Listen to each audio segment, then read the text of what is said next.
The Bible. Is it hard to understand? When it comes to reading the Bible, the first thing that comes to mind is the fact that this is the Word of God. The seals have been broken, and the truth is here. And when we go throughout the scriptures, when we go throughout extra biblical records, we find that the language that God employed, that He used to create the heavens and the earth, was the Hebrew language. Christ said, I came for the lost sheep of the house of Israel.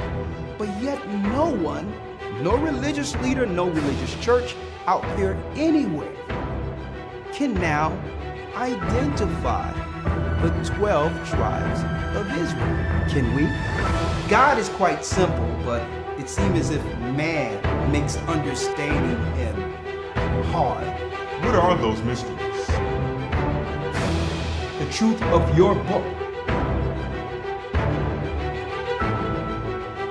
and the truth will make you free. The Hebrew and Bible Academy, you're invited.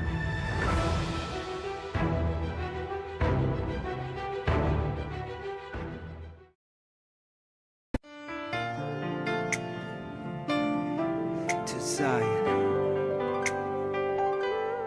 I was lost, but now I'm found.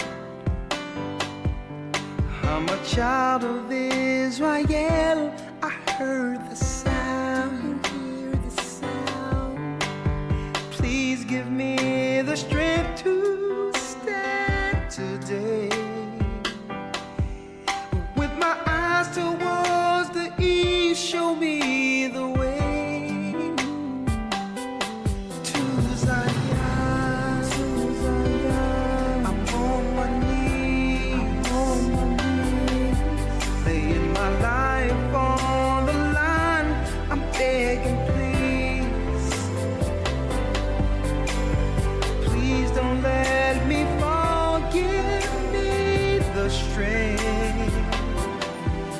Place my feet, Lord God, my path, show me the way to Zion. I opened up the book and see that the apple of your eye included me, and through the tribulation I know I must stand for a new heaven, a new earth. Show me the way to Zion. I'm on my knees, laying my life on the line. I'm begging, please, please don't let me fall. Give me the strength. Place my feet, guide my path.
All right, Shabbat Shalom family, and welcome to another edition of the GOCC Sabbath lesson.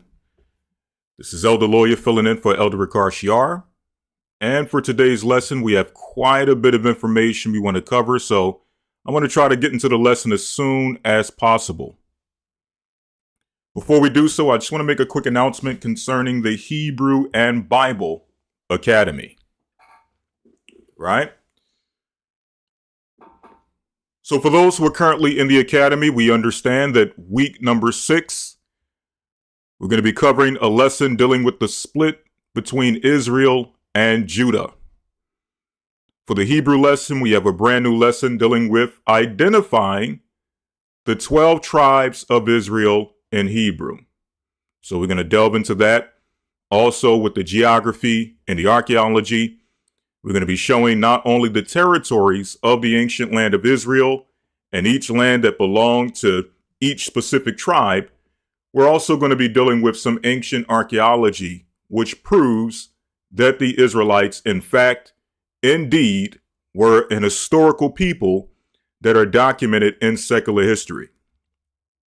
So again, we have the split between Israel and Judah, in which we're going to be covering the history of the Israelites, their monarchy, their kingdom, how that kingdom eventually divided, how it started, but then also delving into how a lot of that background history plays into what we read in the New Testament.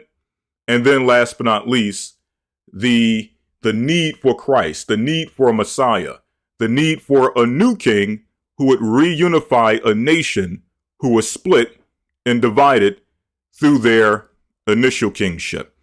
So all of that and more we're going to be discussing in week 6. And again, the Hebrew lesson, the 12 tribes of Israel in Hebrew, along with history and geography relating to the 12 tribes of Israel.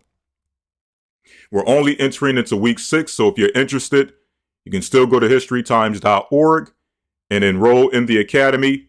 Any information that you missed will be sent to you so that you won't miss anything that we have discussed in weeks number 1 through 5. And also, we understand that we're going into a transition period between week 6 and week 7. Some of you may be wondering, what do we have in store for the next portion of the academy now that we're halfway through? And I have a quick announcement that I want to make in regards to week number 7, in which we're going to be covering a brand new lesson titled The Abomination of Desolation. And in that lesson, I believe it's going to be groundbreaking based on the fact that we're going to be covering the original abomination of desolation, which was prophesied by Daniel, right? Going back to 70 AD, going back to the history and the prophecy surrounding that, but also bringing it to modern times, showing you successive desolations, successive captivities, successive destructions that have happened to the children of Israel leading up to our modern times. So you don't want to miss that lesson. That will be week number 7, in which we cover that brand new lesson, Abomination of Desolation. So you don't have to wonder, should I continue on with my academy enrollment? You know, is there anything else in store that I should be looking forward to? Is it going to be the same old, same old? Well, you don't have to wonder anymore. Right off the cusp of week 6, we're going to have a brand new lesson dealing with, again, the Abomination of Desolation. So again, if you're still interested in the Hebrew and Bible Academy, you can go to historytimes.org. And all the information you need to enroll will be presented there. I'll make the announcement again after the lesson, but as I mentioned, we have a lot of information to cover this week for the Sabbath, so I want to get into it as soon as possible. So the topic of today's discussion, Edom'S playbook for imperialism and world domination. Part 1. Now, I named it Part 1 because this is a lesson that I believe there's so many elements to this lesson that it would be impossible for me to cover this in just one sitting in one segment. So I want to break it down into various segments dealing with specific points of history and specific points of geography. What do I mean by that? Well, today's lesson was more so inspired by some of the more recent, what would you call it? Geopolitical, global, both war and politics that we've seen in this past month. That was the inspiration for this lesson. So we more so wanted to keep it within that aspect of international geopolitics, international conflict, international war. We were also hearing talks about regime change and various things of that nature. So we wanted to get into the political aspect of that from a biblical point of view, showing you that there's nothing new under the sun. So that's going to be the focus for today's lesson. But also, I want to touch on this from the perspective of how this affected us here on the Western Hemisphere. By us, speaking about the 12 tribes that are scattered abroad throughout the Americas, the Caribbean, South America, so on and so forth. Because you're going to see that the same exact playbook that was used or is being used currently or was being used in the latest international conflict is the same exact method that was used against us in the Western Hemisphere. Speaking about the tribe of Judah, the tribe of Benjamin, Levi, Simeon, Ephraim, Manasseh, right? I would say Naphtali, but Naphtali is in the Pacific, but we're going to touch on Naphtali just a little bit in this lesson, but I want to do a lesson part 2 dealing with how this specifically affected the nation of Israel in modern times, and then also a part 3 showing, well, what is the end game for us, right? What are we to do with this information, with this knowledge, understanding how Edom has a specific playbook, a specific methodology that he uses every single time we see an international conflict or we see them striking up talks about having to invoke a regime change or just various things you may see being played out on the international scene. So those will be things we'll deal with in the future. But for today, part 1 will be focusing more so on international conflict. And we're going to deal with this from a biblical, historical perspective.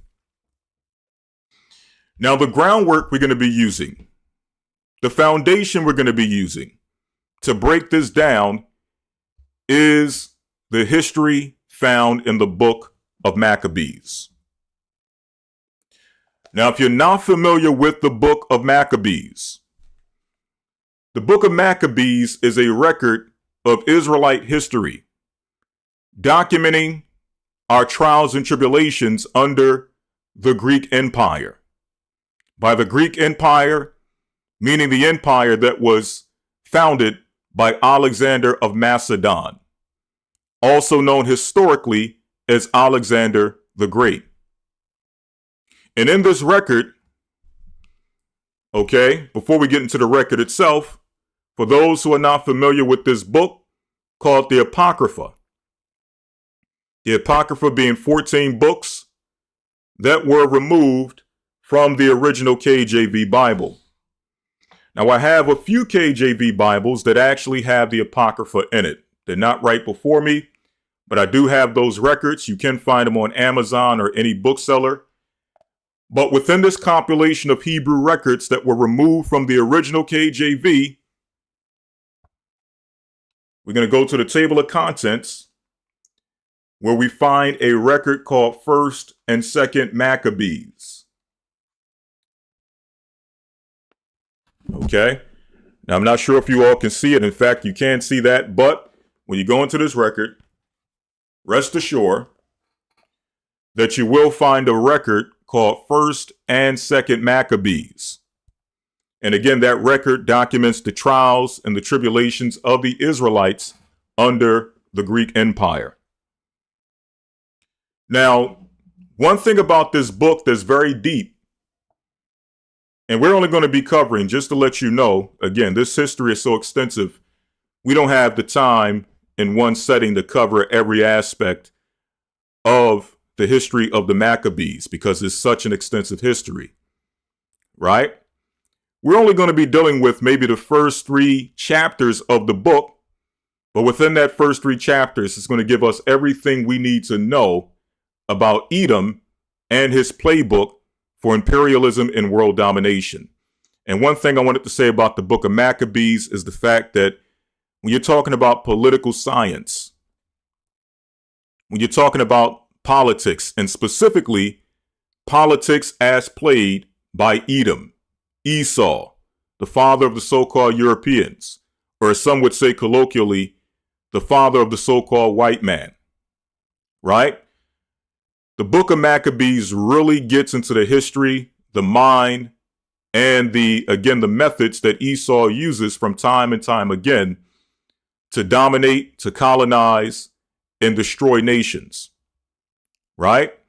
But the beautiful thing about it is that it gives it from a biblical, spiritual perspective to show how through the Most High, you had a family who was able to overthrow one of the greatest empires to ever rule the face of the earth. And that's what's so powerful about this book, right? So when you want to talk about some of the greatest revolutionaries that have ever risen in the history of the world, you know, some people will cite Che Guevara. Some people will cite, who they called the dictator in Cuba. We're going to touch on him a little bit later. Fidel Castro.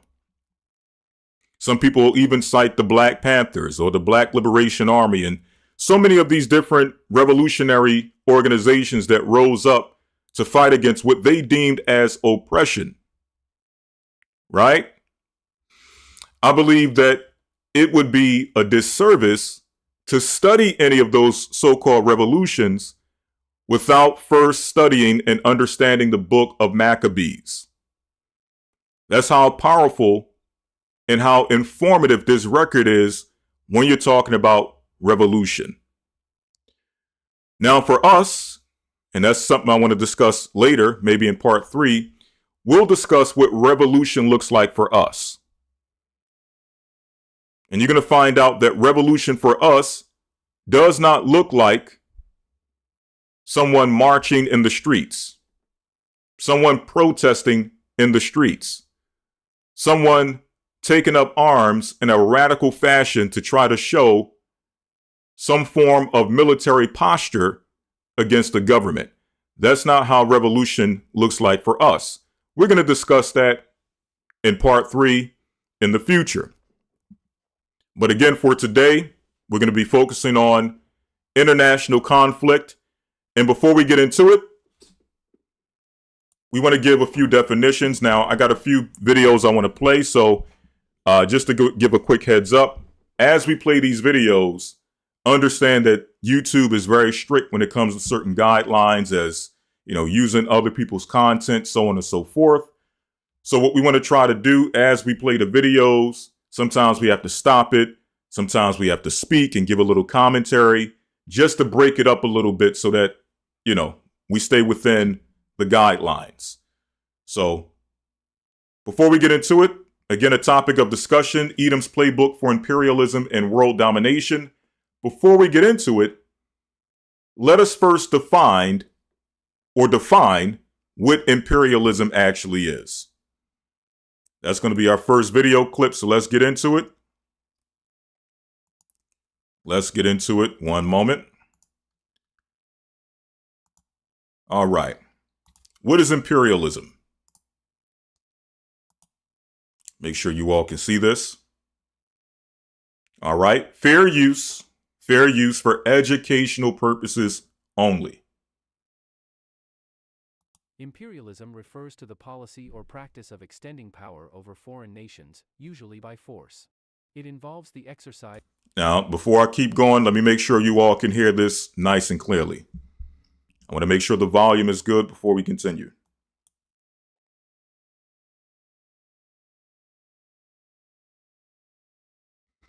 Let's make sure the volume is nice and clear before we continue. I want to make sure you can hear these videos.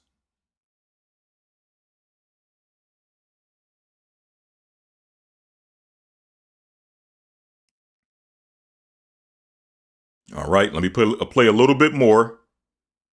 All right, all good? Okay, great. Great. All right, so let's get into it. What is imperialism? Imperialism refers to the policy or practice of extending power over foreign nations, usually by force. It involves the exercise of political, economic, and military power to establish control over other lands and peoples, often with the aim of extracting resources and wealth for the benefit of the imperial power.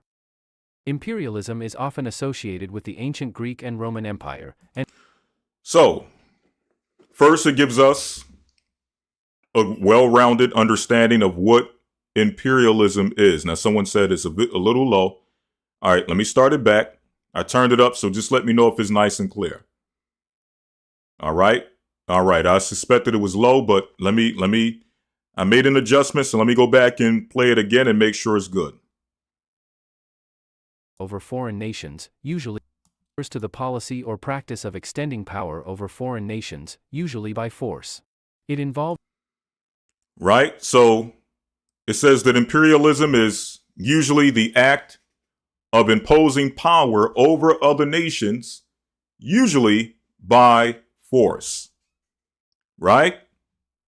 Moving on. Involves the exercise of political, economic, and military power to establish control over other lands and peoples, often with the aim of extracting resources and wealth for the benefit of the imperial power. Imperialism is often associated. So usually it's for the purpose of not just imposing your power upon that foreign nation, but also for the sake of extracting wealth and resources from the nation that you have conquered. And we're going to see that play out over and over as we get through this lesson. Associated with the ancient Greek and Roman Empire. So it says imperialism, and this is a very key point. Imperialism is often associated with the ancient Greek and Roman Empire. So we're going to show you historically, using the book of Maccabees, how imperialism was imposed upon the Israelites. Now, obviously, we understand, we're going to show you Alexander's empire. We understand that the Israelites were not the only people that he imposed upon, but we're dealing with this from a biblical perspective. So it's only right to more so focus on how this affected the Israelites, going into the coming from a biblical, historical, or scriptural, spiritual perspective. Right? But it says imperialism is often associated with ancient Greek and Roman Empire. And more popularly with the expansion of European powers to Africa, the Americas, and Asia from the 15th to the mid-18th centuries. Right. So we're going to be focusing on that time period with some of our examples. We're also going to be dealing with some more modern examples of how imperialism was used in Africa, in the Americas, as well as Asia. Okay, by Asia, not just Far East Asia, China, Japan, Korea, so on and so forth, but also what they call the so-called Middle East or Middle East Asia, Iraq, Afghanistan, India, even though India is not considered the Middle East, it is sometimes labeled as Asia. Also Iran. Right? We're going to really focus a lot on Iran, but other nations as well as we get throughout this, this lesson, this presentation. And with the empire building of Germany, Italy, and Japan, among others, during the 19th and 20th centuries. One of the key features of imperialism is the use or threat of military force to establish. So here are the key tools of imperialism. Number one, the use or the threat of military force. Did we not see that in the last major international conflict? Either the threat, we saw both threats, as well as the use of military force. In the last conflict, by conflict, speaking about the Israel/America-Iran conflict. We saw threats of military force, but we also saw the use of military force. Establish control over other peoples and territories. This often involves the conquest and annexation of foreign lands, as well as the imposition of new political and social systems that reflect the interests and values of the imperial power. Examples of this are the British colonization of India and Africa, and the Spanish colonization of the Americas. In addition to military conquest, now let me play that again. Colonization of Africa and power. Examples of the imperial power. Examples of this are the British colonization of India and Africa. So it says the British colonization of India and Africa. And the reason we want to hone in on this point is the fact that you're going to see that these same exact Idumean nations who exercise imperialism from the 15th to the 18th century are still the major players in current or neo-colonialism, okay? Or neo-colonization, modern colonization, modern imperialism. These are the same powers at play operating in the earth time and time again with the same exact playbook, showing that the Bible is true when it tells us that there's nothing new under the sun. So we got Britain. And the Spanish colonization of the Americas. We have Spain.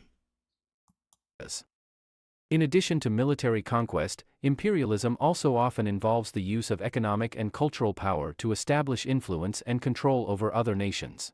This can take the form of economic exploitation, such as the British Empire's extraction of resources and labor from India, and the US's imposition of cultural values and practices, such as education, religion, and language in the Philippines. To establish. So two, we have the use, this is number two, you have the use of economic and cultural power. Extrapolating resources from a conquered nation, but also imposing your culture on that conquered nation. Imposing your value system on that conquered nation.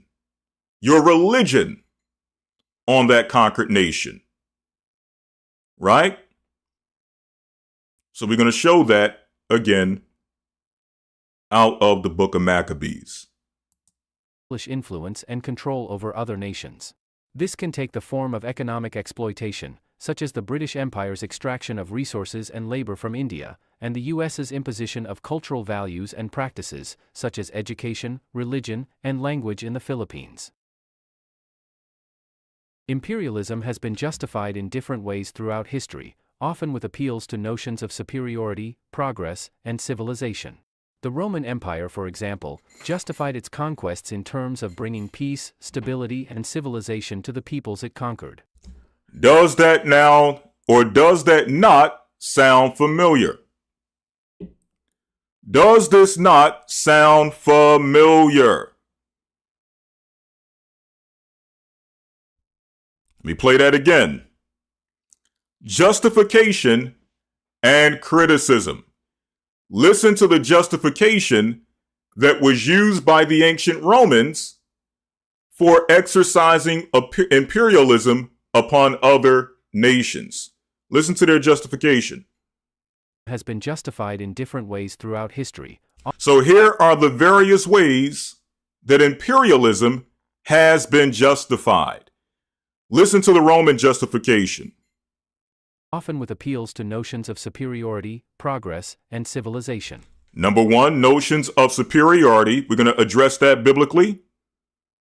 Notions of progress. By superiority, meaning that we are the superior people, we are the superior race, and it is our duty to impose ourselves upon other nations or lesser nations or inferior nations so that we can instill progress, so we can cause change and progress and modernization and westernization in these inferior nations or amongst these inferior nations. The Roman Empire, for example, justified its conquests in terms of bringing peace, stability, and stability. But how are you bringing the peace and stability? Through the sword. Right? So you're using war to bring so-called peace and stability. A peace and stability that we've yet to see. And this is the same excuse that they have been using since the ancient Roman Empire. We're going into this nation with swords so that we can enact peace and stability. And civilization to the peoples it conquered. And civilization. So not only are we bringing peace and stability, we're also going to bring civilization. Well, we're going to see what that civilization is according to the Bible. What civilization did they bring to the nations that they conquered? We'll see. While European powers in the 19th century often justified their imperial projects as a means of civilizing their colonies, while also promoting European-style governance and institutions. So, in the 19th century, their justification was pretty much the same as the ancient Roman justification. We're going into these nations and conquering them so that we can civilize them,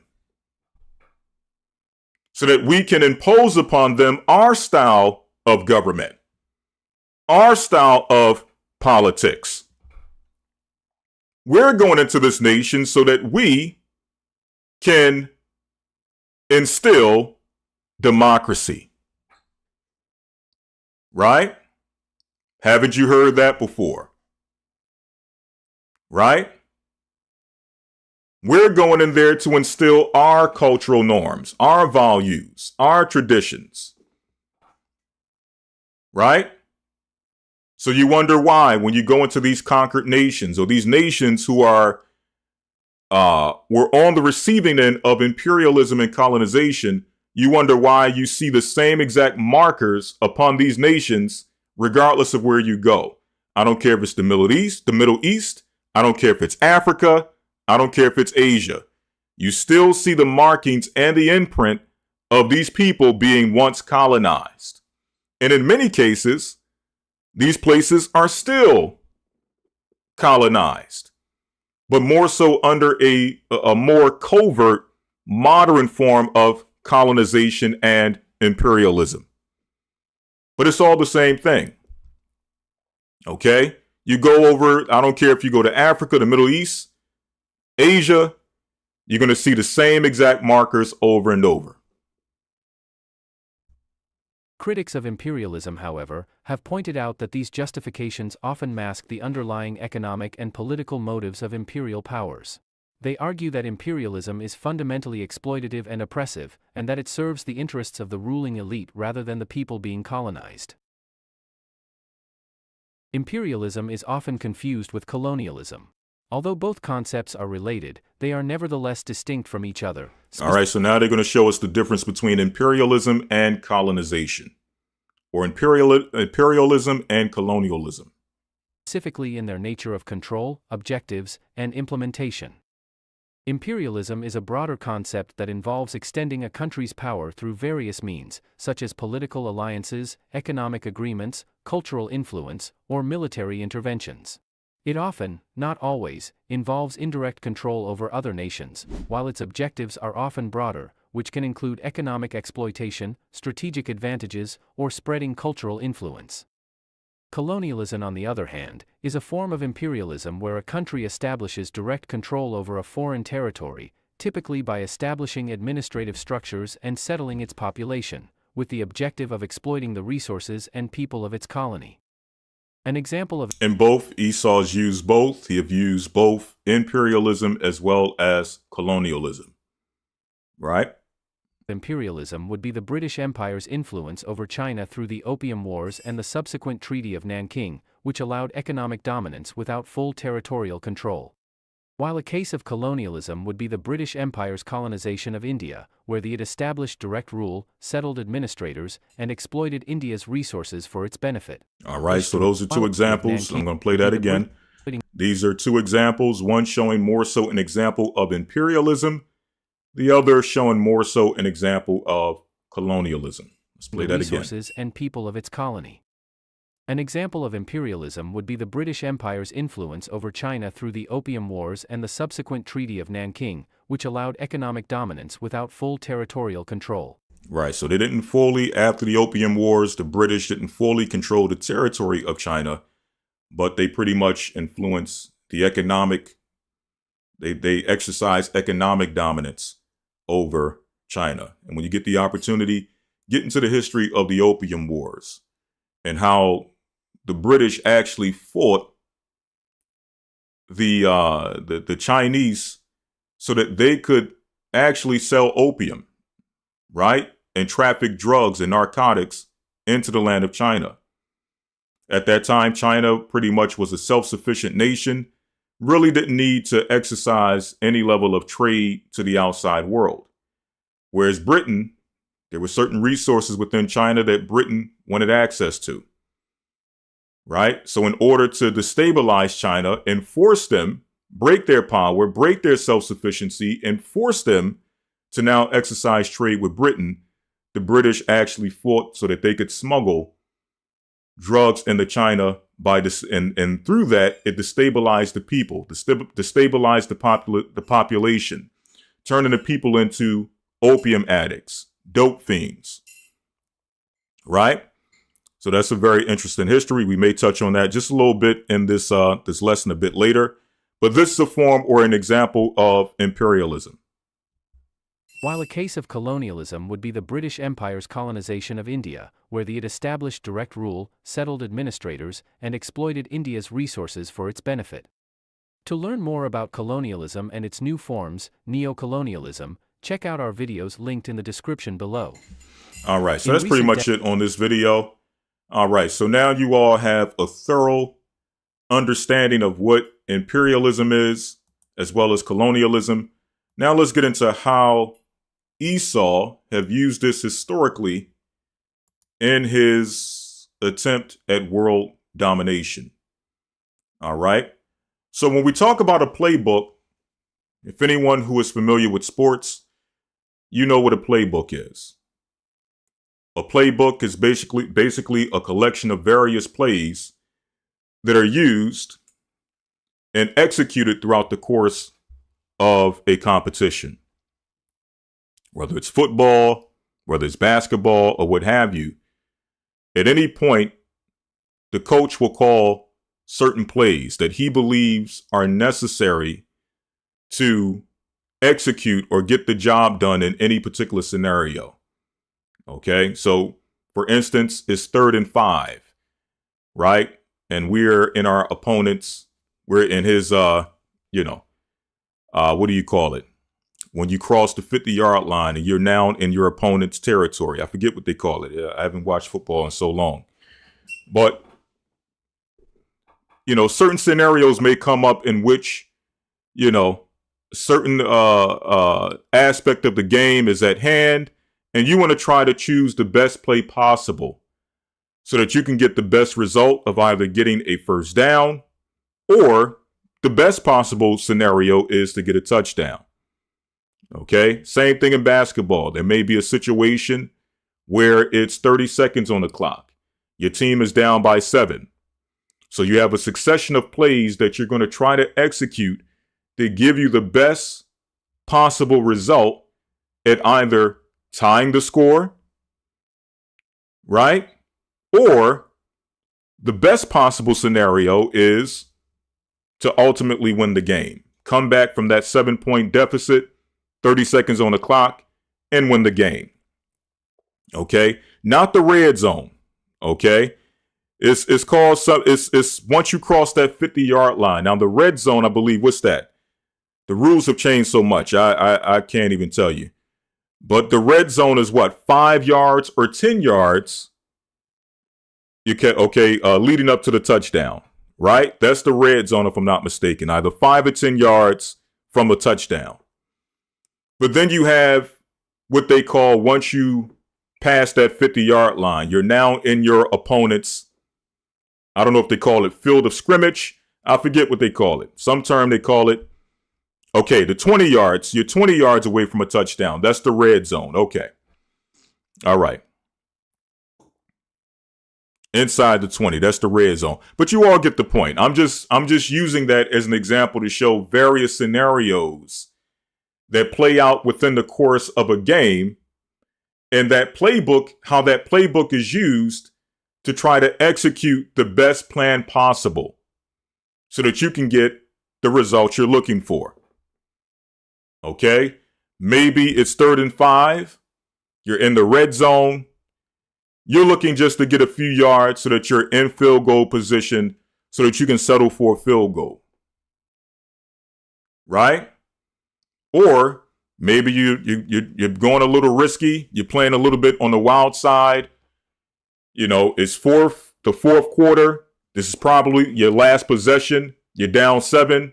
You want a situation where you either get a first down with that 3rd and 5, or at least you get half of those yards so that now you're going for a 4th and 2. Or you're getting a 4th and 1 situation where now on the fourth down, you have a better situation or a better opportunity to now get a first down off of that 4th and 1. You know, just various scenarios that may play out throughout the course of a game, right? And in order for you to get the best results, you're going to that playbook. Okay? That playbook, that's your foundation. Well, it's the same exact thing when we're talking about the game of world domination. Edom has a playbook. And regardless of any scenario, he has a set of plays that he uses to get the best result possible, right? To achieve his end goal. In sports, it's a touchdown. In basketball, it's scoring baskets. In the game of world domination, it's exactly that. The end goal is world domination. But world domination for who? Because, believe it or not, the end game is not just conquering nations for the sake of controlling the lands and the resources of other nations. The end goal is not just enslaving the world just for the sake of enslaving the world. There is a spiritual end game to this. And we're going to touch on that spiritual end game at the end of this lesson. Remember, when you go into the Bible speaks about what? The last beast. And how this last beast will implement a system which will put the whole world under one ruler. Okay? Put the whole earth under one system, one program, one financial system, one religious system. Right? But we'll deal with that at the end. Right? But it goes back to what we, usually when we go into this, people say that this is just for money, power, and resources. And yes, in the short term end game, yes, they are operating for power, right? They are operating for resources, right? They are operating for finances because these are the things that are necessary to keep the machine going. These are the things that are necessary to keep power in place. But ultimately, they're moving the money out the way. And the only way you'll be able to get the resources is if you fall in line with their one world system. But again, we'll get to that in the end. All right.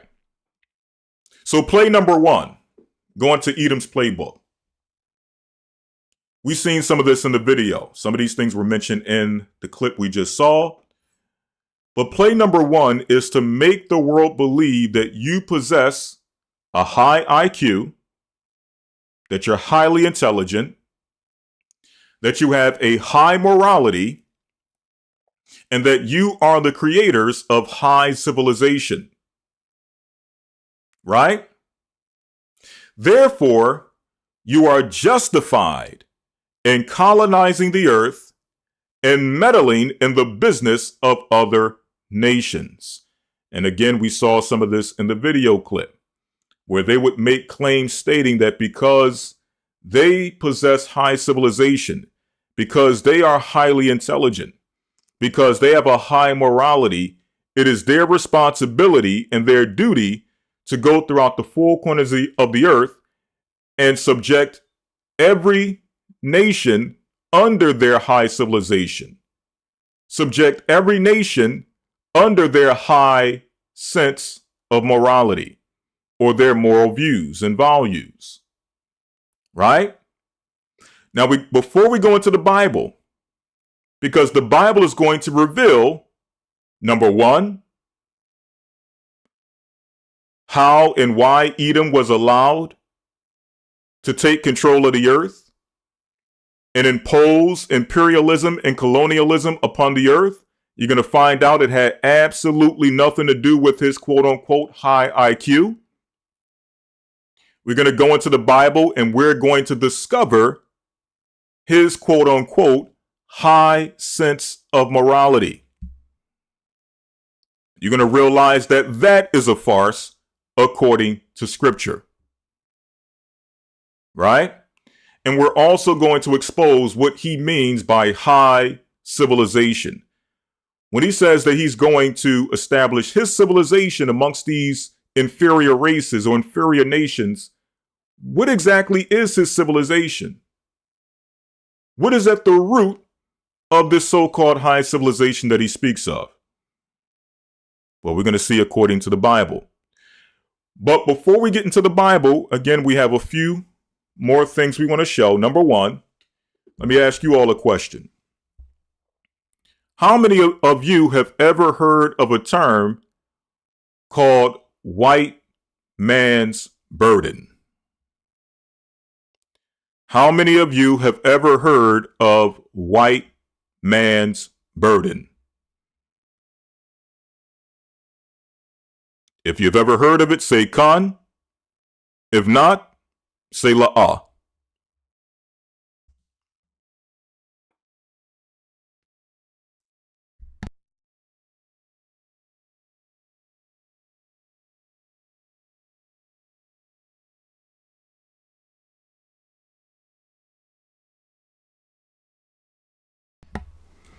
Okay, so for the majority of you, you have heard of white man's burden. Some of you have not heard of it.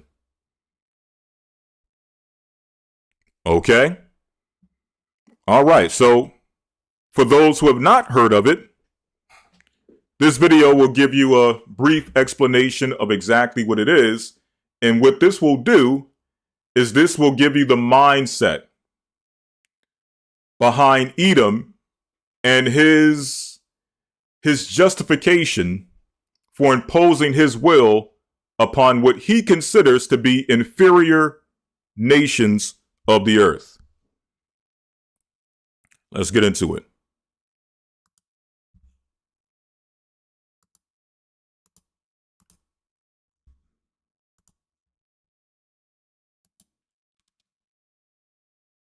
Imagine you're playing a game where one team decides it's their job to help everyone else play better. They believe they know what's best for others and feel responsible for guiding them. They believe they know what's best for others and feel responsible for guiding them.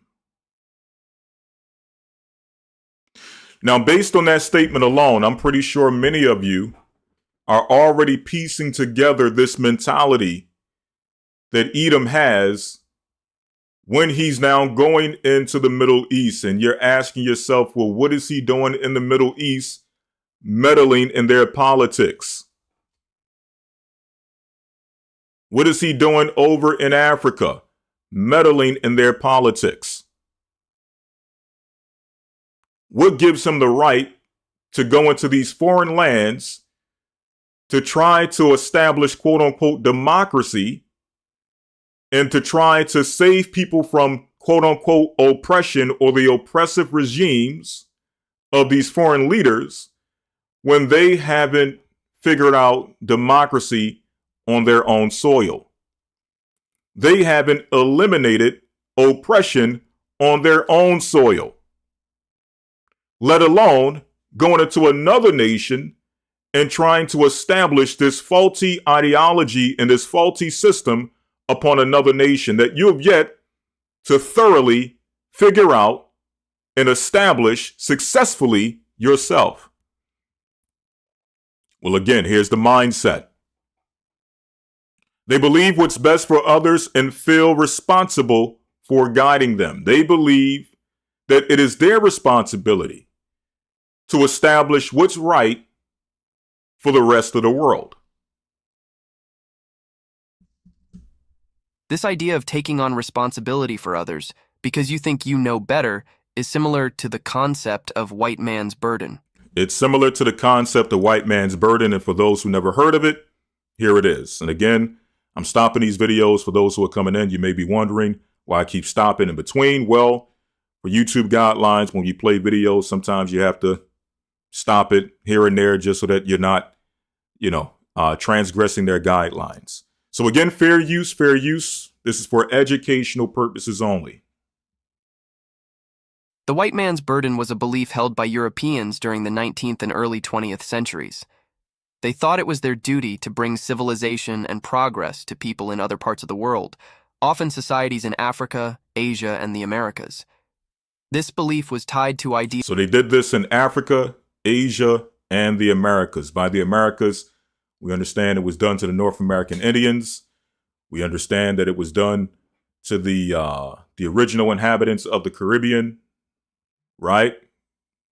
The Arawak and the Taino Indians and various Indian nations that were in the Caribbean.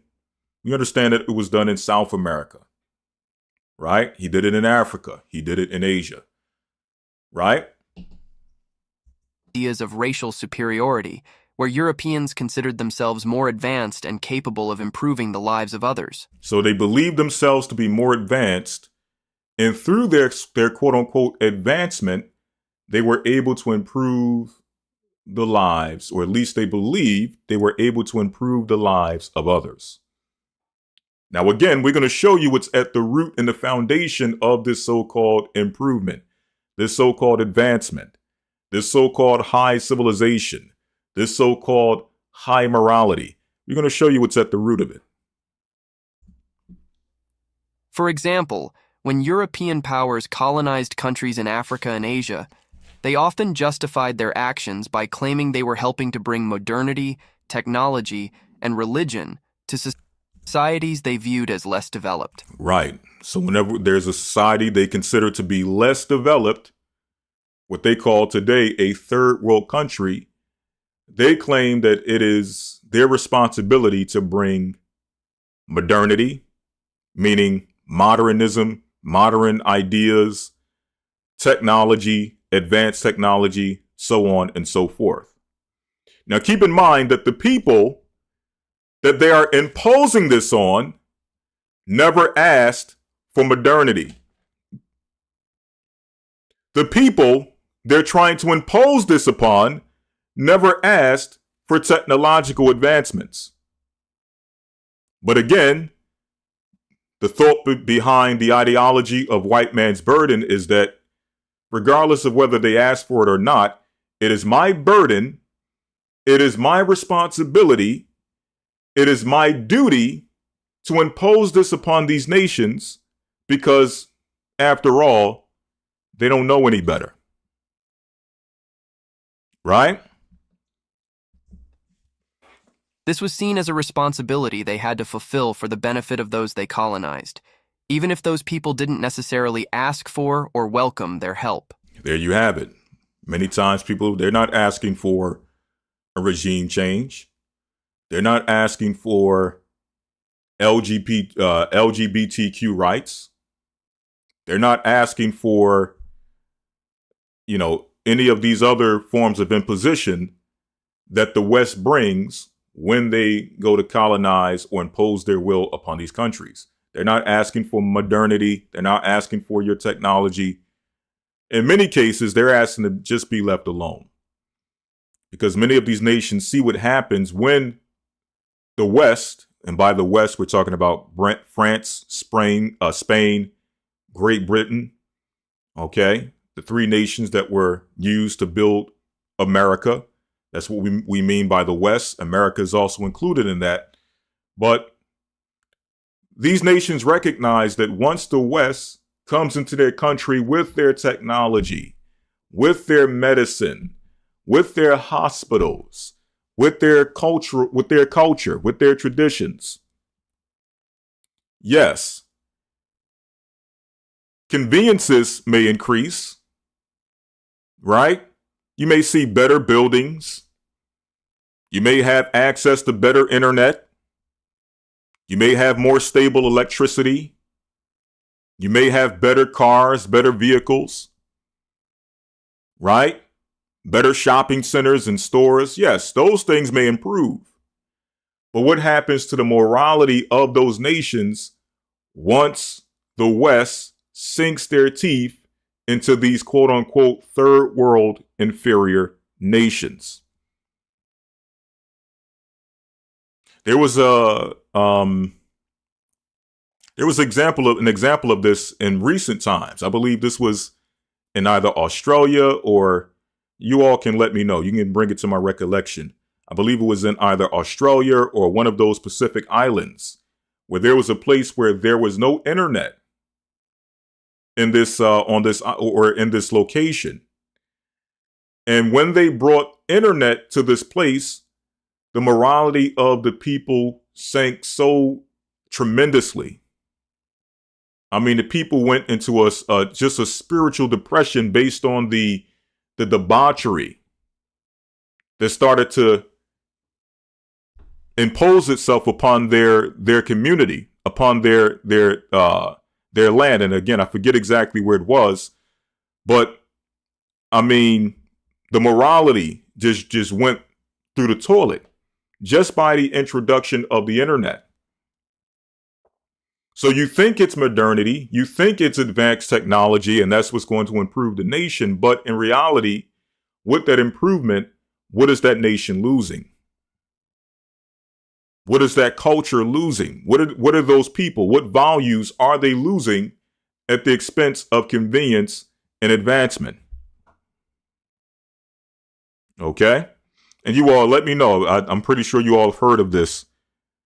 This was maybe last year. Someone said Micronesia, Guam. I'm not sure. It was one of those.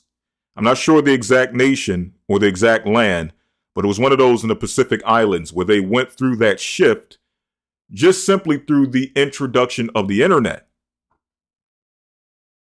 Right? So it goes back to the point that many times these nations are not asking for this, but it's imposed upon them, right? And here it is, the people in the West, they are cheering and they're celebrating the idea or the fact that these people are now being brought onto basically they're being brought onto the web. They're being brought into the beast system. And we think it's going to improve their lives. We think it's going to stop the oppression in those nations. And we think it's going to make these nations more safe and more democratic. But in reality, it turns these nations into spiritual hellholes. Right? In fact, let me get that real quick. Christ, I can't say it no better than Christ. Christ made a very poignant point when he spoke to the scribes and the Pharisees. And I believe that it is relevant to what happens to these nations once they are quote unquote advanced. So let's get that real quick out of Matthew 23. Right? This is what happens to these nations when they are modernized, when they're westernized.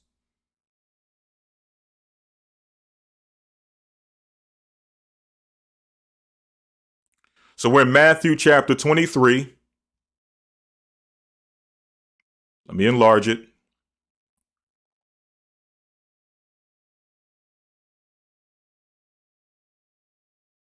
Matthew 23. And let me get it here. Let me get the exact verse.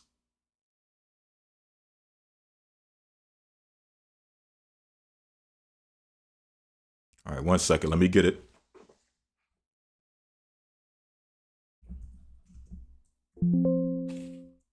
All right, 23 and 27. Matthew 23 and 27. Christ says this to the scribes and the Pharisees, and I believe again that this is relevant to what happens to these nations when they're modernized and westernized. It says, "Woe unto you, scribes and Pharisees, hypocrites! For ye are like unto whited sepulchres, which indeed appear beautiful outward." And that's exactly what happens when these nations are quote unquote westernized and modernized. You go to these places and yes, the buildings are beautiful.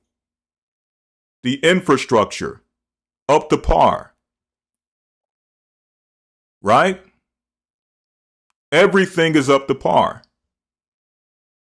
Right? But what happens to the nation spiritually? But are within full of dead men's bones and of all uncleanness. So yes, you've made quote unquote improvements upon that nation by making sure the infrastructure is up to par, making sure that there's consistent electricity, right? They're no longer on rolling electricity for maybe a few hours a day or a few hours throughout the day. There's no electricity.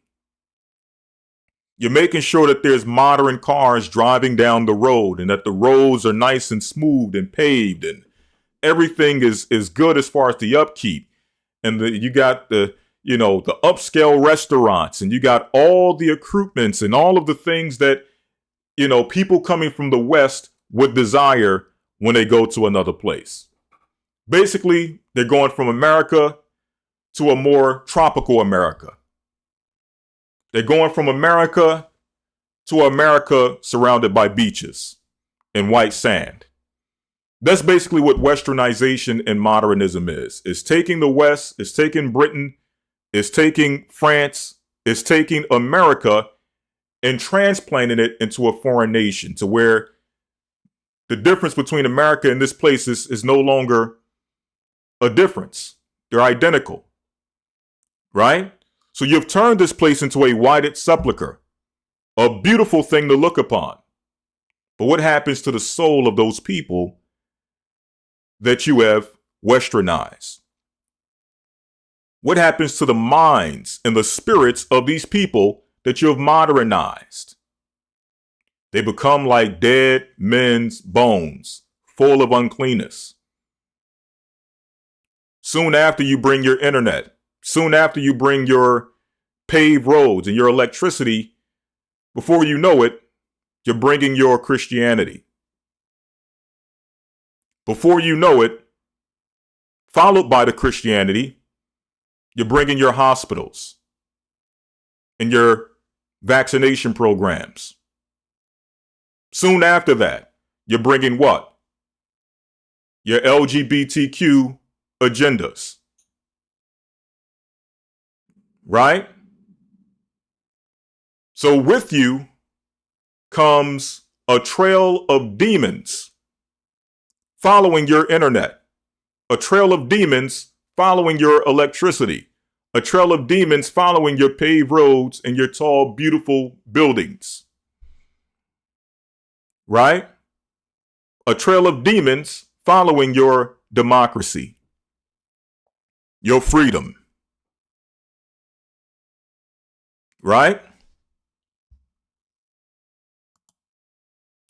So let's go back. Let's go back to the video. We'll play a little bit more and then we'll move forward. In literature and political speeches of the time, this idea was promoted as a noble mission. For instance, Rudyard Kipling, a famous British writer, wrote a poem titled The White Man's Burden in 1899. Right, and as Sharon Brown said, a trail of innocent blood. How many people had to die so that they could have paved roads? How many innocent people had to die so that they could have electricity? How many babies you had to bomb and slaughter and massacre so that they could have a few nice buildings?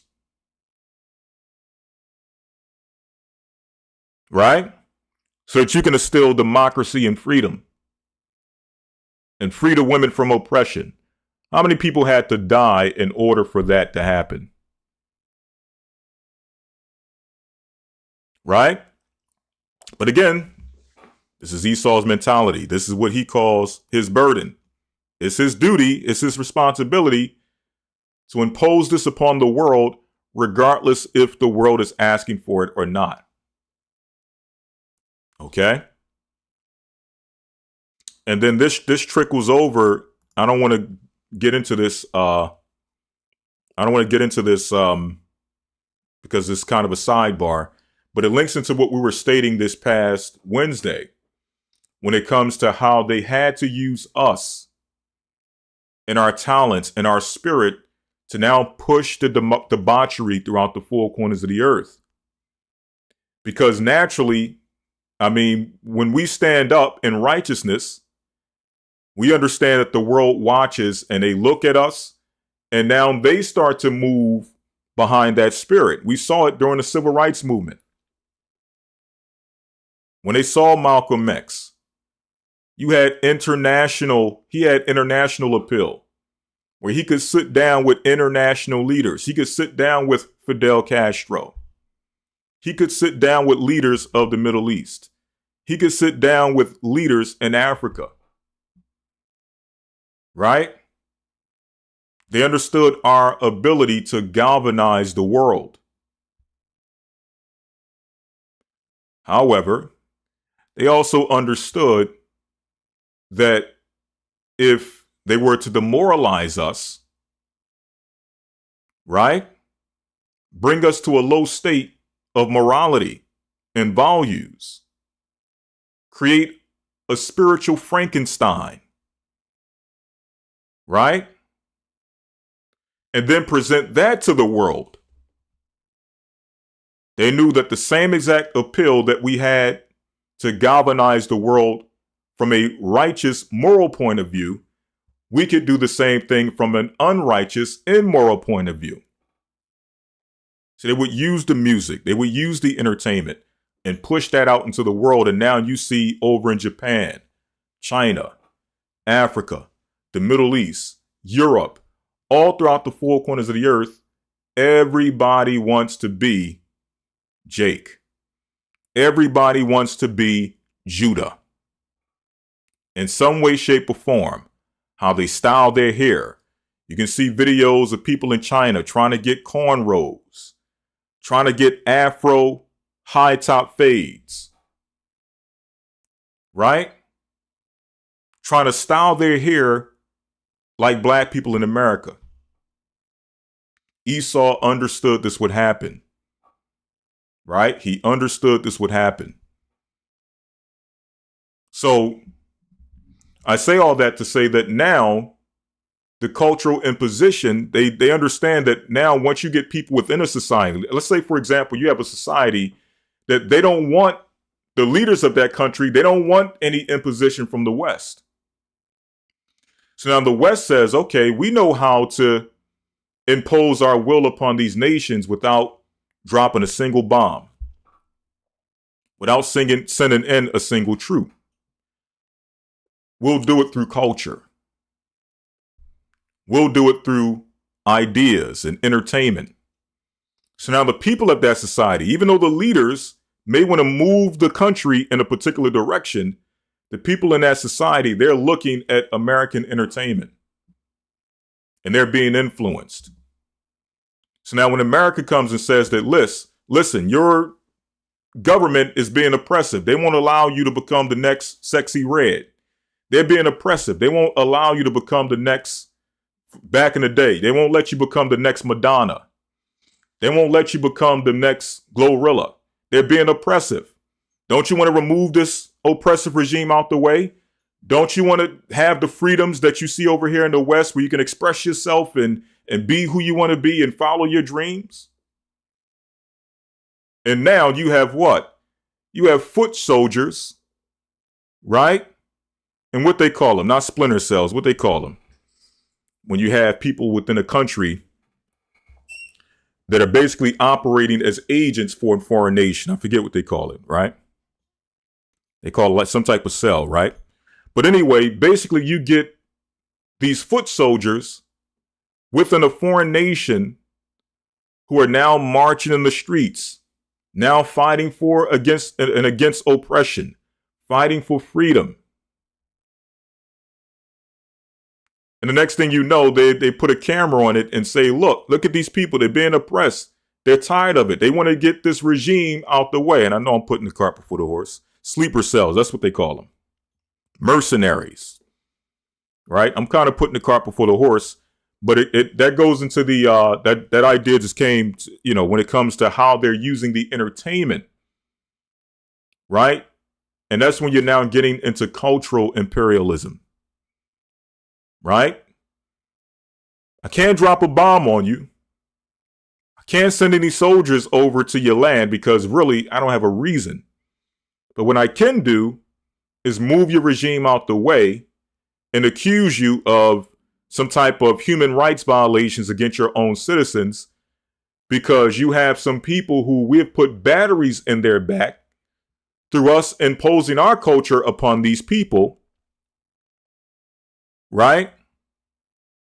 And now we have a right to now go in and affect some type of regime change. Okay? Sleeper cells, that's what they call them. Right? So that's how things are done culturally. Right? When you see a McDonald's in a foreign nation, when you see a Coca-Cola in a foreign nation, when you see a KFC in a foreign nation, understand that there's been some cultural imposition upon those people. Right? And though they may not be fully 100% colonized, still there's an influence, there's an imprint of the West upon those nations. Okay? But let's get back to it. Encouraging the United States to take up its role as an imperial power and bring its version of progress to the Philippines, which it had recently acquired as a colony. However, the concept of the white man's burden has faced criticism. Many argue that it was a justification for imperialism and exploitation, allowing Europeans to rationalize their control over territories and resources under the guise of civilizing native populations. Critics also highlight the arrogance and paternalism in the belief that... Exactly. It's the mindset, financially colonized. So there's different aspects, and that's why we're going into this playbook, because when we see these things play out, like we saw earlier this month with that international conflict, we can understand, we can have some level of context, right? And understand that, again, there's nothing new under the sun. This ain't the first time that they've claimed that a nation needed to remove its leader, or that a leader had to be removed from a nation due to his oppression upon the people. Right? Which befuddles me. I don't want to get into this too much. But you have Israel bombing the Palestinians to hell and back. Right? I mean, human rights violations up the wazoo. But yet somehow, some way, Iran is the state sponsor of terrorism in the Middle East. They must be moved off the face of the earth, or its leaders must be moved off the face of the earth. And we're going to get into that as well. Right? We're going to get into when Iran became such a boogeyman, when Iran became such an enemy of the West. Because believe it or not, I'm not sure if you all understand this or know this, there was a time in which Iran was an ally to America, was an ally to Britain, was an ally to Israel in the Middle East. So the question is, how and when did that change? Well, we're going to show you that a bit later, but let's continue. that one group of people knows what's best for everyone else.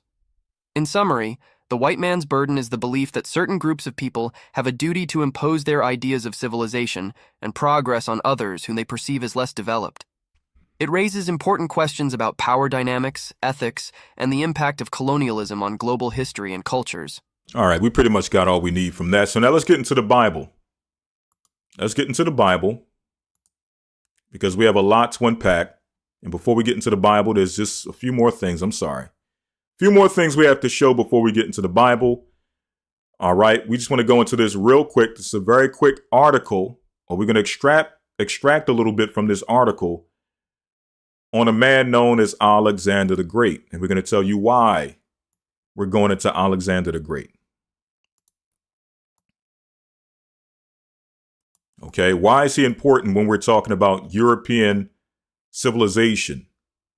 Okay, or for those who understand, Idumean civilization. Okay, so before we get into the why, let's first get into the who. Alexander the Great. Alexander III of Macedon, better known as Alexander the Great, 21st of July, 356 BCE to the 10th or 11th of June, 323 BCE, 336 to 323 BCE. Okay, so Alexander was a very young man when he passed away. And you have to give credit where credit is due.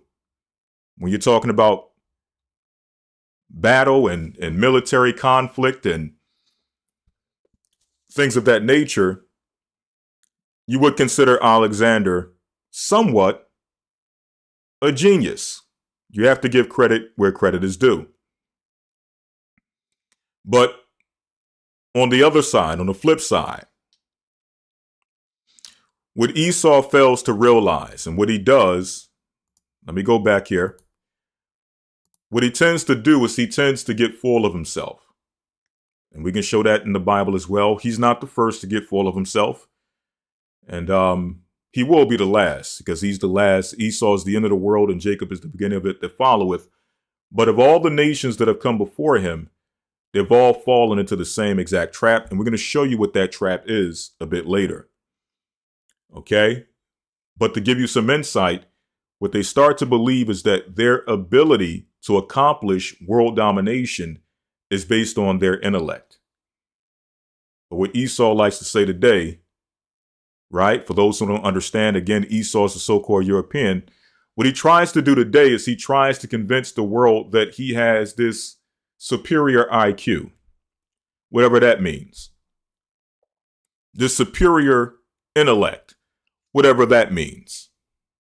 And it's because of his superior IQ and his superior intellect, it's only right that he remains in his position as the father, the holy father of the planet Earth. Right? But again, the Bible is going to give us context, and the Bible is going to put us in the realm of reality. Understanding why he got into power and how. And you're going to realize that it had nothing to do with his IQ. Okay? All right. And try to watch the language, please, in the chat. Okay? Anything we bring out, and I want to make this clear as well. The information, when we bring these things out, is not to demean other people. This is only to give us context. Historical, political, and spiritual context. This is not to try to make out somebody to be an enemy or to make someone out to try, this ain't the place for that. This is to give us the understanding of the keys to look for when we see things transitioning politically in the earth. That's all this is for. Okay? And the reason why people may ask, well, why don't we feel the need with all the things that Edom has done in the earth? And some of the things you're going to see today may make you upset based on what he's done in the earth. Well, why aren't you guys upset? Well, those who committed the atrocities of yesteryear, and have gone over to their fathers. They have already received their judgment. Right? When the Bible speaks about what? The rich man lifted up his eyes in hell. Meaning what? Right after the rich man died, he met his eternal demise. He was already judged from the moment his spirit left his body. So the same thing goes for any of the past, either generals, whether it be Alexander, whether it be George Washington, whoever you may attribute your oppression to. Once they pass over to the fathers, or once they pass over to the spirit realm, they've already been judged. There's no need for me to hold a grudge against an oppressor who is already being judged for all the atrocities and the wickedness that he has done on the face of the earth. Secondly, those who are still with us, who are still committing the atrocities, who are still committing oppression, they have their judgment. Simple and plain. So as we brought out 1 billion times, don't deal with how the wicked shall be judged and when. Focus on how the righteous will be saved. That's the focus. But the enemy, he has his judgment. Right? And by the enemy, I'm speaking about Satan himself. Satan is the chief enemy over all these nations who are committing these atrocities. At one point, Satan was dealing with the Egyptians. And we saw what happened to the Egyptians. We see what's happening with the Egyptians. The Egyptians, let's just say the Egyptians ain't coming back. Okay? We saw when the Babylonians got the throne. And before the Babylonians, we seen with the Assyrians when they were Satan's chief man. Right? And we seen what happened eventually to them. Same thing with the Babylonians. Same thing with the Medes and the Persians and their rulers. We saw what happened. And the same thing will happen with the Greeks and the Romans. These are all instruments, or all of these nations at some point in history have been used as chief men and pawns for Satan. Okay? And it's Satan who is the enemy. Right? He's the puppet master over the whole thing, regardless of what face is before you, regardless of the complexion before you. Satan is the puppet master. Okay? But I just want to make that clear. This information is for educational purposes only so that you can understand how Satan, the enemy, uses his pawns with the same exact playbook over and over, or the playbook that Satan and his pawns use over and over. Simple and plain. All right. All right. So moving on, it says Alexander III of Macedon, better known as Alexander the Great, was the son of King Philip II of Macedon, who became king upon his father's death in 336 BCE, and then conquered most of the known world of his day. He is known as the Great, so this is how he received the moniker, the Great, both for his military genius and his diplomatic skills in handling the various populaces of the regions he conquered. So when he conquered a nation, we're going to show you how he dealt with reigning over those regions, over those nations that he conquered, right? He is further recognized for spreading Greek culture. Now, here's that culture. Here's that civilization. Here's that high morality they speak of. He is further recognized for spreading Greek culture, language, and thought from Greece throughout Asia Minor, modern-day Turkey, Egypt, North Africa, and Mesopotamia, the Middle East, to India, and thus initiating the era of the Hellenistic period, during which 4 of his generals, his successors known as the Diadochi or the Diadochi, in between their wars for supremacy, continued his policies of integrating Greek Hellenistic culture with that of the Near East.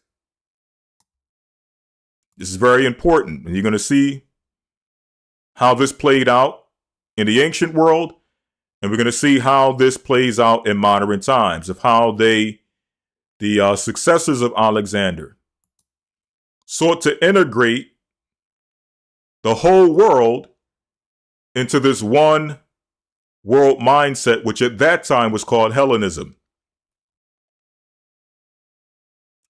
He died of unknown causes in 323 BCE without clearly naming a successor, or according to some accounts, his choice of commander was Perdiccas, or was Commander Perdiccas was ignored, and the empire he built was divided amongst the Diadochi, or the Diadochi.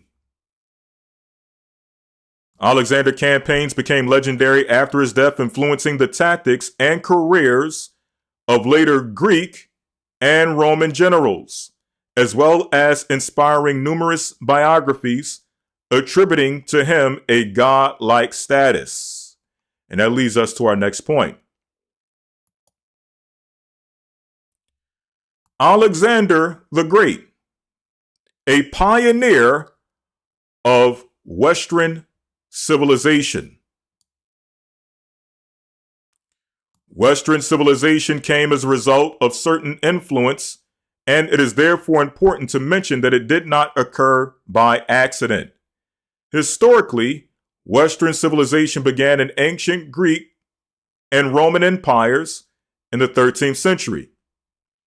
The influence of the Greek and Roman leaders of the time played a significant role in ensuring the way of life in Europe and America was in line with the changing times.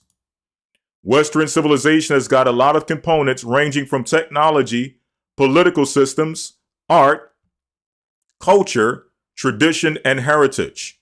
Greece is a European country endowed with a rich history, especially when it comes to Western civilization. So why did I go here? Well, Alexander is credited with being a pioneer of Western civilization. Why is this important? When they talk about, as we just showed earlier, the white man's burden and his responsibility to bring his culture, to bring his high civilization, to bring his high intelligence and his high morality to these inferior nations, well, we have to question what you mean by high morality, high civilization, and high culture. Because when we go into the Bible is going to give us the context and the foundation of this so-called Western civilization. It's going to give us the context and the history of this Alexander that you call your pioneer of Western civilization, or some may say the father of Western civilization. What does the Bible have to say about that? Well, let's see.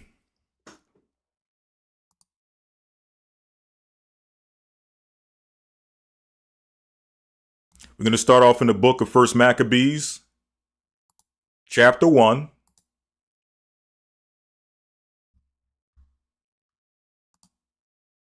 And verse number 1.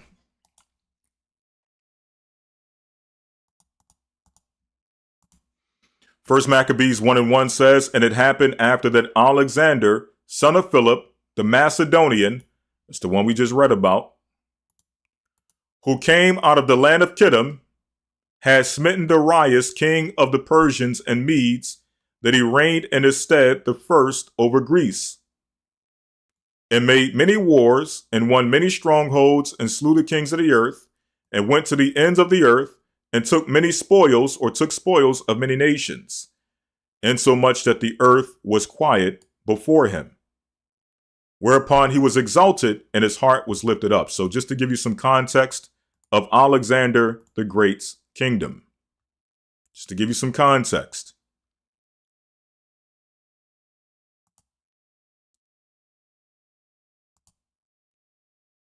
Here's a map of Alexander's kingdom. Make sure you all can see it.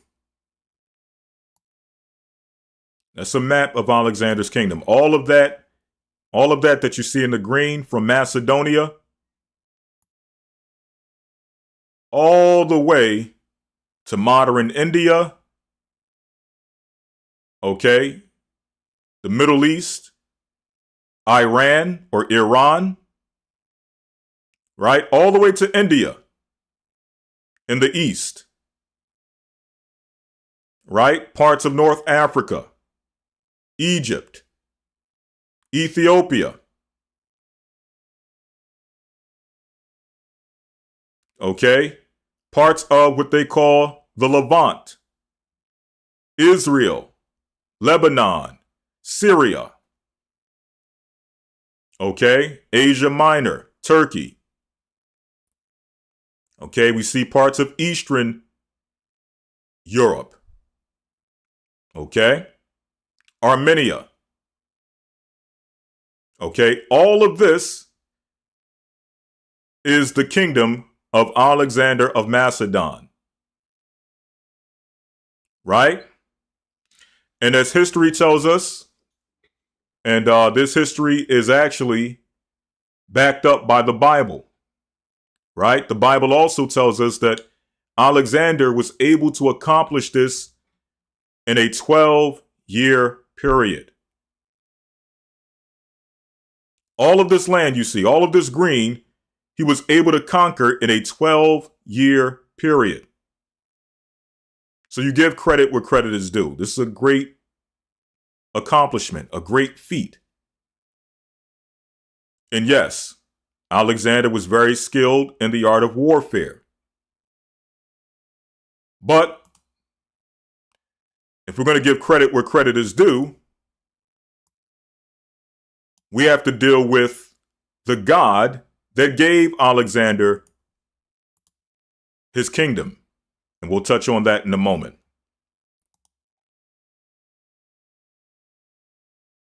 So this is the question we want to ask. Was Alexander the founder or the pioneer of high civilization, or was he a pioneer in the spreading of debauchery and sin throughout the known world? Before we answer that question, when we talk about the kingdom of Alexander and paralleling his kingdom to modern times, like what makes his kingdom or his empire such an inspiration to modern Western empire and modern Western civilization, so much so that they would refer to him as their pioneer, or some would go as far as saying that he is the father of their Western civilization. Well, what made his kingdom different was the fact that when he went throughout the known world and conquered and established his kingdom, what he did was he left behind not only what you would consider today a military force.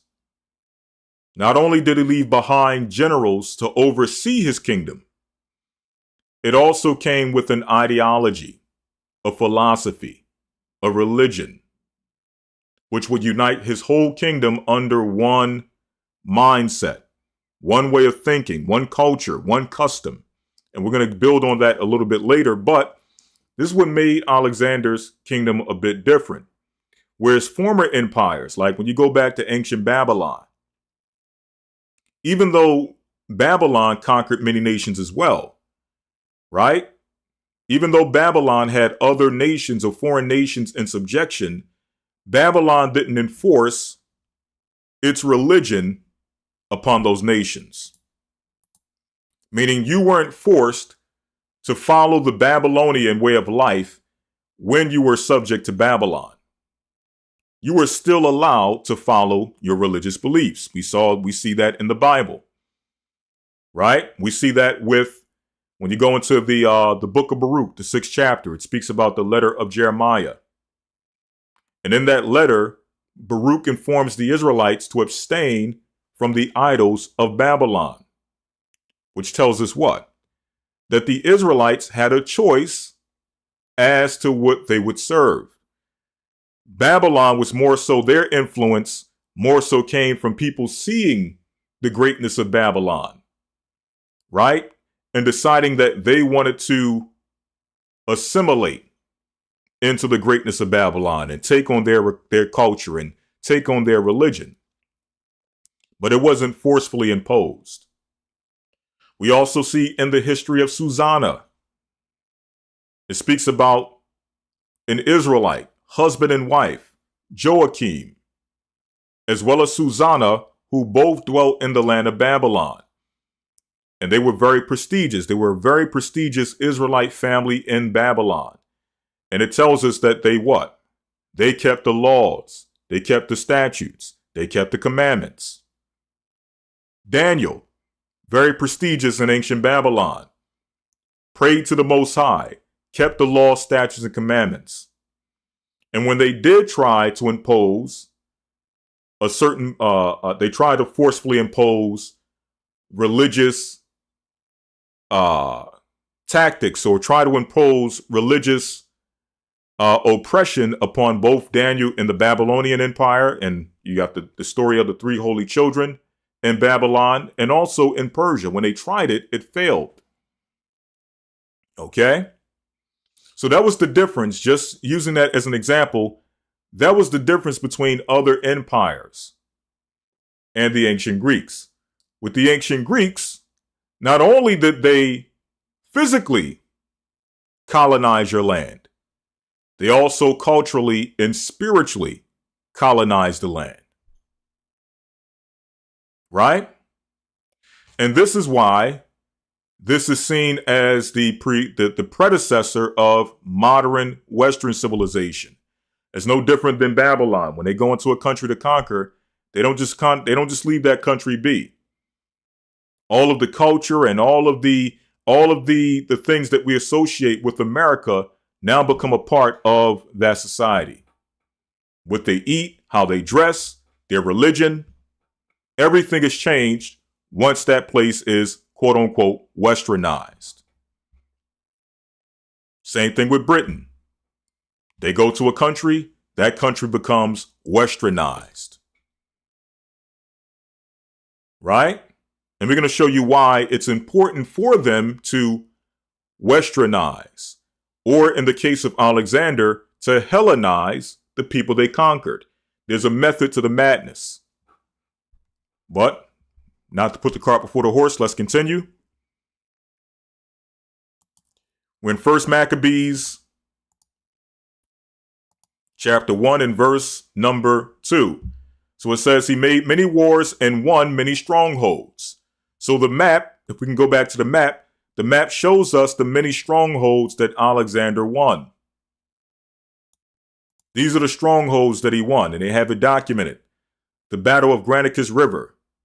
Alexander wins major victory over Darius III in 333 BC. I believe that's called the Battle of Issus. Issus. That's another battle and a stronghold that he won. Alexander decisively defeats Darius in 331 BC. Alexander captures ports vital to the Persian fleet. Alexander visits the oracle of Zeus Ammon. Alexander secures Egypt and assumes the title of Pharaoh. This is how you have Idumean or European pharaohs in Egypt. Okay, and that was continued with the Ptolemies. Right? Alexander's army captures important Persian cities. And last but not least, Alexander dies at the age of 33 in 323 BC. These are the many wars and strongholds that were won by Alexander the Great.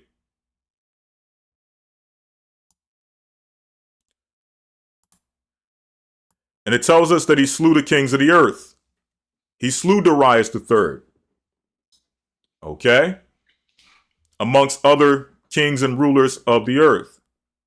And went through to the ends of the earth and took spoils of many nations. So those nations became subject to him, not just physically, but also financially, economically. Insomuch that the earth was quiet before him. Meaning what? When Alexander went through the earth on his campaign, no one could touch Alexander. The question is why? Was it because of his sense of high civilization? Was it because of his high morality or his high IQ? Let's see. Let's first go back to the book of Genesis, chapter 27. Genesis 27 and 40.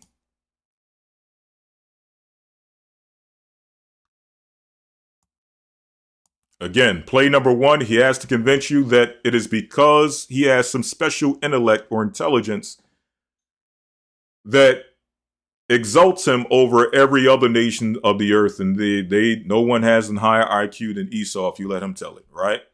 And that's why he's in his position. Well, let's see if that's the case according to the Bible.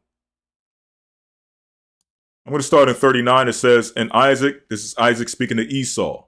And Isaac his father said, and father answered and said unto him, behold, thy dwelling shall be the fatness of the earth, and of the dew of heaven from above, and by thy sword shalt thou live.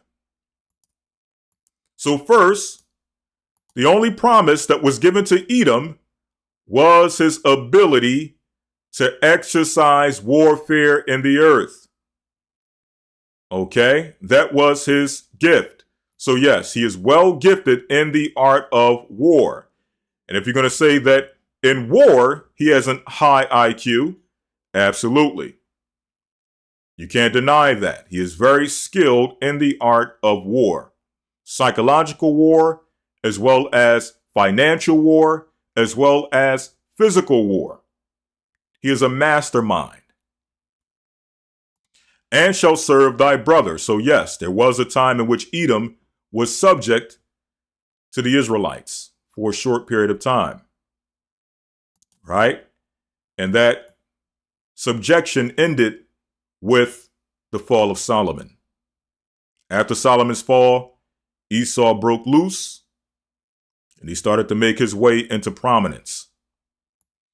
And it shall come to pass when thou shalt have the dominion, meaning what? Long before Edom rose to prominence, long before he had a dominion under the Greeks, under Alexander the Great, it was already prophesied by Isaac. Keep in mind, Isaac at this age, this is an old blind man on his deathbed prophesying that Edom would have a dominion, that Edom would have a kingdom. So are you going to attribute this kingdom to his high IQ? Or are you going to attribute the kingdom to both the God as well as his father, who promised him that he would have a prominent dominion, a prominent kingdom, a prominent empire? This is long before Esau ruled anything. Okay? It says, it shall come to pass when thou shalt have the dominion that thou shalt break his yoke from off thy neck. Isaac told him from the beginning, you will have a dominion. Okay? So did Esau get it from his high IQ, or was it simply his turn to rule? Let's see. Let's continue. Let's go to the book of Daniel 7. Now we're going to see when that dominion came into power. Okay, we're going to start in the book of Daniel, chapter 7, verse 1. It says, in the first year of Belshazzar, king of Babylon, Daniel had a dream and visions of his head upon his bed. Now, this Belshazzar served as the last king of Babylon before the empire fell to the Persians. Okay, the Medo-Persian Empire. This is around 555 BC that Daniel is having this vision. Okay, that's the first year of King Belshazzar. So he had a dream and visions of his head upon his bed. Then he wrote the dream and told the sum of the matters. Daniel spake and said, I saw in my vision by night, and behold, the four winds of the heaven strove upon the great sea, and four great beasts came up from the sea, diverse one from another. So these four beasts that we're about to see from Daniel's vision were prophesied to come into prominence. They were prophesied to receive an empire. They were prophesied to receive a dominion long before they came on the scene. We're talking about hundreds of years before the fact. Hundreds of years before it came to pass. Again, this is about 555 BC. The Greeks didn't come into power until about 333 BC. Okay? So you're talking about over 220 years before they came into power, it was already prophesied that they would receive their dominion. So jumping down to verse number 6, it says, after this I beheld, and lo, another like a leopard, which had upon the back of it 4 wings of a fowl. The beast also had 4 heads. So who is this leopard? The leopard represents the kingdom of Greece. It said, upon the back of this beast, it had 4 wings of a fowl, and the beast also had 4 heads, meaning what? Eventually, there would be 4 generals that would come out of this Greek empire that would exercise dominion under the rulership of the Greek empire. And dominion was given to it. Remember, Isaac said that this beast, or that Esau, would receive the dominion. Isaac promised Esau that he would receive the dominion. And here you have it, the first dominion of Esau, the Greek Empire. And again, this is the empire that they attribute as being the pioneers and the fathers of Western civilization. Right? So this is over 200 years before he came into prominence. God already promised him a kingdom. So again, did he achieve this feat by his high IQ? No.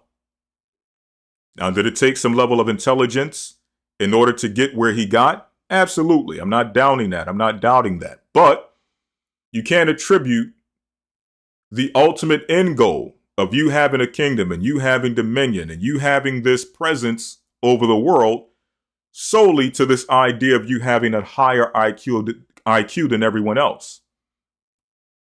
The reality is that you're reigning over the earth because it is your time to rule. The Most High gave a time to rule to the Babylonians.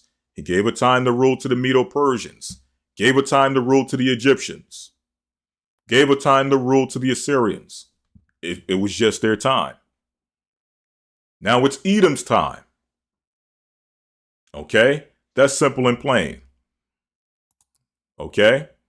Let's go to the book of...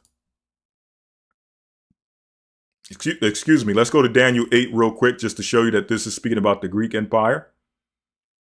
Okay, Daniel 8 and verse number 20. It says, the ram which thou sawest having 2 horns are the kings of Media and Persia. So in Daniel 7, Media Persia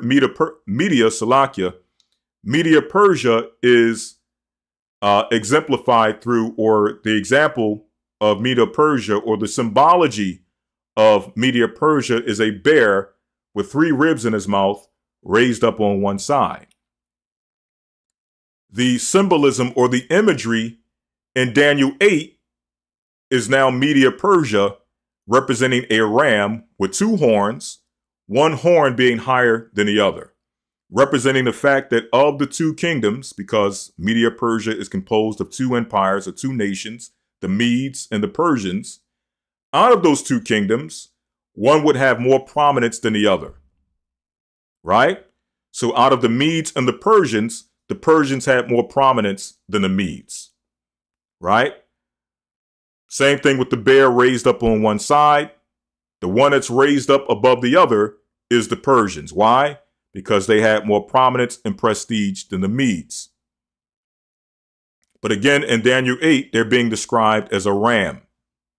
Why am I bringing this out? Well, I'm bringing this out because I'm showing you that the same exact succession of kingdoms in Daniel 7, showing the empire going from the Medes and the Persians down to the Greeks, is the same exact succession we're seeing in the book of Daniel 8.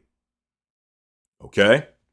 So Daniel 8 and 20, we see the Medes and the Persians, again represented by the ram. And in verse 21, it says, and the rough goat is the king of Grecia, or the kingdom of Grecia. This is the kingdom that preceded the Medes and the Persians. And the great horn that is between his eyes is the first king. Who was the first king of the Greek Empire? Alexander of Macedon. Alexander the Great. 22 says, now that being broken, meaning what? The first king, the great horn, was eventually broken, meaning what? He died. Okay, he died. Okay, so now the horn was broken. Alexander of Macedon, aka Alexander the Great, was broken. He passed away. Whereas four stood up for it. So whereas initially there was one horn reigning over the rough goat, or one horn reigning under the king of Grecia or the kingdom of Grecia, now there's four horns. So four stood up, that's the four horns, the four generals that came up out under Alexander the Greek. Four kingdoms shall stand up out of the nation. So they had four specific strongholds that took over four specific areas of the earth, and we'll cover those in a moment.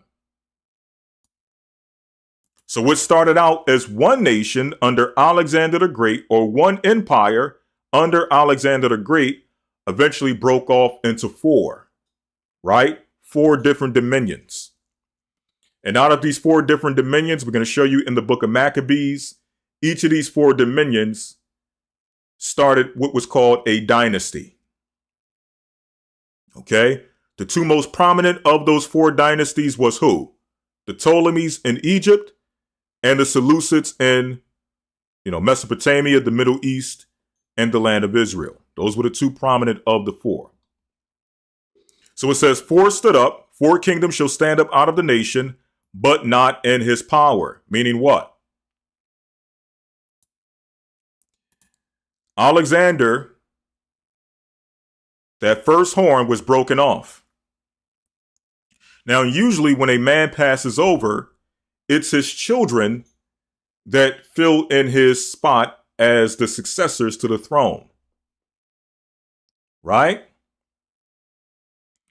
But these four generals were not the descendants of Alexander the Great. They were not his heirs, or they were not his successors by blood.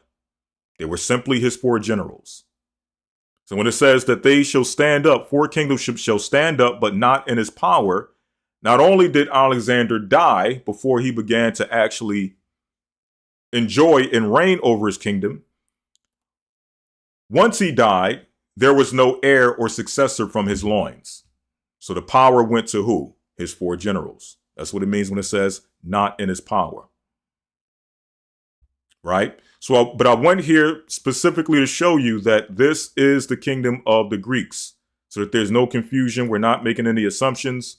The Bible shows many prophecies of these four beasts using different imagery, different symbology, but nonetheless, it's talking about the same exact four kingdoms.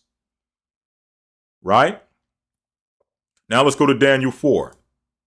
And this is now getting into the mistake that nations make once they get into power and start believing that it's by their intelligence or their mind that they are in power. And Edom has made the same exact mistake. Let's get into the book of Daniel, chapter 4, verse number 28. And we're going to read down to 37.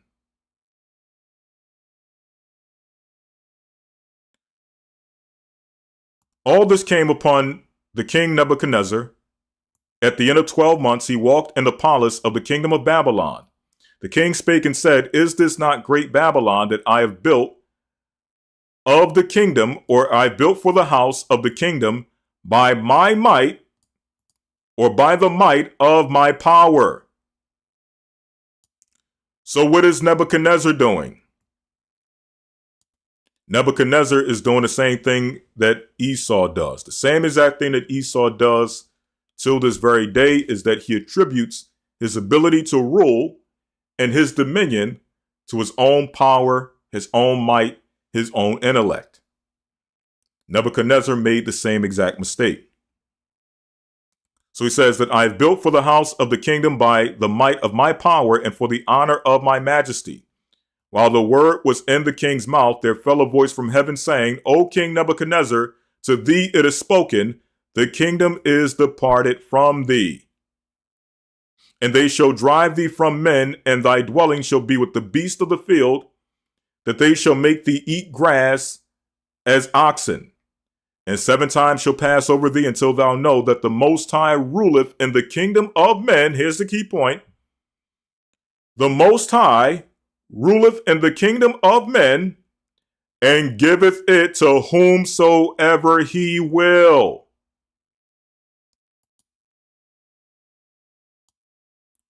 Not to whoever has the highest IQ, or whoever has the highest morality, or whoever has the high sense of civilization. It's the Most High who chooses who will rule for his purpose, for his will, and how long they will rule for his purpose, for his will. So for those who would think that they got a burden upon themselves to spread their civilization, which we have not yet finished exposing, we're only dealing with the IQ point. But for those who think that it is because of their high IQ and their intellect that they have a responsibility to share and spread and impose their culture and their ideology and their politics and their financial system and their religion upon the inferior nations of the earth, you're sadly mistaken. You are able to do what you do throughout the four corners of the earth, not because of your intelligence, but because God gave you a turn. The Most High gave you a turn. Simple and plain. And there will come the time when your turn is up. And as the Bible says, Esau is the end of the world, and Jacob is the beginning of it that followeth. There will come a time in which the world won't even remember the time in which Edom was the superior nation or held supremacy over the earth. When I say superior, it just simply means that he's the one, he's in control right now. He's in rulership right now. Okay?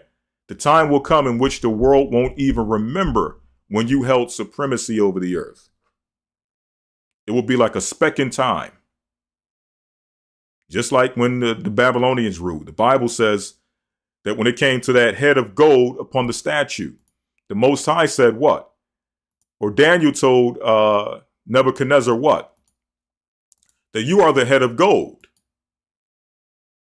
And when you look at the successive kingdoms on the image of Daniel, with every kingdom that came, the more inferior the quality of that kingdom or those kingdoms became, and went from gold. And I'm just paraphrasing. Don't quote me on this, but Just to give an example, it went from gold, and it went to silver, then it went to bronze, then it went to stone, iron mixed with miry clay. With every kingdom that came, it became more inferior and inferior. I say all that to say that Nebuchadnezzar was seen as like the glory of all kingdoms. He was the head of gold upon that statue. Right? Now, if you go over to Babylon right now, or the location of modern day Babylon, you wouldn't even imagine that there was a great empire that once ruled from that location. That's how much that kingdom has fallen, or that location has fallen from its original glory. And it will be the same exact thing for Edom once he falls. Right? You're going to go through the waste places of Edom and all the places he ruled, and you're going to see that, man, this was once a great empire. This was once the Lady of Kingdoms. This was once the glory of the world. Right? So that's the reality of it. Okay? So moving on to our next point, let's deal with the morality aspect. Let's go back to the book of 1 Maccabees 1:1. We still have a lot to cover. Okay, we still have a lot to cover. So let's go on to verse number 9 in the book of 1 Maccabees, the first chapter.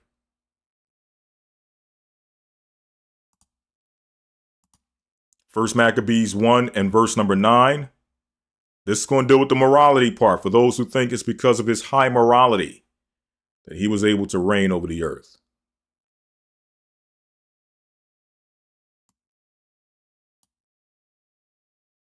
One second.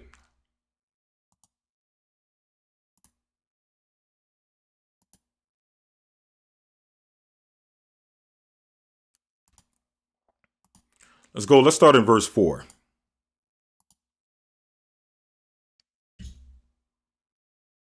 Okay. Verse 4. And he gathered a mighty strong host and ruled over countries and nations and kings who became tributaries unto him. And after these things, he fell sick and perceived that he should die. Wherefore he called his servants, such as were honorable, and had been brought up with him from his youth, and parted his kingdom among them while he was yet alive.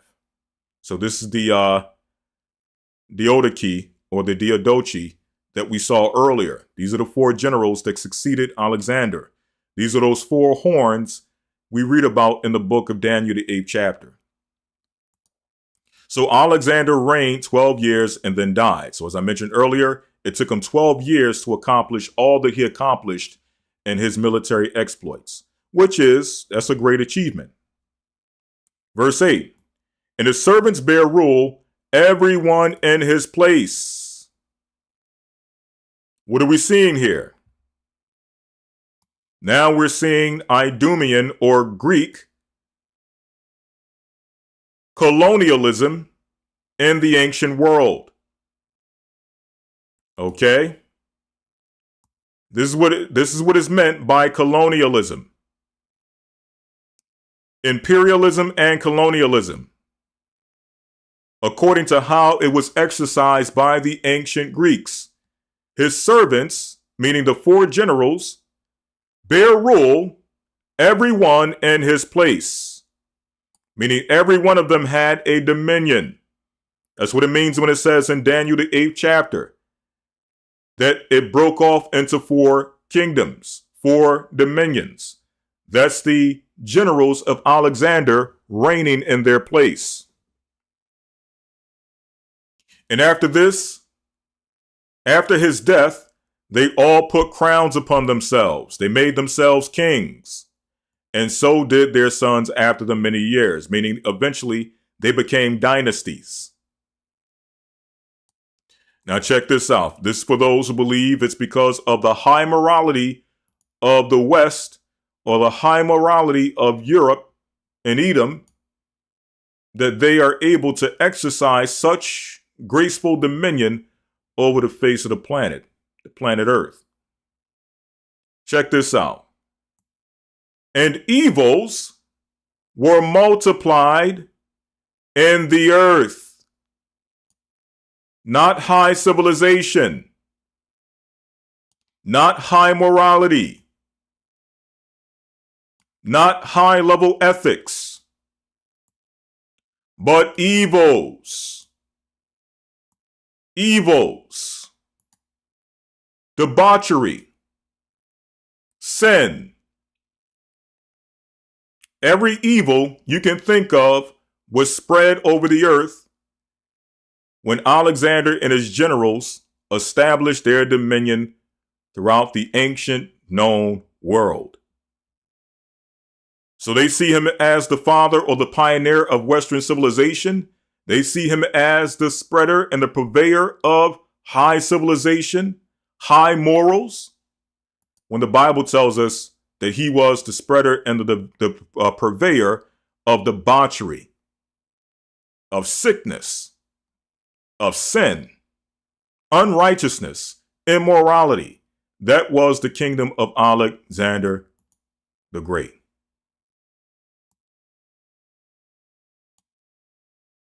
So now that takes us back to play number 1.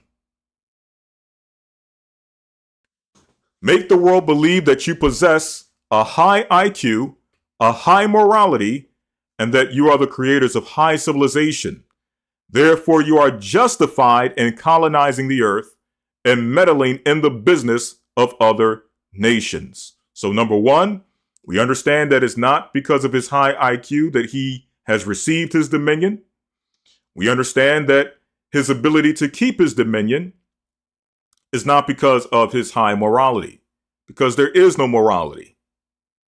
When they spread over the earth, when their hand reaches throughout the 4 corners of the earth, and when they sink their teeth into nations throughout the 4 corners of the earth, what happens? Sin, evil, and debauchery is spread, is multiplied.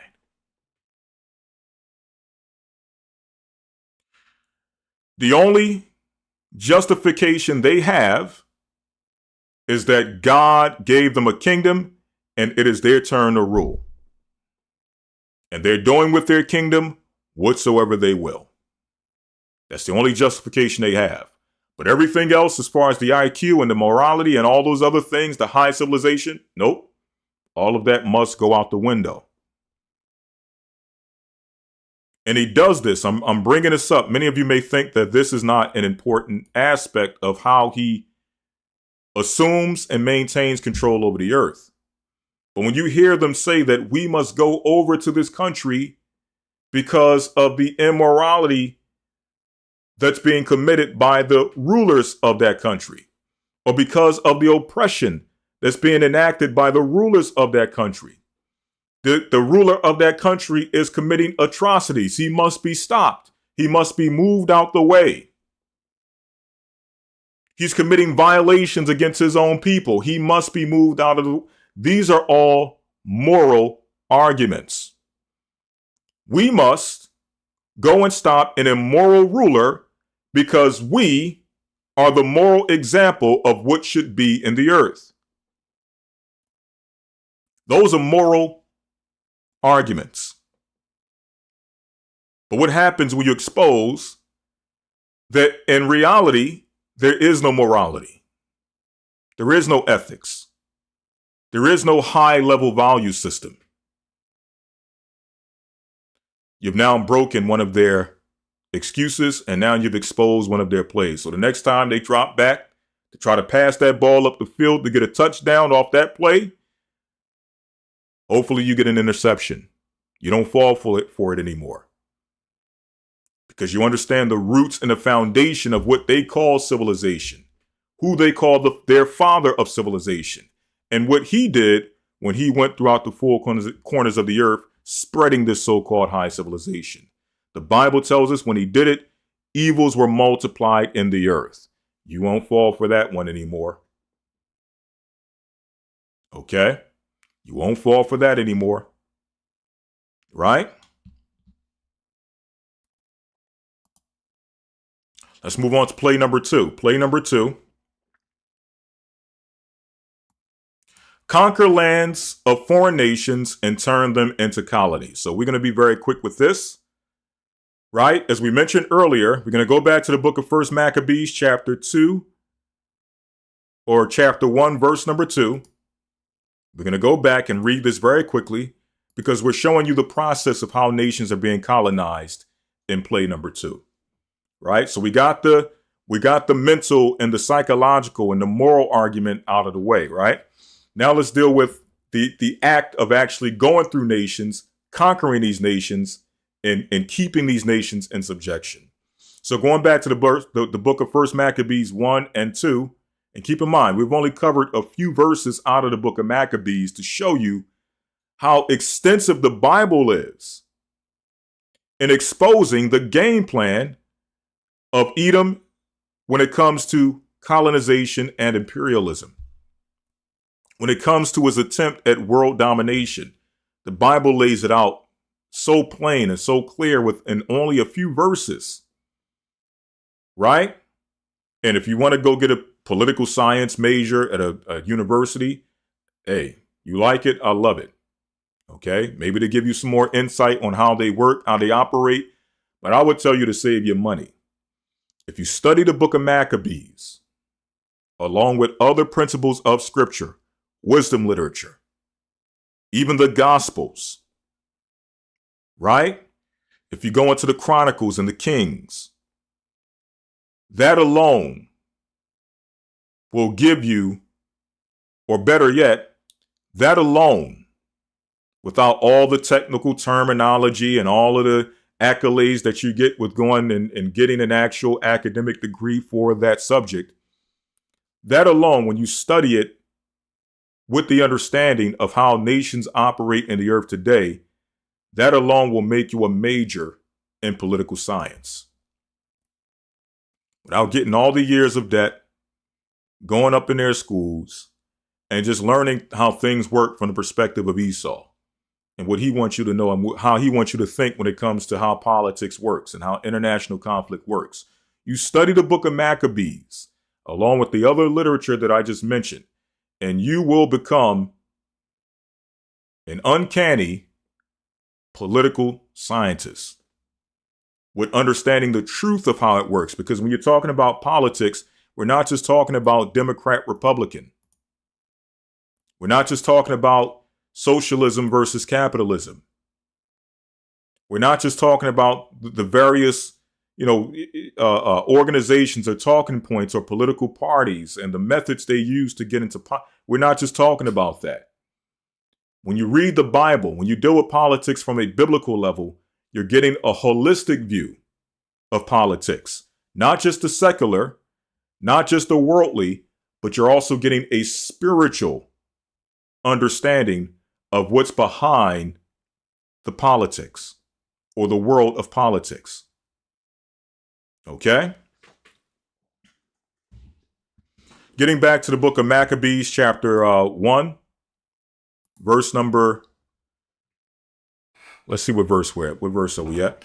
Verse number 3, it says, "And went through to the ends of the earth and took spoils of many nations, insomuch that the earth was quiet before him." So this is, again, Alexander going and exercising his dominion over the earth. Whereupon he was exalted and his heart was lifted up, and he gathered a mighty strong host and ruled over countries and nations and kings who became tributaries unto him. So you put the nations in subjection. Now you start collecting finances and resources from these nations, right?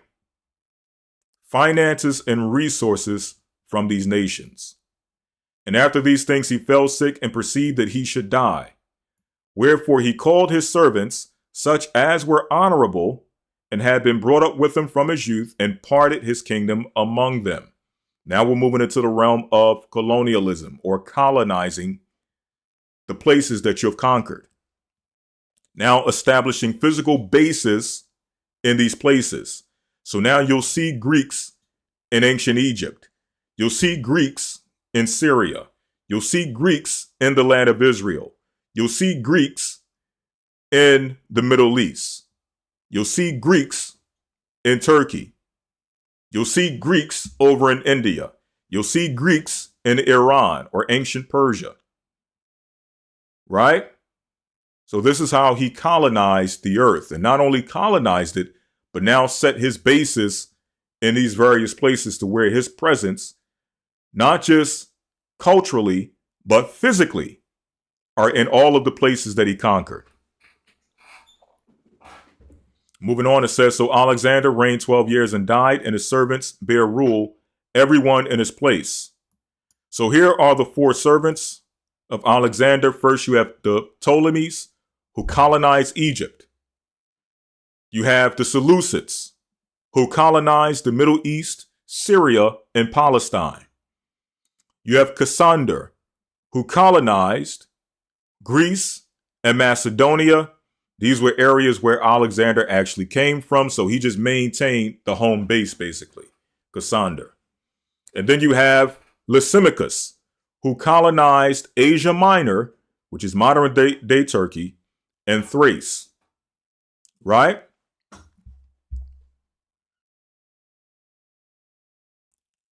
So reading on, it says, and there came out of them, in fact, let me go back to verse 9, and after his death, they put crowns on themselves, so did their sons after them many years, and evils were multiplied in the earth.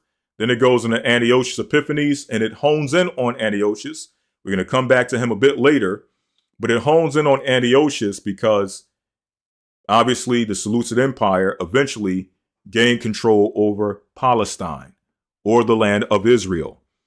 Initially, Israel fell under the dominion of the the Ptolemies, right?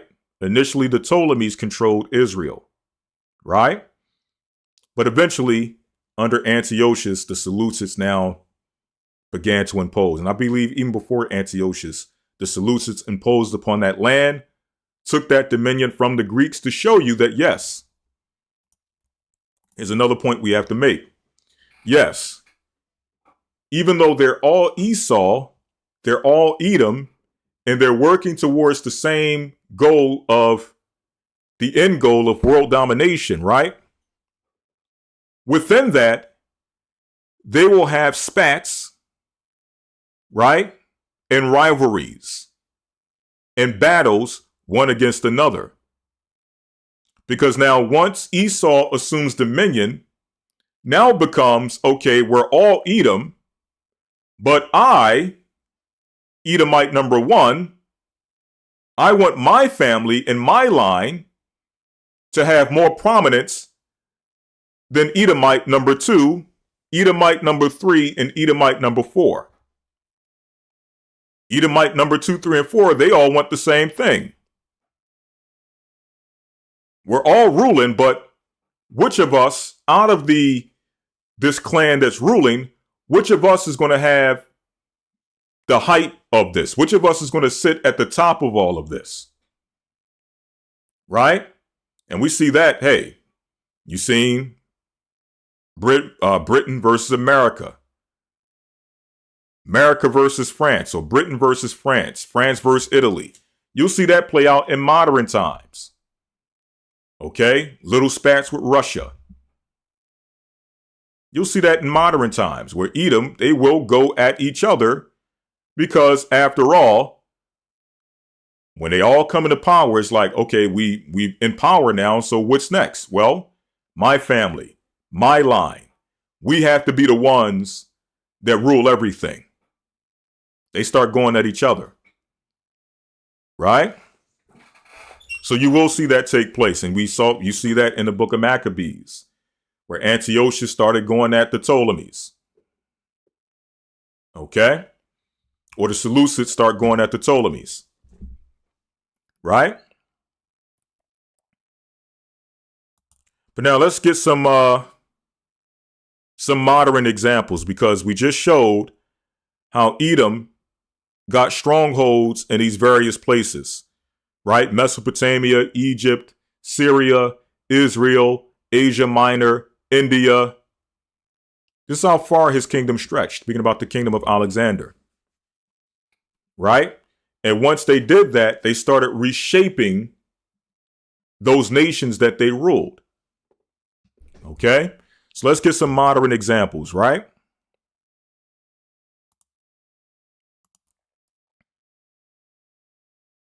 All right. How many of you are familiar with what is called the Sykes-Picot Agreement?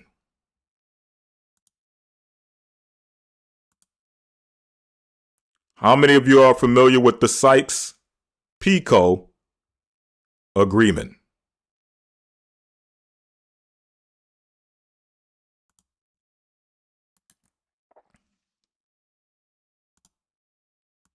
Say "kun" if you are, "la'ah" if you're not. Someone said, sounds like the mafia. Exactly. I believe the mafia is like a microcosm of what happens on a higher level, on an international stage between Edom. Like, we're all Italian, right? We all come from Italy. We all want the same thing. We all want to be able to control either international, or international world politics. We want to be able to control the underworld. There's certain things we all want to control, but which one of us is going to be the boss of bosses? Which of our family is going to produce the boss of bosses? Basically, that's a perfect example. That's a microcosm of how things work on an international level when it comes to Edom. We're all here in rulership. We all want the same thing, but which one of us, out of all of these families of Edom, is going to be the boss of bosses? Okay, so let's get into it. The Sykes-Picot Agreement. Again, we're showing you how Edom gets dominion over these nations, put nations in subjection, and they start reshaping those nations, right? They start making agreements. Sometimes they may get into a little spat or a little war, but nonetheless, it's moving towards reshaping the nations that they've colonized.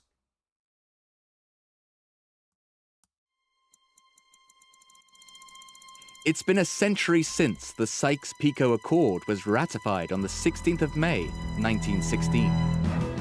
This was a secret agreement between Great Britain, France, and Tsarist Russia. So the Sykes-Picot Agreement was a secret agreement between France, Britain, and what they call Tsarist Russia.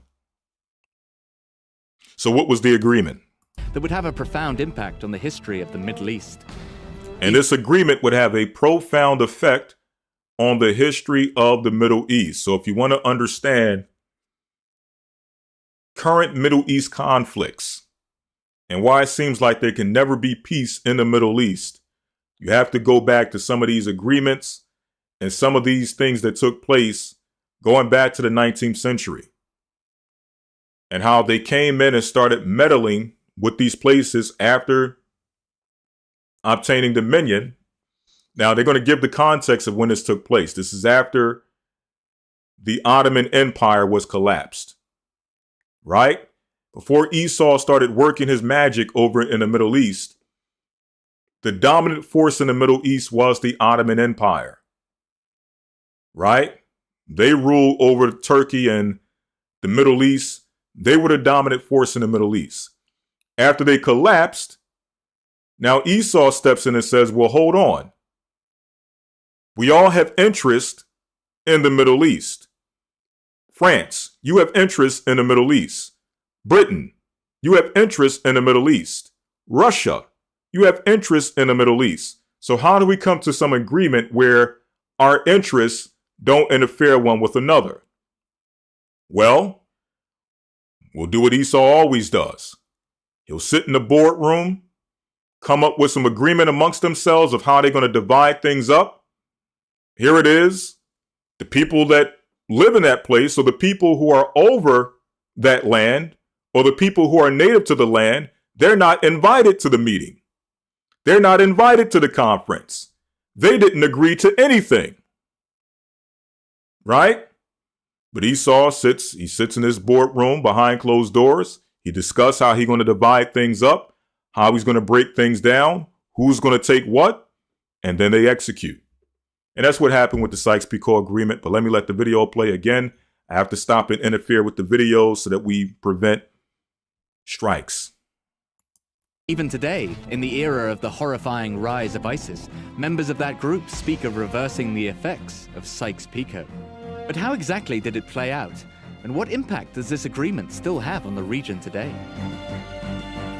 In 1915, the once mighty Ottoman Empire was clearly in its final days.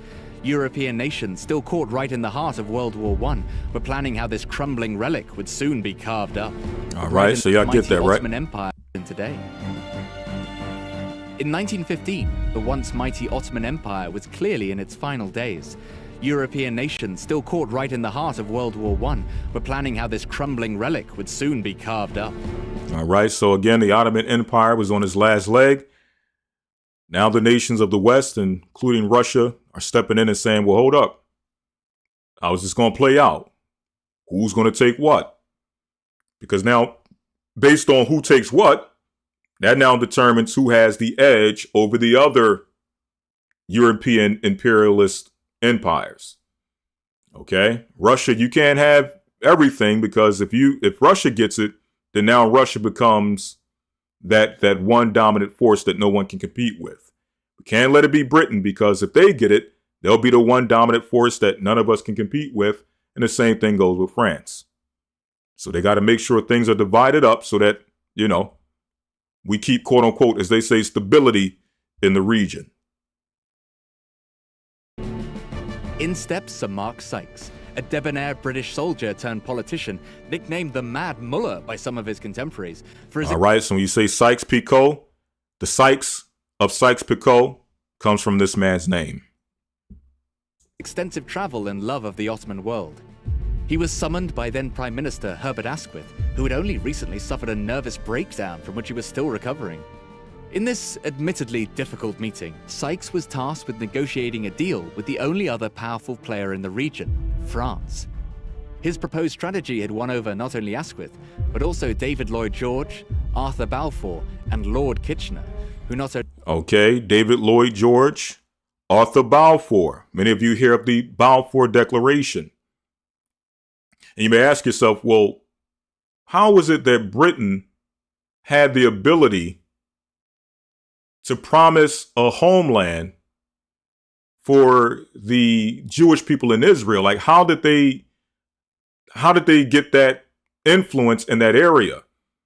Or what control did they have in the area to make such a promise? Well, that ability came from the Sykes-Picot Agreement. They were able to make a promise because, again, after the Ottoman Empire fell, part of what Britain got was the land of Israel. So now they were able to promise or make a promise to give the Jewish people a homeland in the land of Israel, or to strike up some type of agreement which would land with the Jewish people receiving parts of the land of Israel. Okay? only wanted Britons to join the army in his famous and much imitated poster, but who also hated the Turks and wanted Britons to expand their empire into Turkish territory.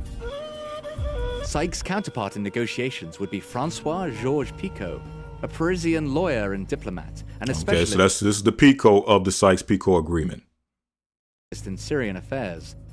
The two men argued on behalf of their nation's interests and eventually settled on a dividing line drawn up by Sykes himself that went from the port of Acre on the Mediterranean Sea. Okay, so let's go back. Hold up.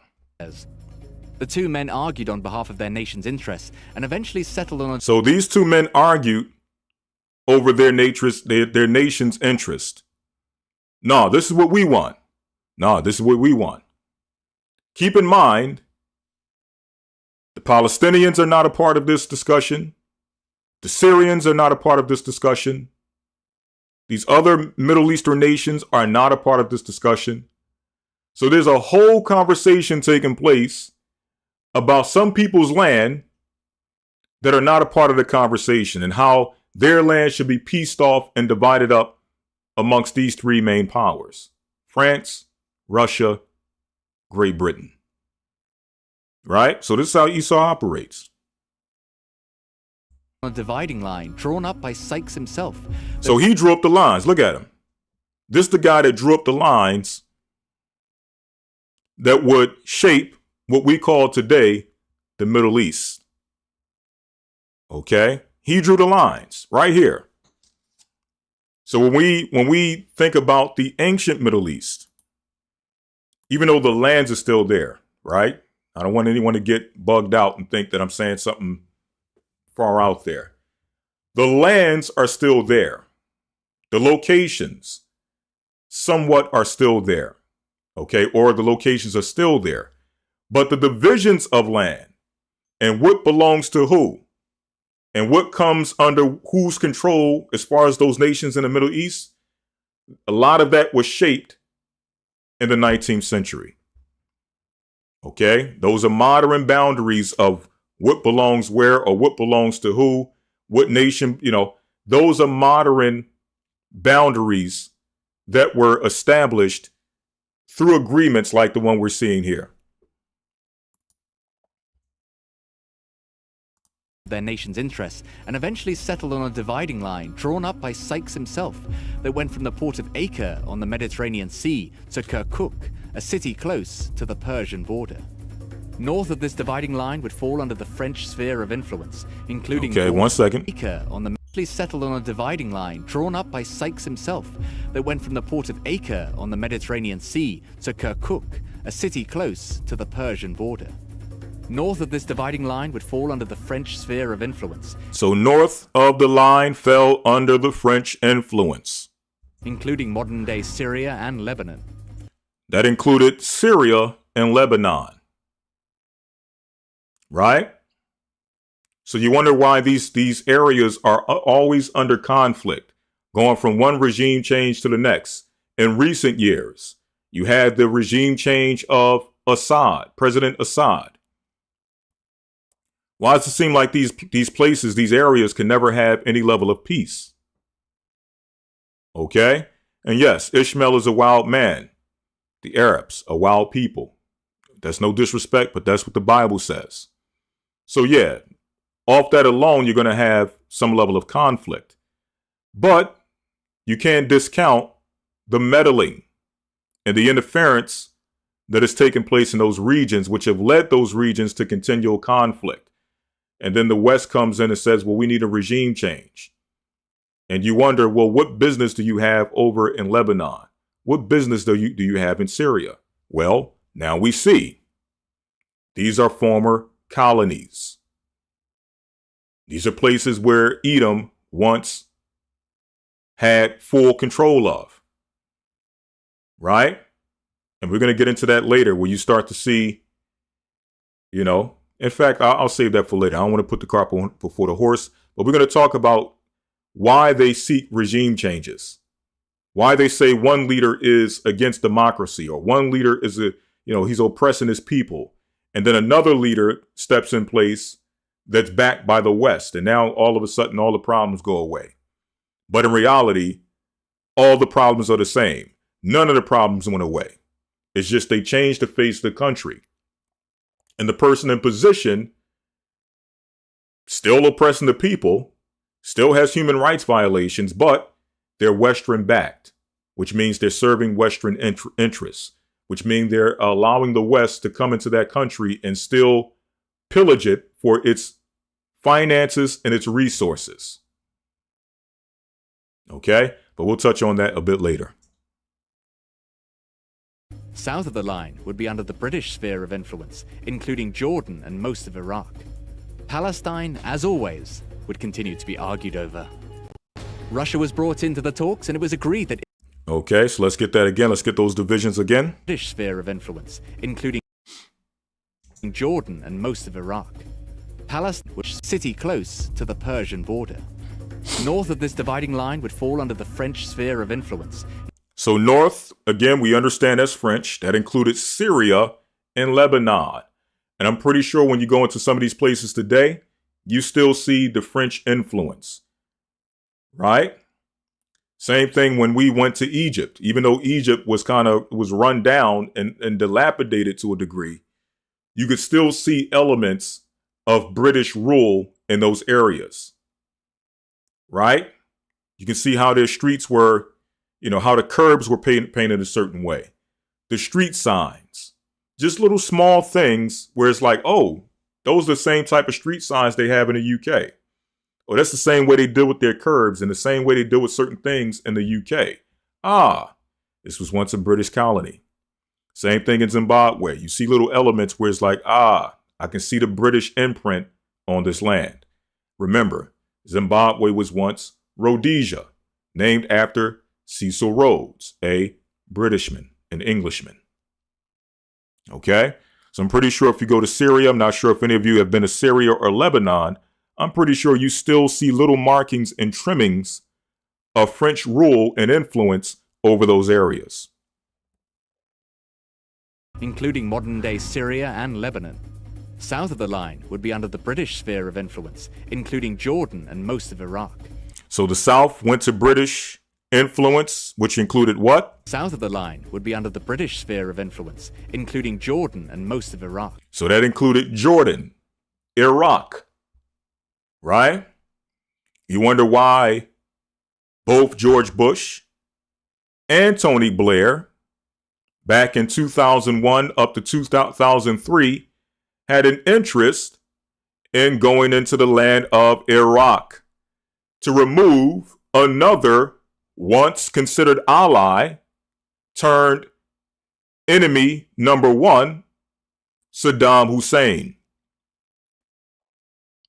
What interest did they have over there? Well, both America as well as Britain at one point held a sphere of influence where? In Iraq. Okay? So now you start to see, based on who controlled what, you start to see the politics play out. Now you understand why certain leaders are demonized.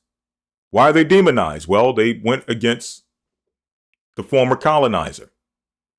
Okay? Or what interest do they have over there?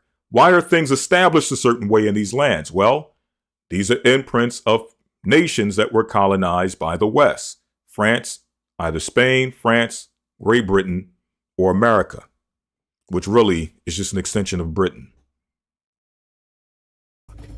Palestine, as always, would continue. Same thing with Gaddafi. How did Gaddafi become an enemy? Start asking yourself, okay, who had control of Libya? Was Libya ever a colony of the West? And what did Gaddafi do to now disrupt the relationship of Libya with the West? You start putting two and two together, you start realizing, okay, this is just another narrative that's being drummed up. And again, we'll touch on it later. I don't want to go into it too much now because we're short for time. So let me just finish out the video. To be argued over. Russia was brought into the talks, and it was agreed that Istanbul and the surrounding waterways, along with our... Okay, so this is Tsarist Russia. This is before, the Bolshevik Revolution. Okay, this is still Iraq. Tsarist Russia. I believe this is... would continue to be argued over. Russia was... So Israel was still argued over, right? But there was still a sphere of influence between France and Great Britain in the area. Israel was still argued as far as who would control that solely. So I believe this is Tsar Nicholas II. Okay, this is what they mean by Tsarist Russia. He's the last ruler of the Tsarist Russian Empire before the Bolshevik Revolution, before Stalin and those guys. Stalin and what's the other guy? I always forget his name. You got Joseph Stalin and some of these, you all get the point. Going on, reading on, or going back to the video. Was brought into the talks, and it was agreed that Istanbul and the surrounding waterways, along with Armenia, would be placed under Russian control once the war was over. So Armenia would be placed under Russian control. So Russia was at the table, making agreements as to who would take what. And so a new map was drawn in place of the Ottoman Empire, and in so doing, most of the modern-day border... Lenin was the one I was thinking about. I think it's Vladimir Lenin. Yes, exactly, Lenin. Okay. Marx, Vladimir Lenin. That's the other one. I always forget his name. But that's when the Bolsheviks start to get into to power after they remove the last czar. Okay. Mussolini was Italy, if I'm not mistaken. Okay, Mussolini was Italy.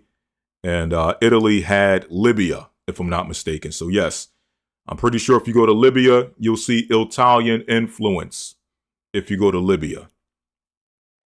Okay, probably more so back then than now. Again, once the colonizers are pushed out, right, things start to get run down. The infrastructure is not up to par as it used to be. Okay, the country goes through a rough spat, but still, even as things get dilapidated, you still see those markings of the former colonizer. You may see the people speak Italian. You may see the people speaking French. You may see the people speaking English, the Queen's English. Right? Yes, it is. Someone says the chat is exceedingly intellectual. Yes, they are. Okay. Mussolini tried for Ethiopia too. Yes, they did. But I believe Ethiopia never fell directly under any colonial power or imperialist power. They were the ones that escaped. I think it was Ethiopia and one more country escaped the imperialist power or the colonialist power. I forget what the other country was. Okay. But Ethiopia was one of them. Right? Was it Kenya? Okay. Was it Kenya? Rose Melton said Kenya. Was that the other one?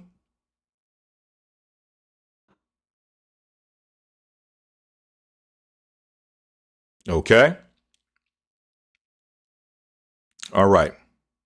Was it Somalia? I forget. There's another one who didn't fall under any sphere of influence.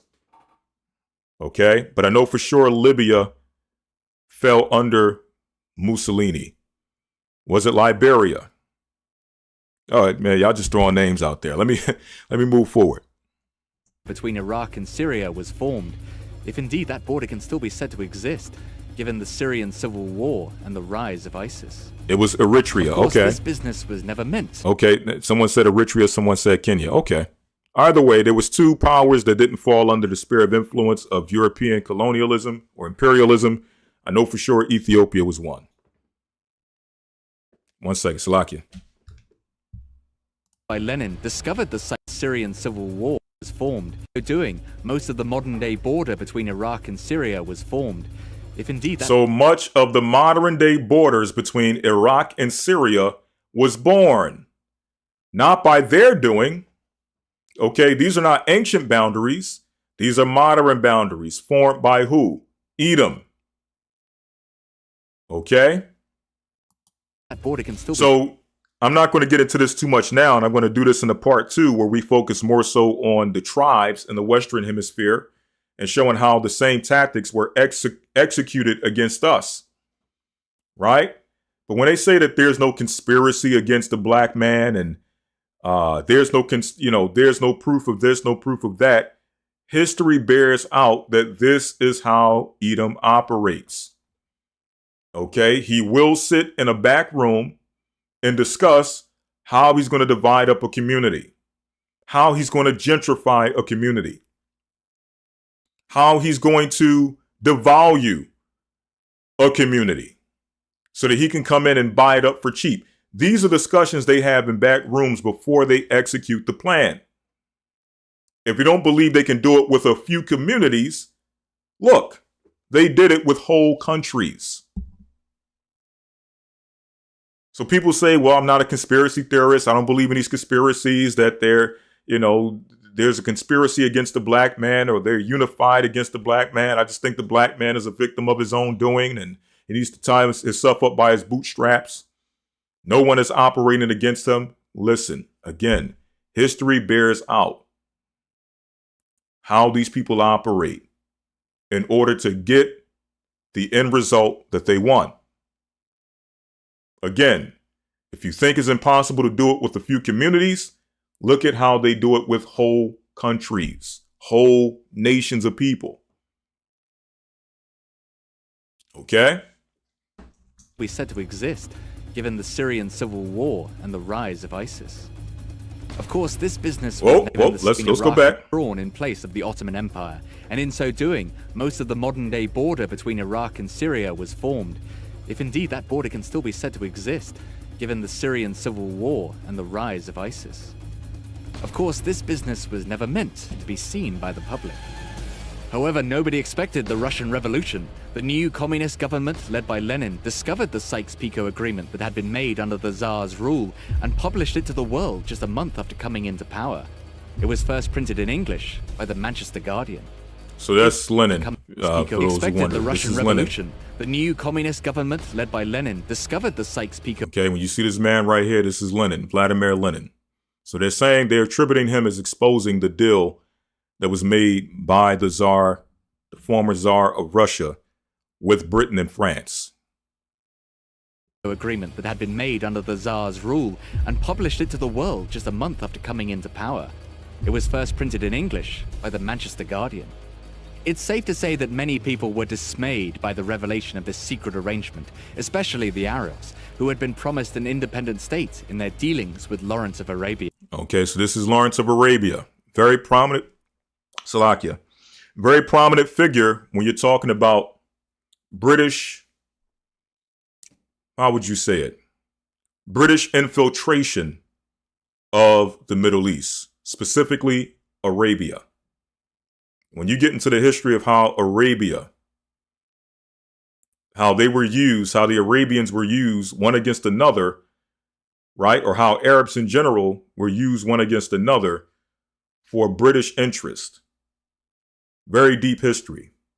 Okay, but here's one of the figures, a prominent figure, right? I believe he was don't quote me on this. I believe he was an MI6 agent, a double agent, as some would say, sent by the British into the Middle East, into Arabia, to stoke conflict for British interest between Arabian nations.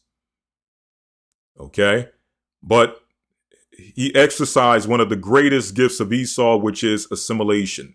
He didn't go there as a colonizer, saying, I'm a Brit, you must submit to Brit. We are a high IQ, high civilization, high morals. You guys are inferior.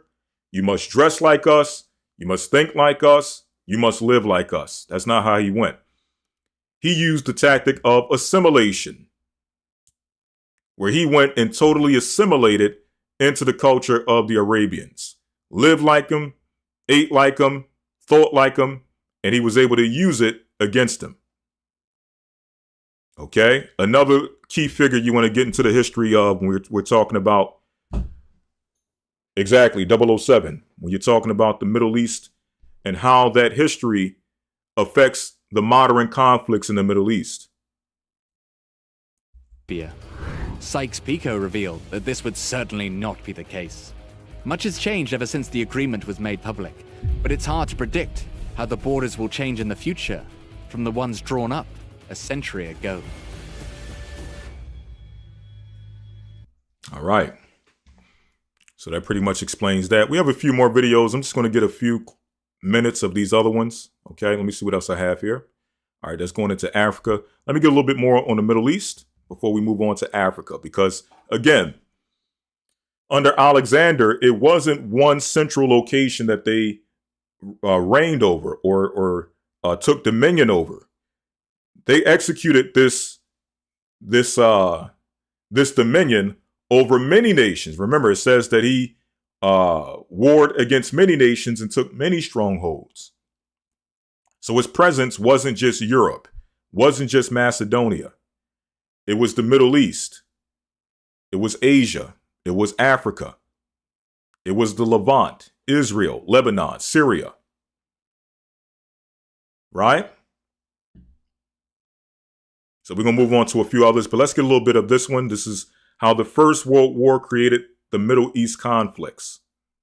The modern Middle East. Now, this is 23 minutes. We don't have time to play all of this, but, you know, hopefully in the future we can do an extended version where we're playing all of the videos. Most likely that can be a Patreon that we do where we go into all of the videos extensively and break down things more extensively. But we're already almost, let me see, we're almost 3 hours in and we still have a lot to cover. This is a region troubled by war, terrorism, weak and failed states, and civil unrest. But how did it get this way? The map of today's Middle East was mostly drawn after the First World War.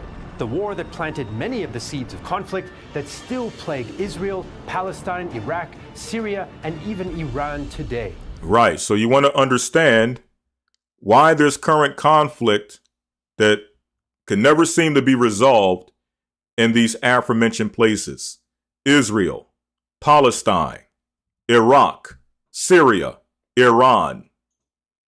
A lot of these conflicts started during the First World War. Who started these conflicts? Edom. But again, he'll go and put a camera on these places and say, look at how wild and deranged these people are. We need to go and effect the regime change.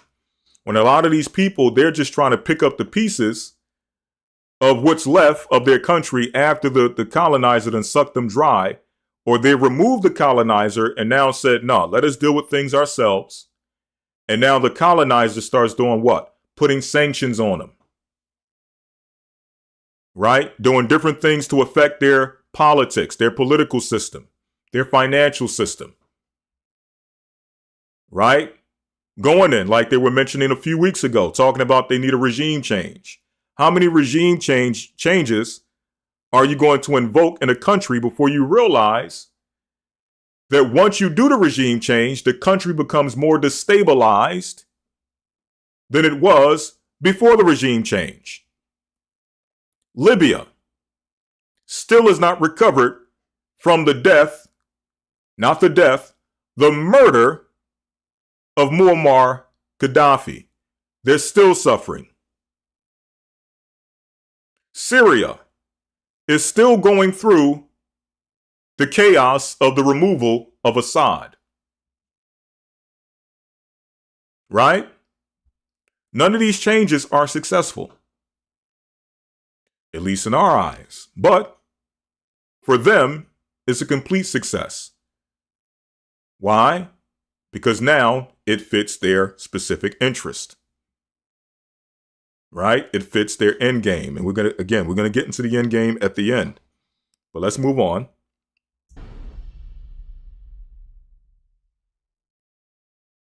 When the First World War began in 1914, the map of the Middle East looked much different than it does today.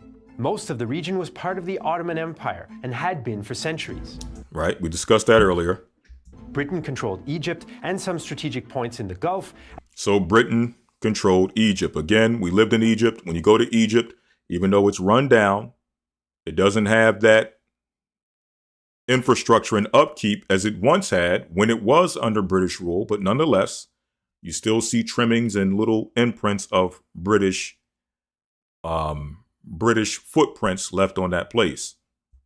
And a weak Persian state was informally under the influence of Britain in the south and the Russian Empire in the north. So Persia, Iran, was divided when it comes to influence. Russia influenced the north, Britain influenced the south. After the war ended in 1918, the Ottoman Empire disappeared and a host of new states replaced it. States whose borders were decided in far-off capitals and whose people were... So you have another treaty. Signing of the Treaty of Sèvres on the August 10th, 1920. So the Sykes-Picot was not the only treaty or agreement that was signed that affected the layout of the Middle East. Were caught up in the chaos and uncertainty of an unstable new order influenced by ideas like nationalism, self-determination, and Zionism. For some, the new order held out hope for a better future, but for others, only fear. Even before 1914, the Middle East was a vital strategic region. Germany built the Berlin to Baghdad Railway to extend its influence. Russia wanted... So you see Germany, they had their interest in the Middle East.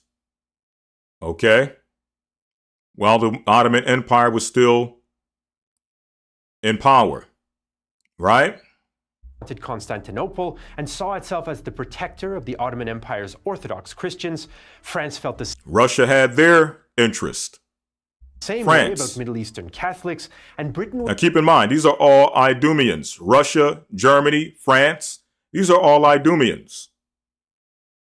All of them looking at certain locations and saying, well, hold up. These are strategic locations, right? Let us make our mark. Let us cast our lots and now start building or putting our stamp on some of these places. Okay. And slowly but surely bringing these places or bringing these countries or these regions under our subjection. Was concerned about the safety of the Suez Canal route to British India. Ottoman fear of the Russians, British and French is part of the reason the empire joined Germany and the Central Powers when the First World War began. For the next 4 years, fighting raged in Anatolia, Mesopotamia, the Sinai, and Palestine, alongside widespread famine and the Armenian genocide. As the war dragged on, both the Central Powers and the Allies tried to undermine each other's empires. The Germans and Ottomans appealed to Muslims under French, British, and Russian rule, while the Allies appealed to minority Christians and Arab nationalists living under the Ottomans. The Germans and Ottomans appealed to Muslims under French, British, and Russian rule. So it says the Germans did what? The Germans and Ottomans appealed to Muslims under French, British, and Russian rule. So it says the Ottomans appealed along with the, let me get that again. Empires. The Germans and Ottomans, Central Powers, and the Allies tried to undermine each other's empires. So it says the Allies tried to undermine each other's empires, showing again that Edom, even though they're all Edom, all of them are working ultimately for their own interest. Yes, we have a common end goal, but in the meantime, in between time, we want our country or our nation or our tribe to be that one jewel over all the rest of the tribes. Right? So they were undermining each other. At the same time they're making deals, they're working to undermine each other for supremacy. So you had the Germans working with the Ottomans, and they were working on using Muslims who are under France and British control and using them as foot soldiers, Salakia, foot soldiers, to now fight their cause. So now you see how you go into some of these countries and you got these political groups, 2 different political groups or 2 different militias. And it seemed like these 2 militias just woke up one day and said, let's just start killing each other. Or these 2 political groups just woke up one morning and said, well, let's go after each other. When in reality, again, it's Edom's influence in the area. He'll go and put the battery in the back of one side and use them as his foot soldiers, while the other the other group of Edom will come in and he'll find a militia or find a group of people to now use as his foot soldiers to fight his interest. And you think just because on the ground you see cameras of just 2 Arabs fighting, you just think that these are wars from thousands of years ago that these people have never been able to settle or resolve. Well, no, these are relatively recent conflicts that were started by Edom, using one side against the other. He did the same thing in Africa, did the same thing with the Native American Indians. Okay? The Germans and Ottomans appealed to Muslims under French, British, and Russian rule, while the Allies appealed to minority. So the Allies appealed to who? Minority Christians and Arab nationalists. Minority Christians and Arab nationalists. Living under the Ottomans. Living under the Ottomans. So you got one side of Edom putting the battery up in the back of one side, and another side of Edom putting batteries in the back of the other side and using them for their own political interests and gain. Making promises that, listen, if you fight for us and we win, we'll give you this. The other side, if you fight our cause and win, we'll give you that. Right? Making promises, which in many cases, we all know, Edom didn't keep any of the promises. The great powers also struck secret deals with each other to divide the spoils of war in case they won. Exactly. In case they won, they would discuss, okay, if we win, this is how we're going to divide this up. These deals had one thing in mind: winning the war as soon as possible and benefiting from that victory. The contradictions and conflicts of wartime agreements could be sorted out later, or so they thought. One of these wartime deals was between the British Empire and the powerful Hashemite family of the Hijaz region, part of today's Saudi Arabia, but then part of the Ottoman Empire. The Hashemites were led by the Sharif of Mecca, Hussein ibn Ali al-Hashimi, who agreed to lead Arab tribes loyal to him in a revolt against the Ottomans. In exchange, the British promised that the Hashemites would rule a future independent Arab kingdom, but the deal was vague about borders. Hussein hoped that if the British won, his family could lay claim to new territories and power. You see that? So that's the deal they made with Ishmael. Now the Hashemites, if I'm not mistaken, the Hashemite clan descend from Muhammad's grandfather, Hashem, if I'm not mistaken. Right? So let's go back a little bit. Or so they thought. One of these wartime deals was between the British Empire and the powerful Hashemite family of the Hijaz region. All right, the Hijaz region, that's one of the older, before it became Saudi Arabia, it was divided between the Hijaz and other sections, other regions. Saudi Arabia, the term Saudi Arabia is a relatively modern term. Saudi being named after the house of Saud or the house of Saud. Okay? So even though the people are ancient peoples that came long before the family of Saud, the term Saudi Arabia comes from Ibn Saud or Ibn Saud. And from that family, that region became known as Saudi Arabia. But here you have the British making an agreement with the Hashemite family that if you win this war for us, this is what we'll promise you. Part of today's Saudi Arabia, but then part of the Ottoman Empire. The Hashemites were led by the Sharif of Mecca, Hussein ibn Ali al-Hashimi, who agreed to lead Arab tribes loyal to him in a revolt against the Ottomans. So, this man here made an agreement with the British that he would unite his family, unite his people, unite his region against the Ottoman Turks. Okay? Why? Because again, the Ottomans were the dominant force in the Middle East before Esau started playing in the region.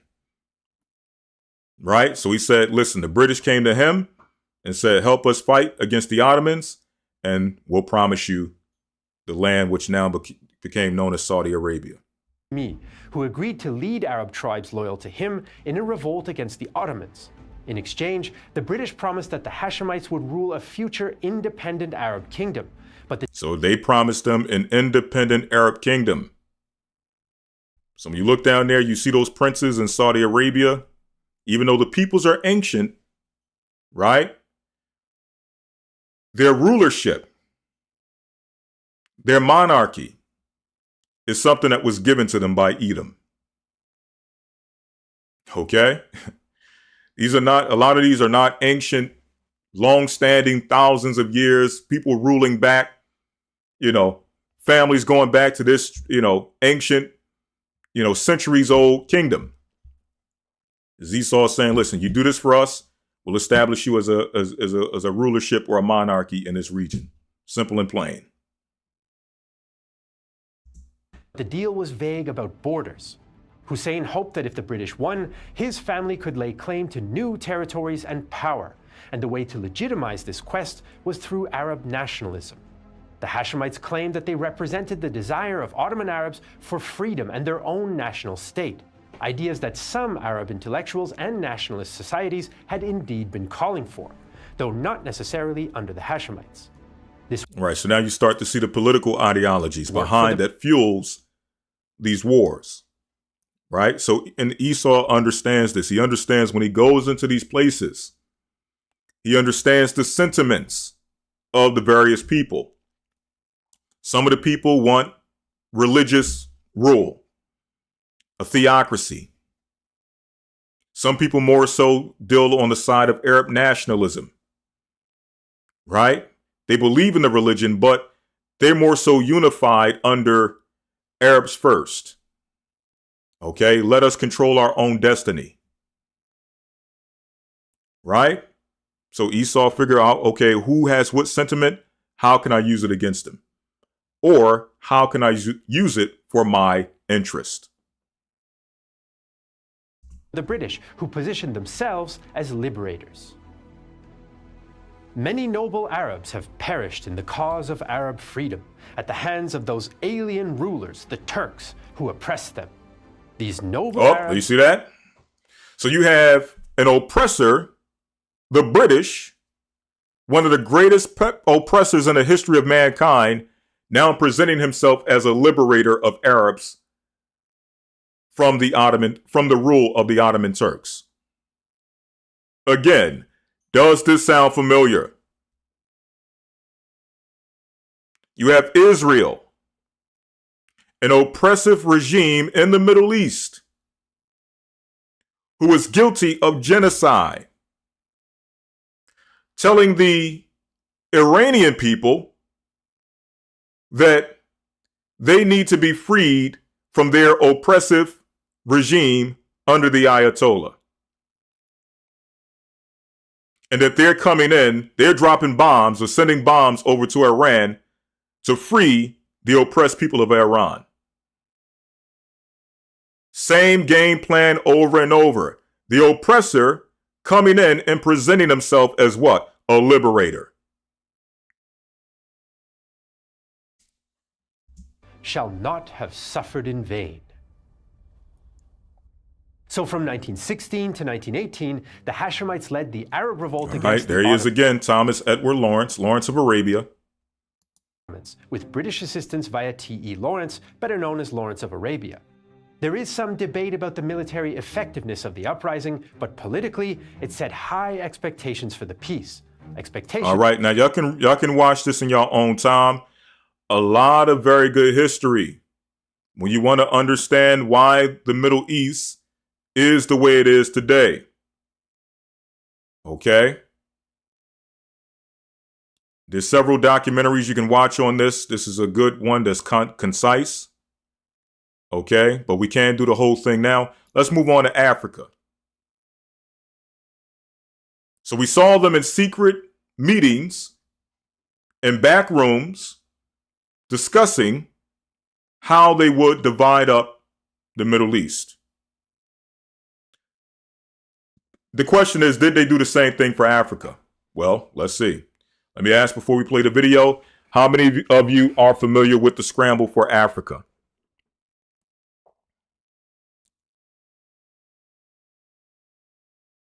I'm not putting the links in the chat. You can, I should put the links in the chat. It's a good idea. 1 second.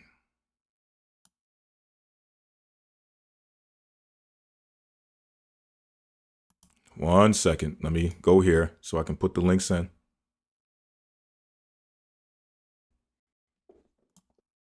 All right. Where's the chat?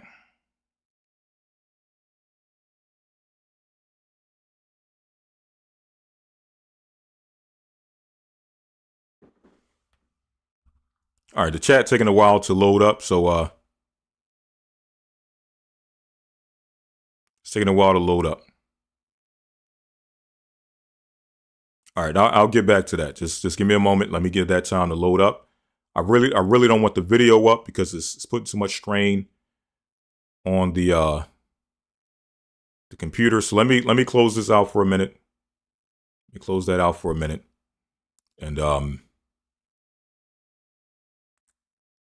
at the end, I'll just put all the links in the chat at the end. Okay? For some reason, the chat is not coming up immediately. 1 second, Salakia.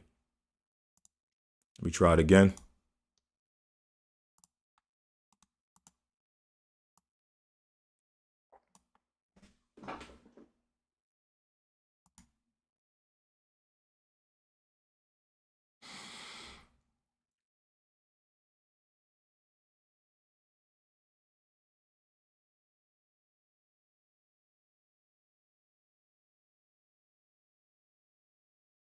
All right, the chat is for some reason the chat is not coming up for me. So Yeah, I'll find another time to do that.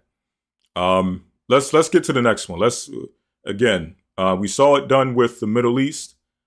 Did they do the same thing with Africa? Let's see. And I'll just show the name as well. In fact, let me show the names real quick of some of these videos that you can go back and watch for yourself or make a part of your collection. White Man's Burden by Simplified and Short. Okay, White Man's Burden Explained. Sykes-Picot Agreement by Century Sense. Again, Sykes-Picot Agreement by Century Sense. How the First World War Created the Middle East Conflicts documentary by The Great War. Again, How the First World War Created Middle East Conflicts documentary by The Great War. Okay? All right.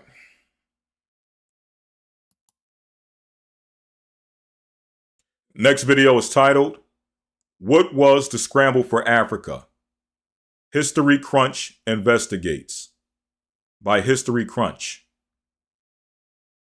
All right, fair use, educational purposes only.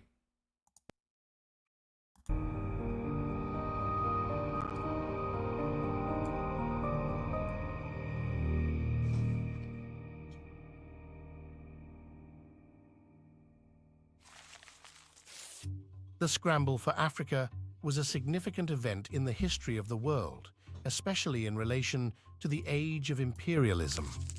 It saw the major powers of Europe compete with one another as they sought to gain territories in Africa for their own benefit. While this led to major economic gains... So they did what? They sought to gain territory in Africa for their own benefit. The question is, how did they accomplish this? Well, let's see. The European countries, it caused devastation and destruction for the African people. Sounds familiar? So we showed you earlier with the Middle East, them meddling in the Middle East caused devastation and conflict for the people, and may I add, ongoing conflict for the people of the Middle East. All right?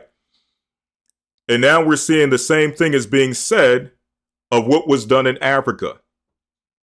How them trying to serve their own interest by taking territories in Africa led to destruction and devastation for Africa that is yet to be remedied.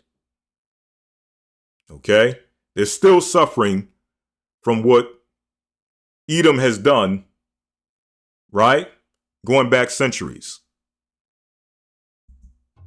In this video, we investigate the history, importance, and outcomes of the scramble for Africa. Let's explore this significant event in closer detail. The scramble for Africa occurred from approximately 1884 until the outbreak of World War I in 1914. All right, so from 1884 to 1914. Okay. That's that about 30 years. For a 30-year period, they were at the scramble or working for the quote-unquote scramble for Africa. The question is, what is the scramble for Africa? Well, let's get to it. In these years, almost all of Africa came under the control of the major European powers, including Britain, France, Germany, Belgium, Italy, Portugal, and Spain. All right.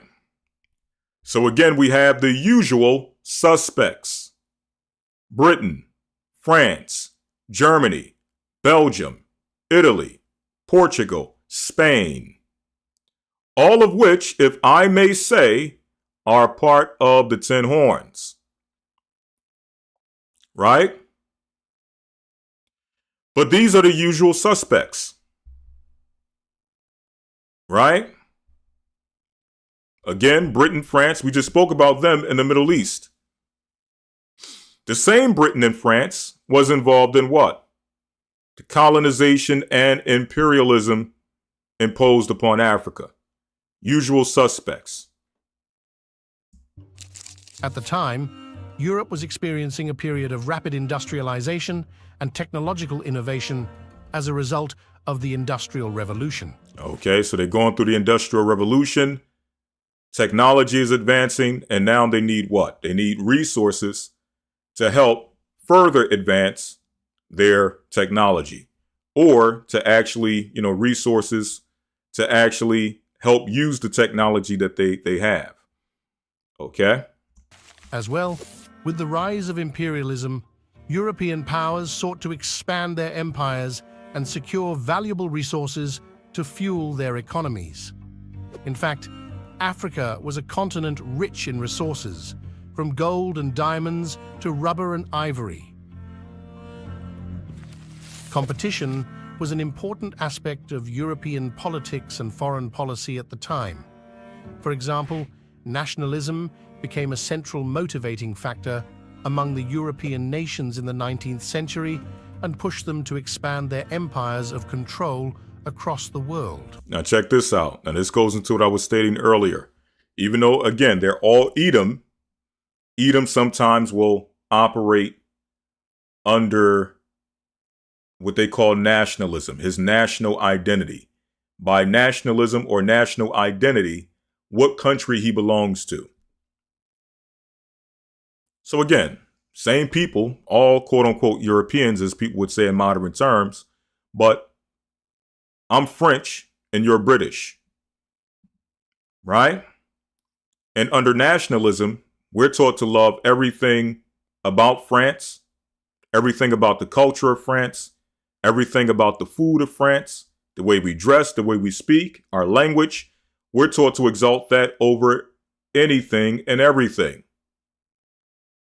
And the same goes for Britain. Well, we speak a better language than you speak. We dress better than you dress. Our culture is better than your culture.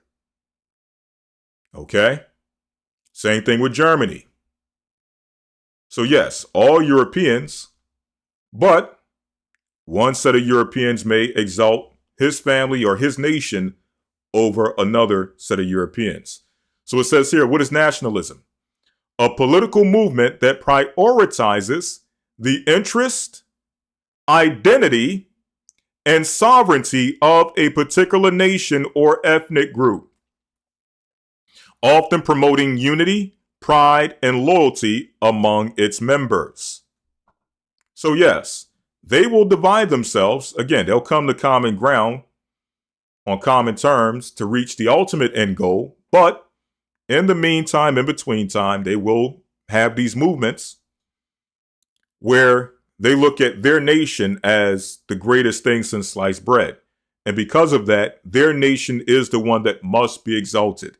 Their nation must be the one that's the cream of the crop. Okay? So the Britain may feel as though they need to be the cream of the crop. Germany will feel like we need to be the cream of the crop. Italy, no, we need to be the cream of the crop. France, no, we need to be the cream of the crop. Spain, no, we need to be the cream of the crop, or the creme de la creme. Okay? This sense of rivalry was so intense that it eventually resulted in the outbreak of World War I in 1914. At its core, the scramble for Africa was characterized by territorial conquest. European powers scrambled to establish colonies and spheres of influence across the... So it says here, David Livingstone, British explorer and missionary in Africa. Another key figure you want to study, get some understanding on. Okay, and that's another thing. We're going to touch on that later. The missionaries, how the so-called Christian missionaries were used as a means to colonize various areas. African continent. Explorers, missionaries, and colonial administrators played crucial roles in advancing European interests in Africa. You see that? David Livingstone preaching in Africa. So you think he's coming to spread the good word of Jesus. You think he's coming to spread the good news. But in reality, After the Bible comes the sword. After the Bible comes the musket gun. Okay? After the Bible comes the bombs. Right?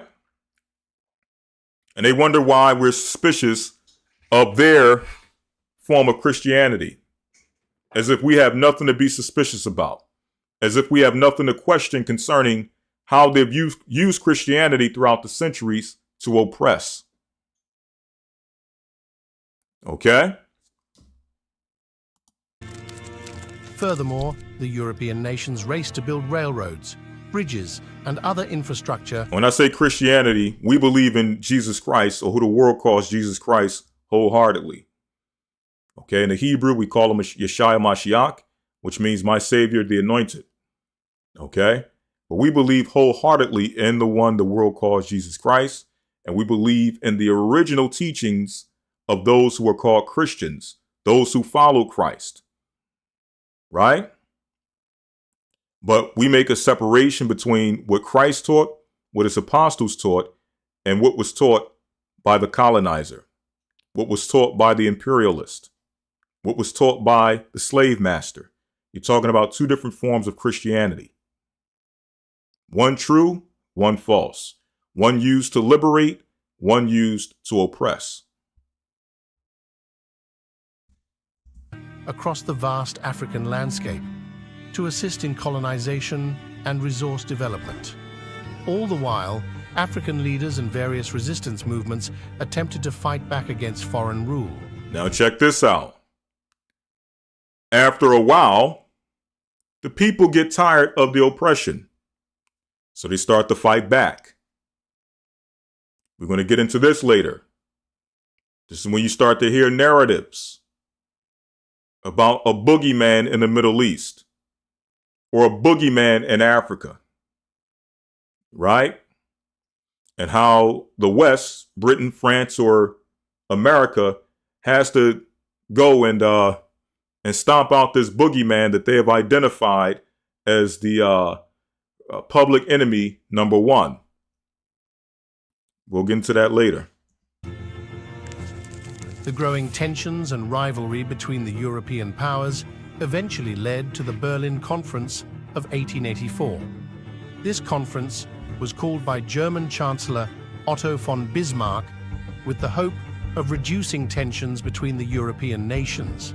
As such, the goal of the Berlin Conference was to create a set of boundary lines and define territories for the nations involved. Okay, so in other words, let's stop killing each other. Let's sit down. Let's come to an agreement of who is going to take what. At the end of the day, we all have interest in this place, this continent, Africa. We're all warring to see who can take what, when in reality, all we need to do is come together, have a sit down, have a talk, see what we can come to an agreement with. Right? As they say in, what's the movie? Willie Dynamite. We got to collectivize. So they sat down and collectivized on who would have control of what. Right? So that's what they all at the table doing. You see them right there at the table. This is a political cartoon basically showing exactly what was done. They sat down at a table. Now, there wasn't a literal cake at the table with a literal knife. Okay? This is symbolic of what was done. Here, Africa is a cake. Let's divide it up in pieces. You take this piece. I take that piece. Y'all take this piece. Right? What resulted was a mix of approximately 50 African states that divided African ethnic groups and disrupted existing political systems. African societies were not consulted in this process and were forced to accept the new territories. So, again, these different African countries, none of them were at the meeting. None of them decided whether they wanted this or not. This was something that was discussed amongst Esau in a back room amongst the European nations in a back room. They came out with an agreement and said, okay, this is how it's going to go. Right? Created by the European leaders. Besides the Berlin Conference, the scramble for Africa unfolded as a series of major events, which included the British and French conflict over the Suez Canal, the rule of King Leopold II of Belgium over the Congo, Britain's control and colonization of South Africa, and the two Moroccan crises. So let's see that again. The rule of King Leopold II, the British and French conflict over the Suez Canal, the rule of King Leopold II of Belgium over the Congo.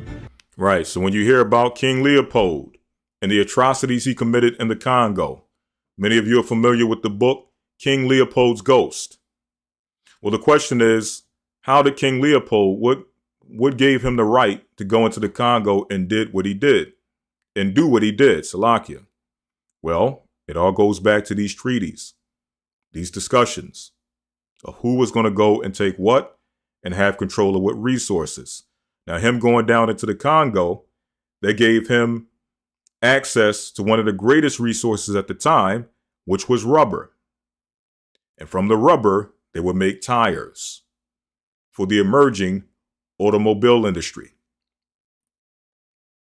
So what do you think? And I'm not saying this specifically of I don't know his direct descendants. I'm not sure if there's still any of his direct descendants in the earth, but just giving this as an example. What do you think happens when now the direct descendants of King Leopold wake up on the scene, right? And they see the world, they see Africa in complete poverty and devastation. And they look upon the Africans with disgust, asking, well, why are you people so devastated? Why are you so impoverished? Why can't you just lift yourself up by your bootstraps? Well, here's the answer to the question. Your forefather is responsible for the devastation. Your forefather is responsible for the impoverishment. He pillaged the resources that we had that would allow us to raise ourselves up by our bootstraps.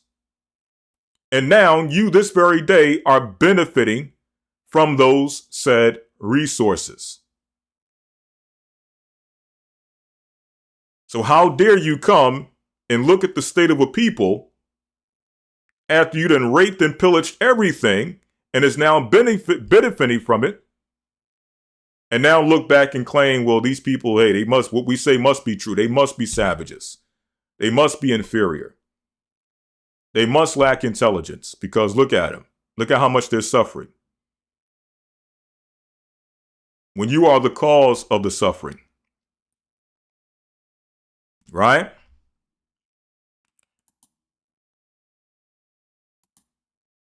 Britain's control and colonization of South Africa and the two Moroccan crises. So you got the British control of South Africa.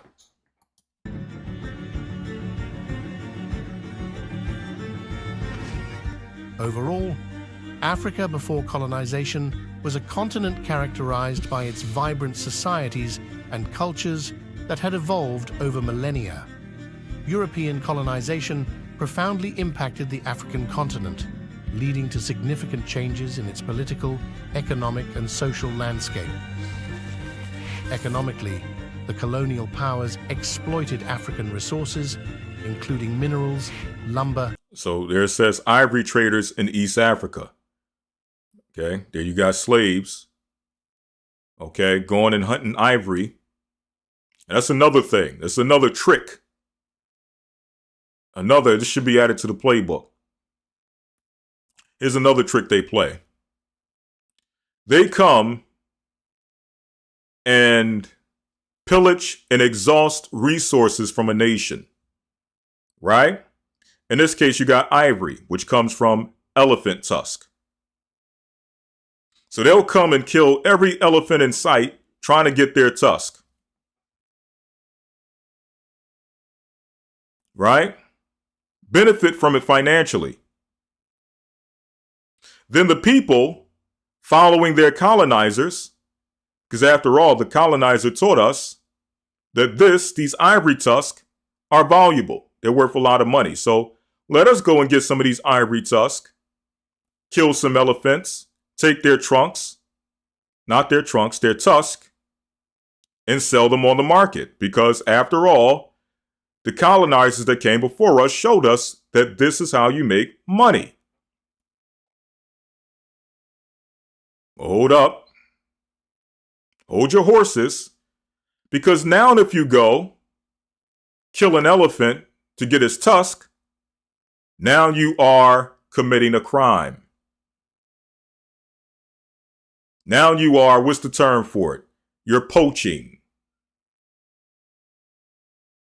Now you got PETA and all of these organizations that was nowhere to be found when Esau was killing these elephants by the boatload, by the shipload, almost causing extinction in these countries when it comes to the elephants and other animals.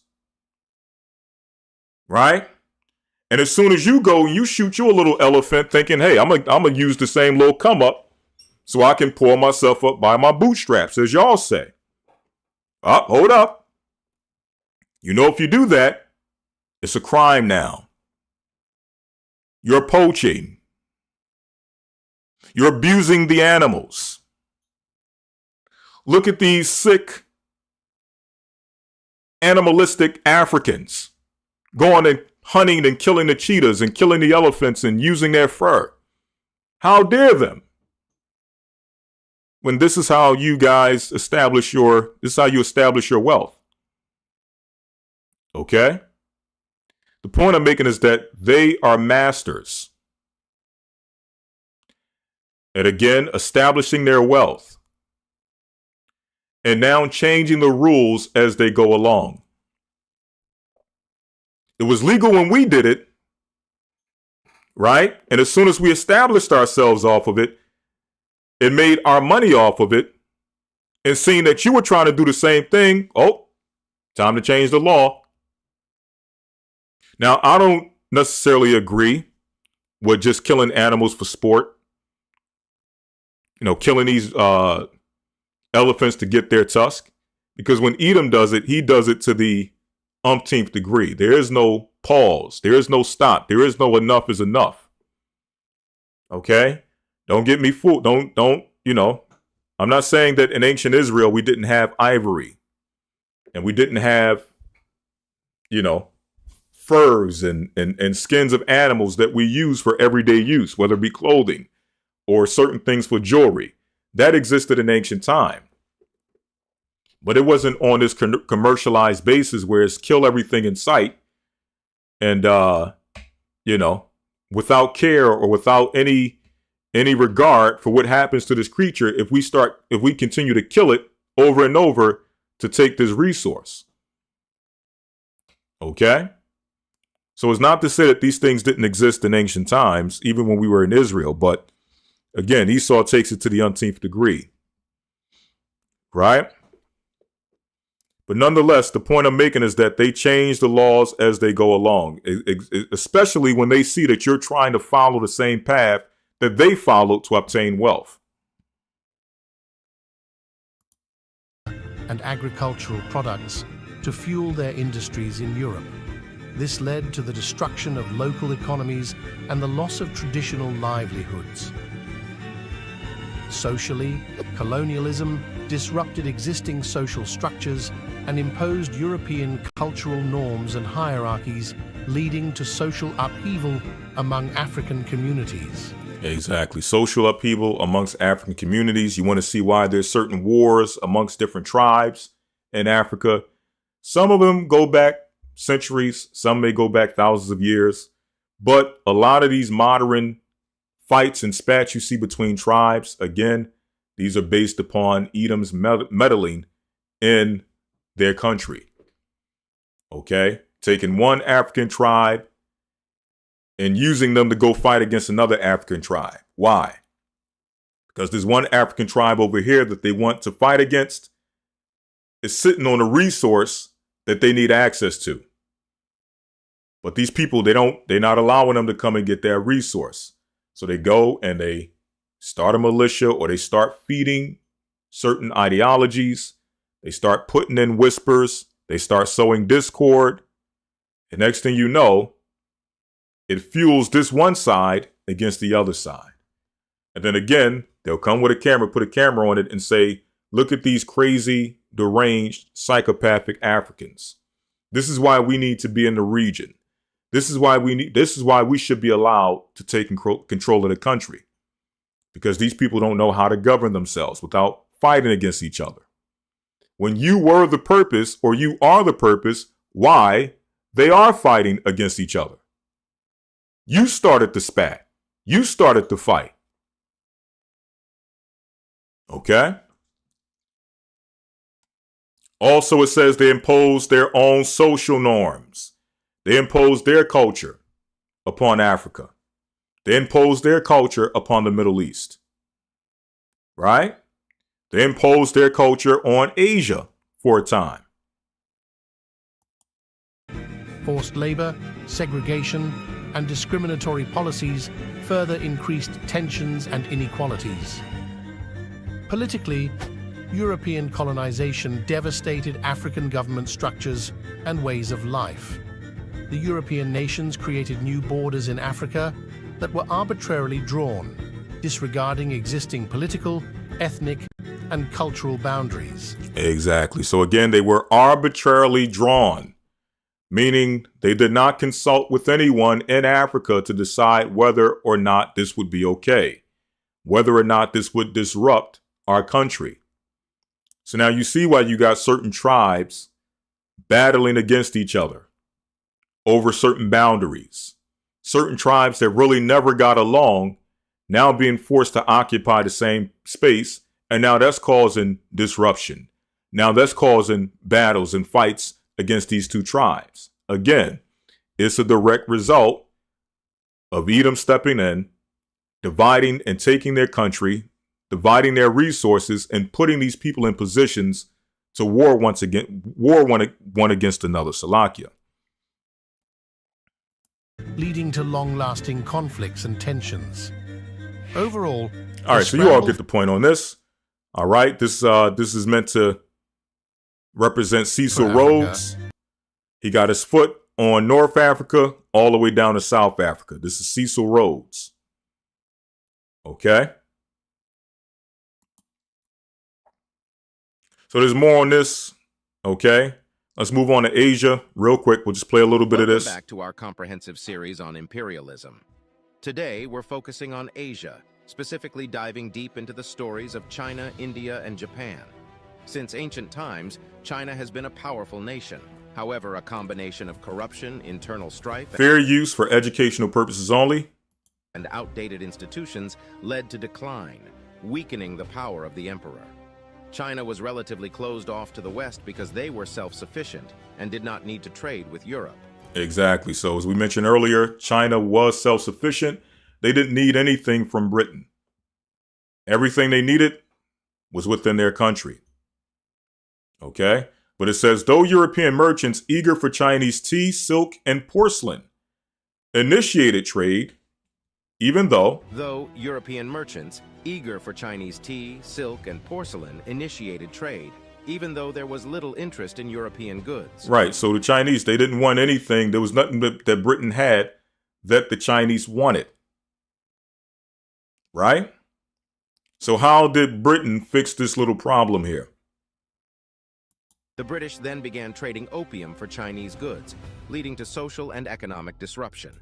Oh, I know how we can get access to Chinese goods. We'll start trading opium to the Chinese. Get the Chinese people addicted to opium. And next thing you know, they'll be selling their own children to get this opium, to get this dope. Okay?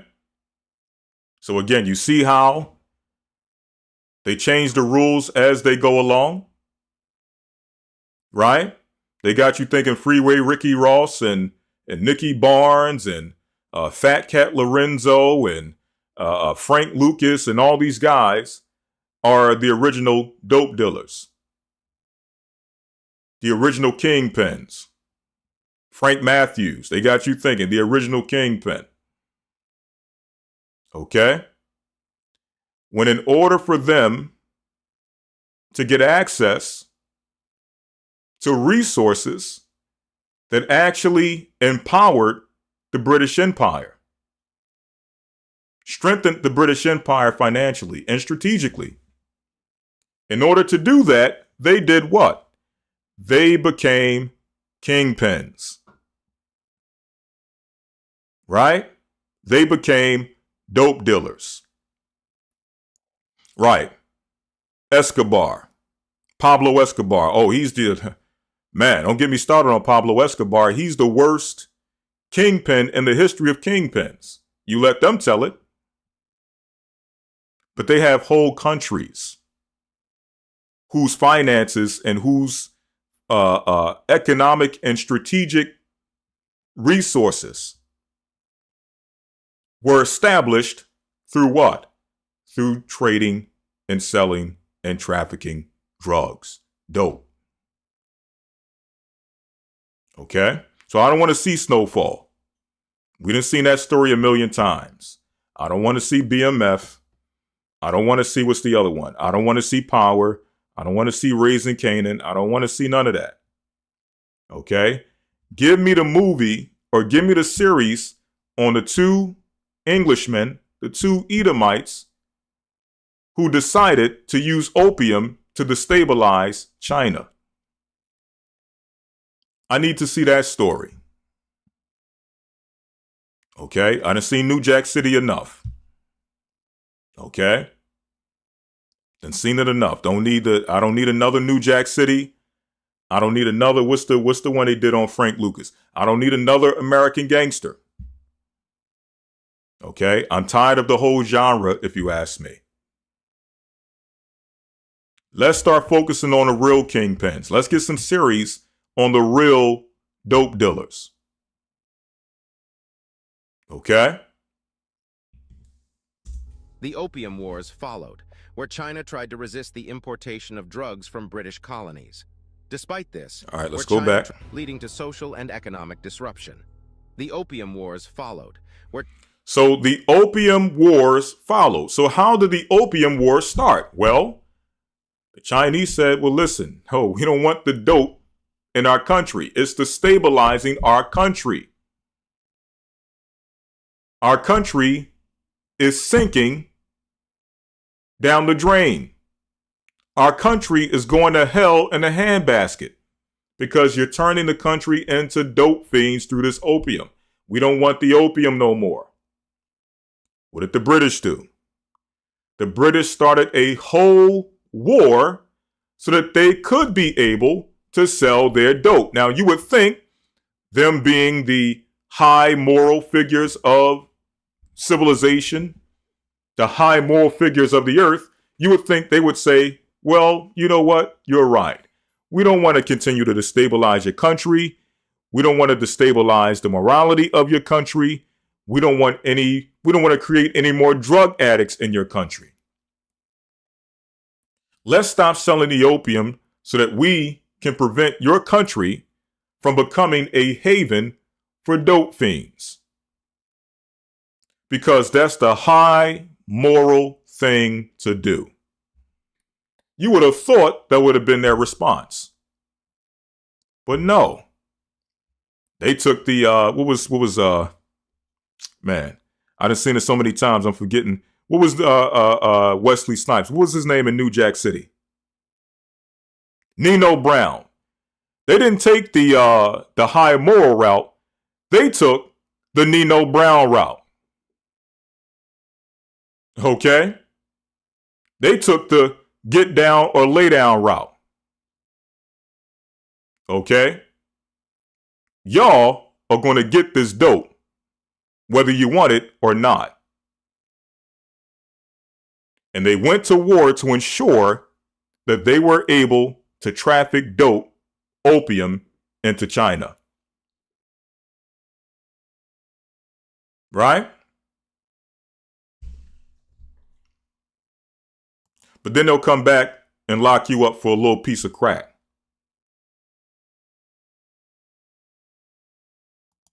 Where China tried to resist the Not that crack is good, okay? Not that weed is good. We're not saying any of that stuff is good, but it's just showing you the hypocrisy. importation of drugs from British colonies. Despite this, the British Royal Navy was no match, and China was defeated, forcing them to sign unequal treaties, ceding territory, and allowing foreign control over trade. So why did they do it? They forced them by doing this through the Opium Wars. They were able to force the Chinese into unequal treaties. It forced them to cede their territory and then allowed foreign control over their trade. So there was a means to an end. And they were willing to use whatever means they had to in order to meet that end. Sign unequal treaties, ceding territory, and allowing foreign control over trade.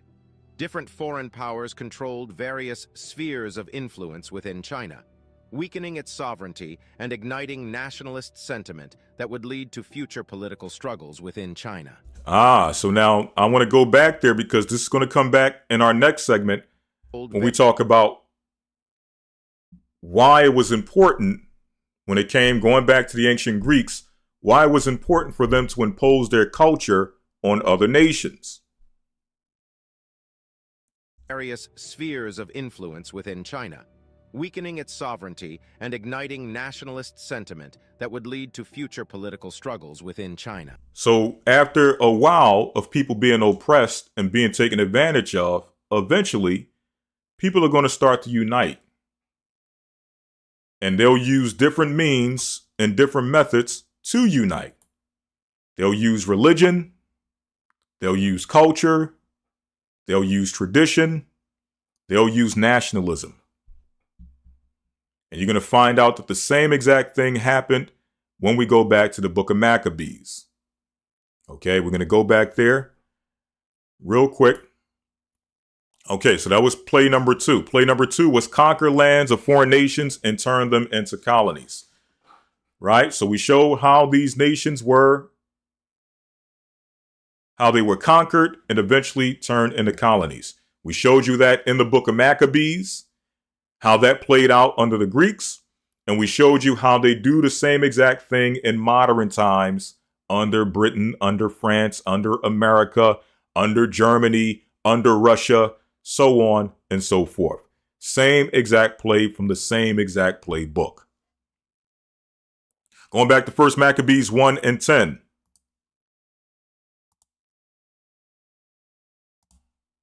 First Maccabees 1 and 10 says, and there came out of them a wicked root, Antiochus, surnamed Epiphanes, of Antiochus the king, who had been in hostage at Rome, and he reigned in 137 year of the kingdom of the Greeks.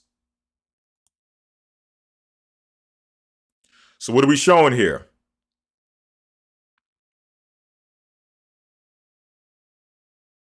Okay. Play number 3 out of Edom'S playbook. Find those who are willing to sell out their own people and catapult them into prominent positions. Again, find those amongst the conquered nation. Find those amongst the people who you have colonized, who are willing to sell out their own and catapult those people into prominent positions. So let's see if there's any foundation for this or any root of this going back to the Bible. When 1 Maccabees 1, we read verse 10. Let's go to verse 11.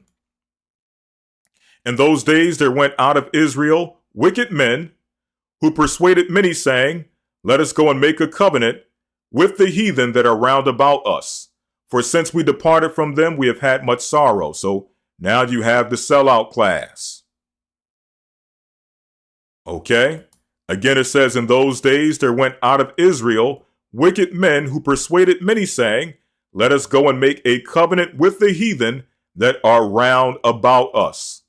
For since we departed from them, we have had much sorrow. So this device pleased them well. Then certain of the people were so forward herein that they went to the king, who gave them license to do after the ordinances of the heathen, whereupon they built a place of exercise at Jerusalem according to the customs of the heathen. So they started following ancient Greek practices, ancient heathenistic practices. These were the sellouts. And made themselves uncircumcised, and forsook the holy covenant, and joined themselves to the heathen, and were sold to do mischief.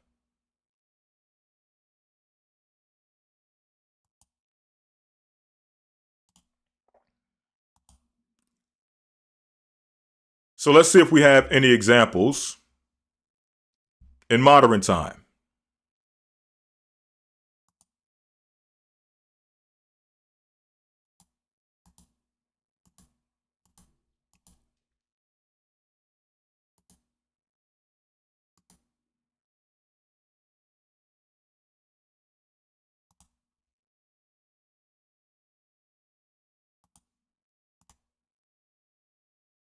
Okay, these Western puppet leaders in Africa must go now.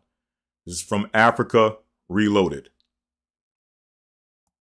That Western domination, imperialism, and colonialism are one of the major reasons why the continent of Africa remains behind the other continent and is not yet a global power despite its abundance of resources.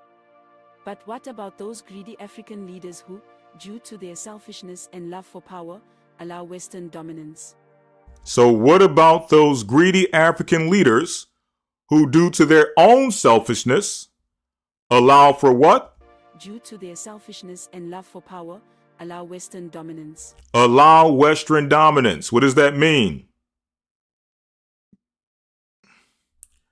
When the West goes in and takes control of a country, right, based on whatever interest they have in that country, they understand that it's more beneficial. They understand that it's more beneficial to have a face that the people can both recognize and can pretty much feel comfortable with. Like to have another nation just sitting there in power, and you're looking upon this nation every day, controlling your land. Here it is, you're a black nation full of black people, and there's a white face controlling everything. After a while, the people kind of know where to direct their anger to. They know exactly where the brute force and where the oppression is coming from. So what they do is they take a black face and they put that black face in power. And the people may think that initially, well, this black face is there to represent black interest.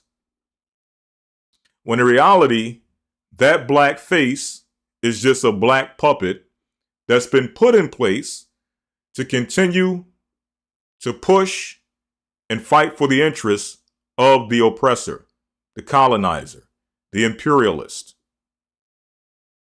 He's the black face of oppression. And whatever resources the oppressor wants, whatever finances or agenda the oppressor wants to be pushed in the country, that black face is there to ensure that the agenda of the oppressor moves forward. Now, it takes a minute for the people to figure it out, but once they start figuring it out, now you start to see, okay, conflict. You start to see uprisings. You start to see revolutions. Because the people realize that you're not really for their turn.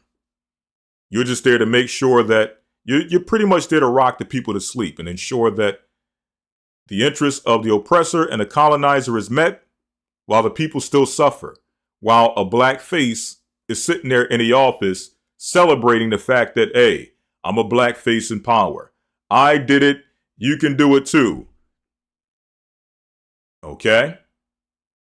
He's just, you know, a symbolism. Okay?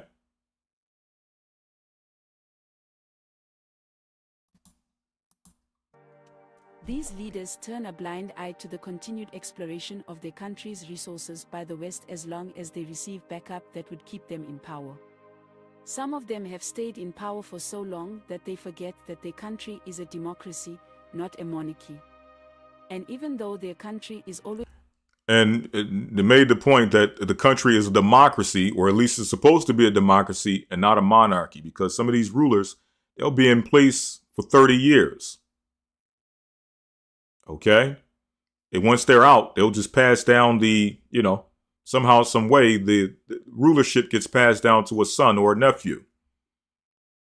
And you ask yourself, well, how is this possible in a democracy? Is this the democracy that the West was so desirous to impose upon our country? Right? Seems like a dictatorship or a monarchy. Always among the poorest in the world, they are never among the poor. In fact, they and their families are the richest in their country, living in luxury without caring about their poor citizens. Just like Ali Bongo, they must go if there is any hope of their countries getting better. So, who are they? President For Idima of Togo. Like Ali Bongo of Gabon, Togolese President For is another president who has turned Togo into a political dynasty. His family has ruled the country of 8 million people for more than 50 years, and since the last election held in the country in 2020, For has shown no sign of ending the dynasty. And of all the governments currently in power in Africa, his government is under the greatest threat of being overthrown in a mass uprising. So, hence you start to see what sparks these uprisings. And they'll look at the uprising, and that'll, you know, that's going to pretty much lead me to the next segment. I'm not going to stick on this for too long. This is when you start to see the quote unquote rebels rise up, or revolutionaries rise up, or what they would call in the West, radicals rise up. Okay? They'll rise up because they're under a regime that's been in place for so long, and there's no change in the country. The people are still in poverty, and the only one benefiting are the people in power, right? In the country they're working for. Now, this also works on the flip side. You may have someone who is in power trying to work for the interests of the people, but they won't bow down to Western influence. They won't allow America or Britain or France or Germany to come into their country and control their politics or their resources. Right? So what'll happen is, again, any of these aforementioned countries, they'll start to move on these countries, or start to make moves on these countries by, again, putting batteries in people's backs, funding militias, funding political parties who are enemies to the person in power who is actually fighting to keep his country together, or fighting to actually support his people. Right? And then they'll put a camera on it and state that the people who are out there, you know, they're out there fighting against the oppressive regime and they're fighting against their oppressive leader, when in reality, the leader is not an oppressor. The leader actually cares about his people. What he doesn't care about is the West being able to come in and pillage his country for all its resources. Right? So you have that element as well. So we're not going to spend too much time here. We're actually, we're well beyond the time, but let's continue on. So we understand that play number 3 is that you must find sellouts who are willing to push the agendas of the colonizer. So when you hear about regime change, we need to change the regime. Well, who are they going to replace that leader with that they just ousted, right? Without a democratic process. They love speaking about democracy and freedom. But everything they do shows signs of dictatorship. Okay? You're going to remove a leader that was elected democratically out the way because you don't like him for whatever reason, and you're going to replace him with who? One of your puppets. Okay? You're going to replace him with who? One of your do boys. Someone who's going to allow you to pillage the people and destroy the people. Right? Going back to Maccabees, 2 Maccabees 4 and 1. Right? Here's some examples of sellouts.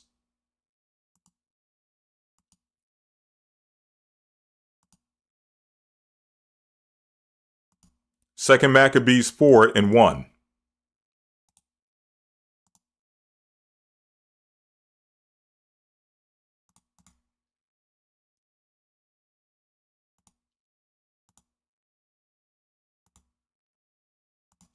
It says, this Simon, now of whom we spake afore, having been a betrayer of the money and of his country. So we had the same thing in ancient Israel. People who are willing to sell out their own nation to the interests of the enemy of their nation. So that now they, the person, the sellout, so that he can have some level of prestige while the whole nation suffers. So it says, now this Simon, of whom we spake afore, having been a betrayer of the money. So you'll have someone who will be set in place or put in place, a puppet, who will allow the finances of his country to be pillaged by his colonizer, his enemy, and of his country. Not only will they allow finances to be pillaged, they'll also allow the resources of their country to be pillaged and the culture of their people to be disrupted. It says, slandered Onias as if he had terrified Heliodorus and been the worker of these evils. Thus he was bold to call him a traitor that had deserved well of the city and tendered his own nation and was so zealous of the laws. So the sellout calls the loyalist, the one who is loyal to his people, a traitor. Right? The person who is the sellout will often look at the person who is loyal to the people and say that they are the sellout. They are the oppressor. Right? They are the ones that's trying to pillage and destroy the people. They'll levy those accusations upon the person who is actually fighting for the freedom of their people. We see them do it. We saw them do it with Gaddafi. Gaddafi was once the state sponsor of terrorism in the Middle East. He was once the purveyor of an oppressive regime in the Middle East, so they said. When we realized that Gaddafi was actually trying to build to actually free his people. Okay? And make sure his people had the best quality of life in the region. And was willing to work with others in the region to ensure that they united together so that they all could have a great quality of life without having to depend upon the West. Right? So what they had to do, they had to demonize him. Call him a terrorist or a supporter of terrorism, stating that he was the ruler of an oppressive regime, that things needed to change. Libya was in need of a democracy when Libya never asked for a democracy. They were doing okay, just fine, under the man that was ruling there for 20, 30 some odd years straight. Yeah, he was in power for a long time, but he used that time well to try to uplift and build his people. Right? But this is how they work. If you find the sellouts, the sellouts will do your bidding with a black face, or whatever face is necessary for the moment. If it's in India, they'll find an Indian face. If it's in Asia, they'll find an Asian face. Whatever face is necessary for the moment, right, to meet the end goal, you'll use exactly whatever face that is. In the Caribbean, you'll use a Caribbean face. Puerto Rico, you'll use a Puerto Rican face. Right? Moving on. But when their hatred went so far that by one Simon's faction murders were committed, Onias, seeing the danger of this contention, and that Apollonius, as being the governor of Seleucia and Phoenice, did rage and increase Simon's malice, he went to the king not to be an accuser of his countrymen, but seeking the good of all, both public and private. Let's get straight to the point.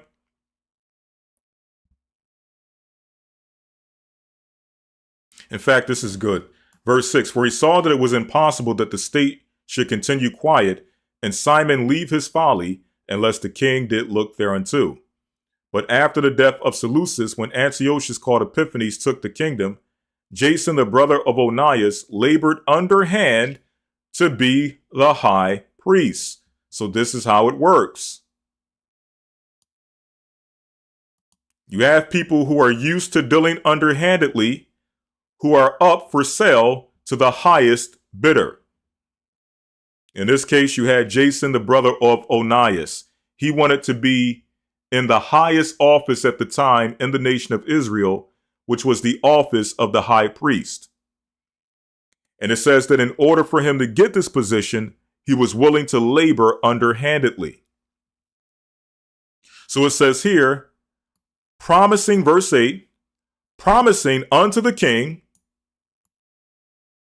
Now the king is King Antiochus Epiphanes, the colonizer, the oppressor. Promising unto the king by intercession. So if you intercede and you help me get the position of high priest, right? If you overthrow the rightful ruler to the position and place me in position as high priest, I'll give you 360 talents of silver, and of another revenue, 80 talents. Okay, Salakia, 1 second. 1 second, Salakia, I'm sorry.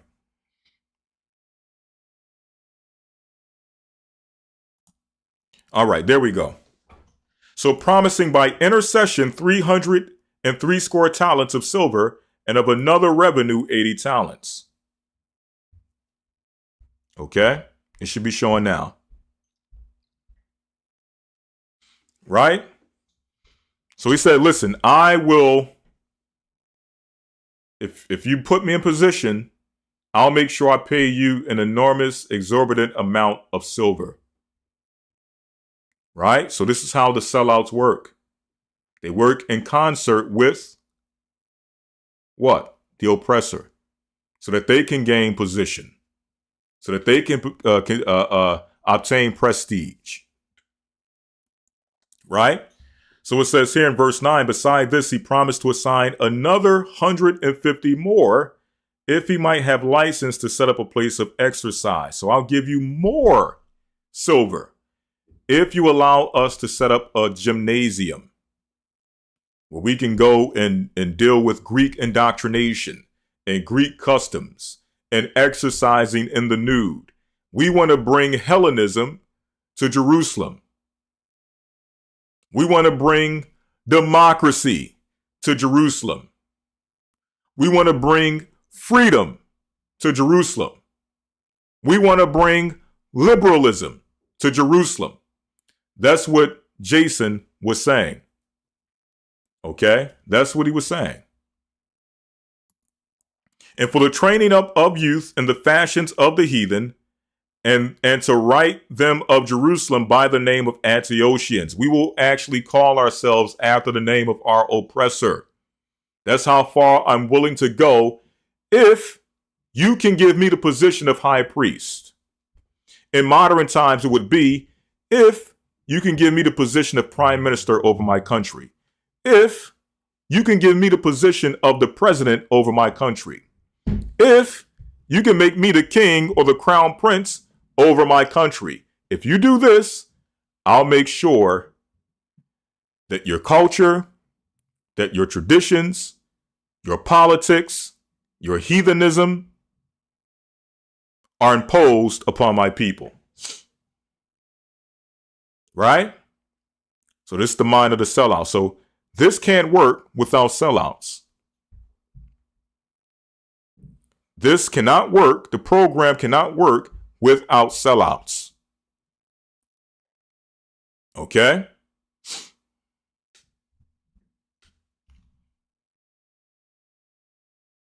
Which when the king had granted and he had gotten into his hand the rule, he forthwith brought his own nation to the Greekish fashion. So eventually Jason did get in power.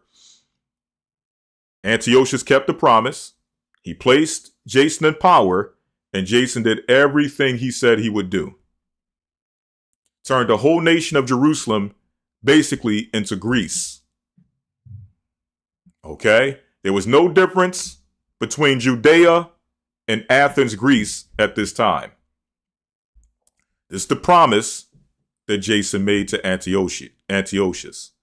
And then went as far as calling himself an Antiochian. That's how disgusting he was. And this is how disgusting your modern puppets are. Your modern sellouts are. Right? So it goes on, but let's move on. Number 4, they must come as missionaries. Severely oppress your people, or severely oppress the people whom you have colonized in the name of peace. Again, play number 4 out of Edom'S playbook. Come in as missionaries. Come in as Christians. Come in as those trying to spread the good news of Jesus Christ. Use that to severely oppress the people whom you've colonized in the name of peace. So while you're putting a boot upside their head, claim you're doing it in the name of Jesus. When you're stealing their resources, claim you're stealing their resources in the name of Jesus.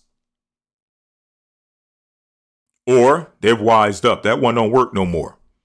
Everybody done caught on to that trick. It's not a new one. It's simply, I'm putting a boot upside your head so that we can establish peace in your country. I'm dropping bombs on your house so that we can establish peace and democracy in your country. That's the new one. Back then it was, we're trying to establish the good word of Jesus Christ. You guys are heathens. You don't know any better. You need Jesus in your life. So here we come. Here's a Bible. While you at it, let me get some of that gold. Let me get some of that ivory. Let me get some of that rubber. Let me get some of that oil. Right? But this is how it works. This is a part of their playbook. Okay? So it goes on to say, okay, now we have videos for this. I'm going to jump. We got one for Africa, but I'm going to jump. We already dealt with Africa in the past. I'm going to jump to an example in Hawaii. Tell me if you all are familiar with this history. And we're almost finished. We're almost finished. Almost finished. All right, let's go to, let's get to Hawaii.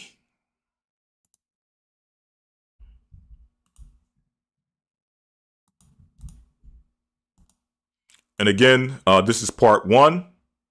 We're going to do a part 2, more so focusing solely on the children of Israel in the Western Hemisphere, showing how they use the same tactics against us.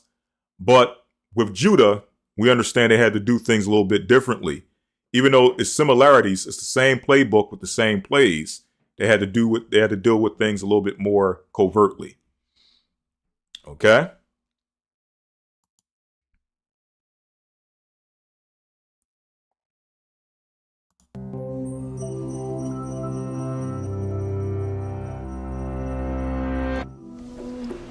It was Fair January use for educational purposes only. 16th, 1895.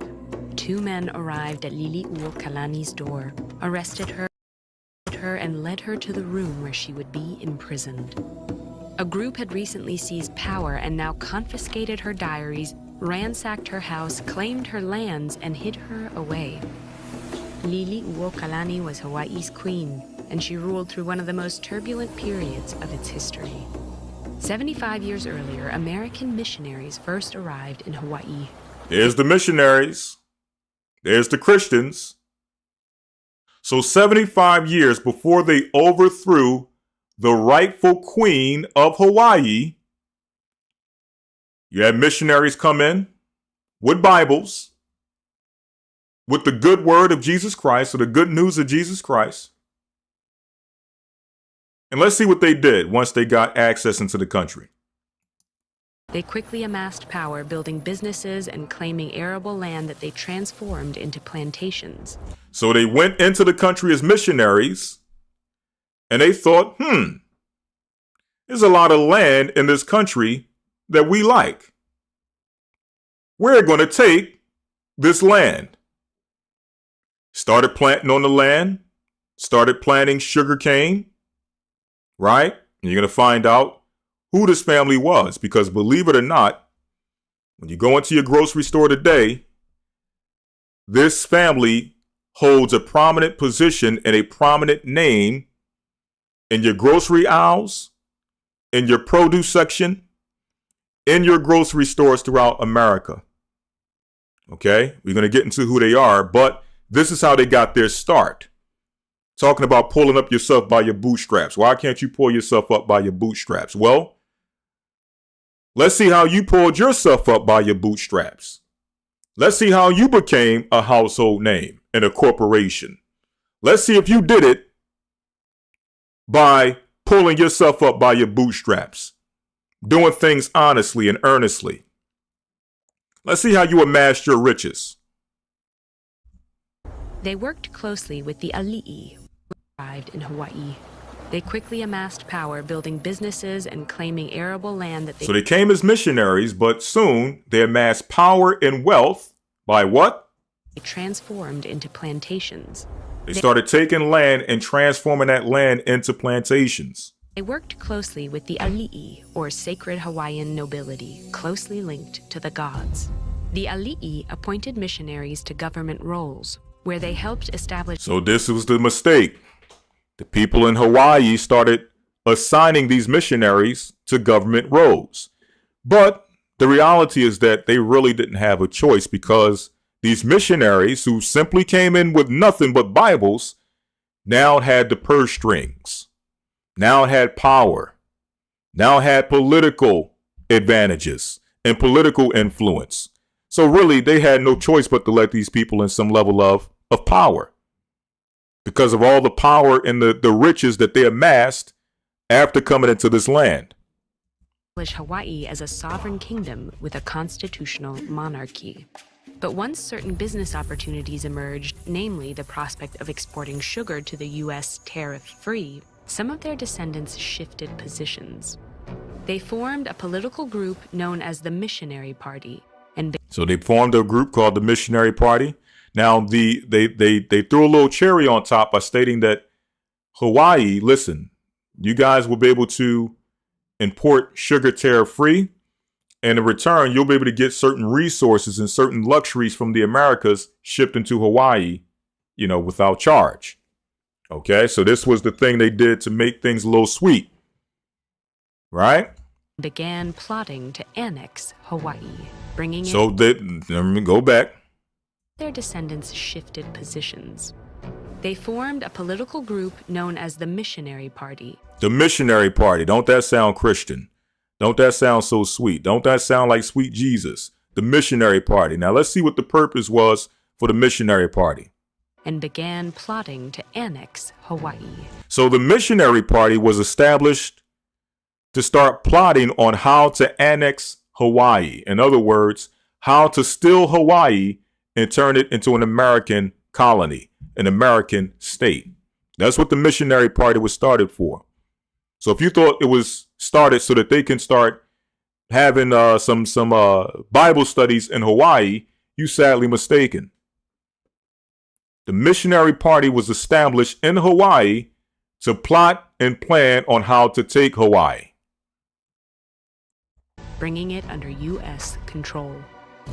Liliuokalani and her siblings were born into an Ali'i family. In 1874, her brother, Kalakaua, ascended the throne, but 13 years into his reign, the emerging threat crystallized. The missionary party called a meeting where an all-white militia surrounded and forced the king to sign new legislation. So they gathered up a militia. Speaking about this missionary party, they gathered up a militia, surrounded the rightful king of Hawaii with guns. Not with democracy, not with discussions and peace talks and all these various things and trying to strike a deal, as they claim they try to do in modern times, but they surrounded this man with guns and told him to sign off on these treaties or else. Later called the Bayonet Constitution, it stripped Native Hawaiians of their rights, diminished the monarchy's power, and... You were right, Elder Dell. Guns. Okay? Guns can solve just about any problem you can think of. People are hesitant. They don't want to give over no power to, a foreign entity. They want to fight for the rights of their people. Just put a gun to their head. You'll get better results. Ceded control to this group of white businessmen. 4 years later, King Kalakaua died. Heartbroken, Liliuokalani said, by the base ingratitude of the very persons whose fortunes he had made. Prepared to fight, she assumed the throne. All right, so here's his sister. And she was prepared to fight. Okay? Despite death threats and rumors of insurgency, Queen Liliuokalani was determined to restore power to her people, an estimated 2/3 of whom had lost their voting rights. Flooded with requests for change, she authored a new constitution. But before she introduced it, the so-called Committee of Safety, a new organization that consisted of many missionary party members, hatched another plot. So here it is. Now she's plotting. The rightful heir of the land, rightful owner of the land, the Queen of Hawaii, she's plotting to actually make moves to bring the country's power back to her people. So what do? They created a whole new committee called the Committee of Safety. Why? Well, they try to keep the Hawaiian people safe. Or they try to make them, keep themselves safe. Because once people start making these political moves to get the colonizer out, the colonizer looks and says, well, surely violence will soon ensue. The same way we have used guns and weapons to impose our will, I'm pretty sure these people will result eventually to using guns and weapons to impose their will to get us out. So here it is. They hatched another plan. While she was planning, she created a whole new constitution. She started dealing and galvanizing her people. The people were behind her.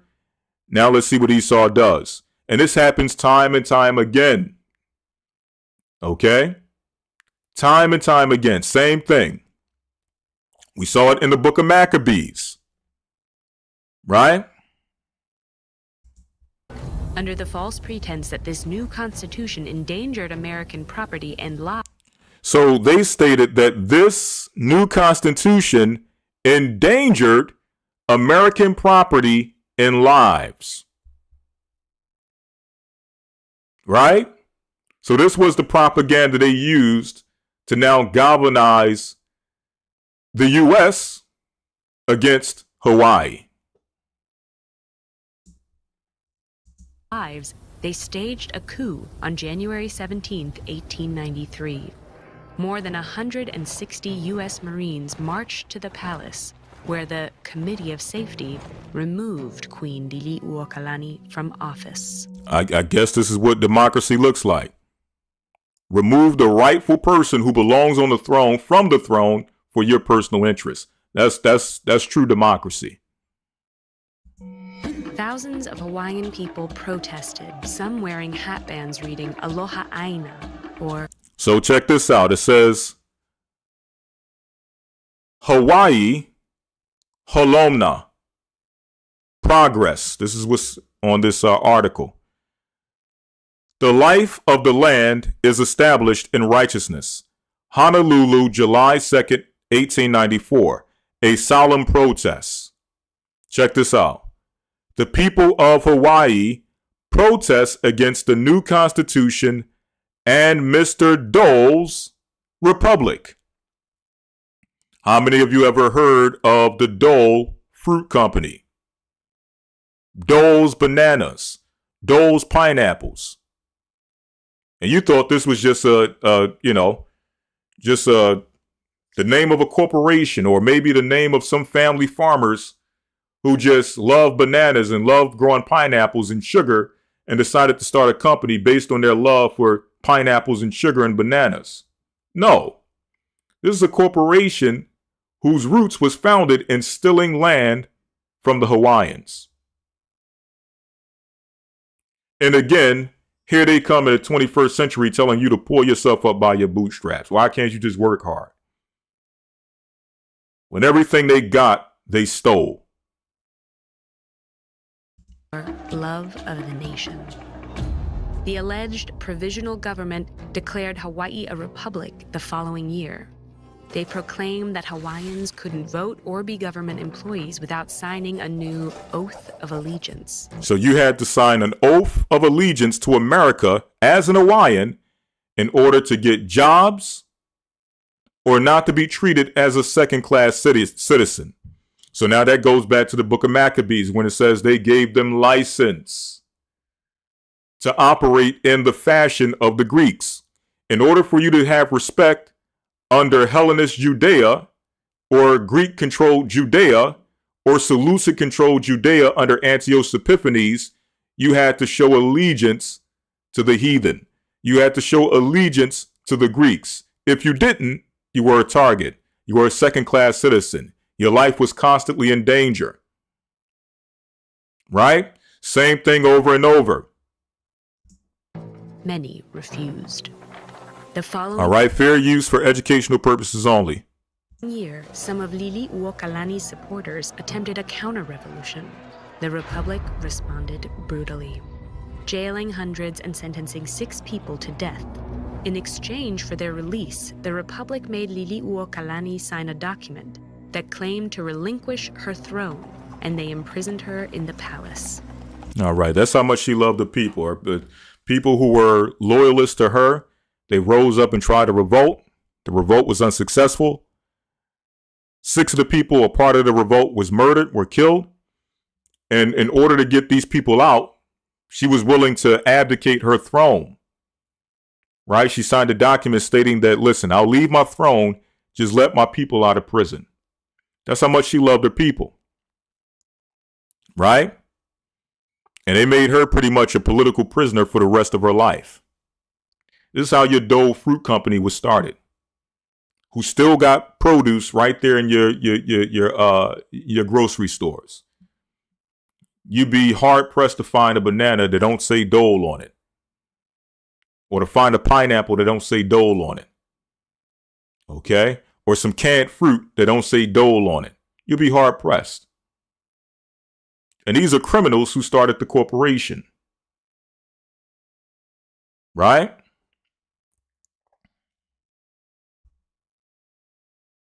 So you want to talk about a RICO, a criminal enterprise.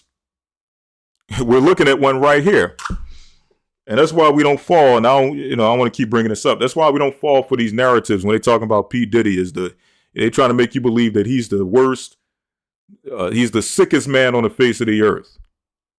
A one-man criminal enterprise. When you got criminal enterprises like this that are still benefiting from the enterprise, still benefiting from stolen land and resources, still got the evidence in the grocery store. You go to the grocery store every week. Well, it seems like now almost every other day you're in the grocery store and you see an evidence of the thievery, evidence of the criminal enterprise right there, smack dab in the grocery store. Right? But you'll never hear these names being brought up on any charges, huh?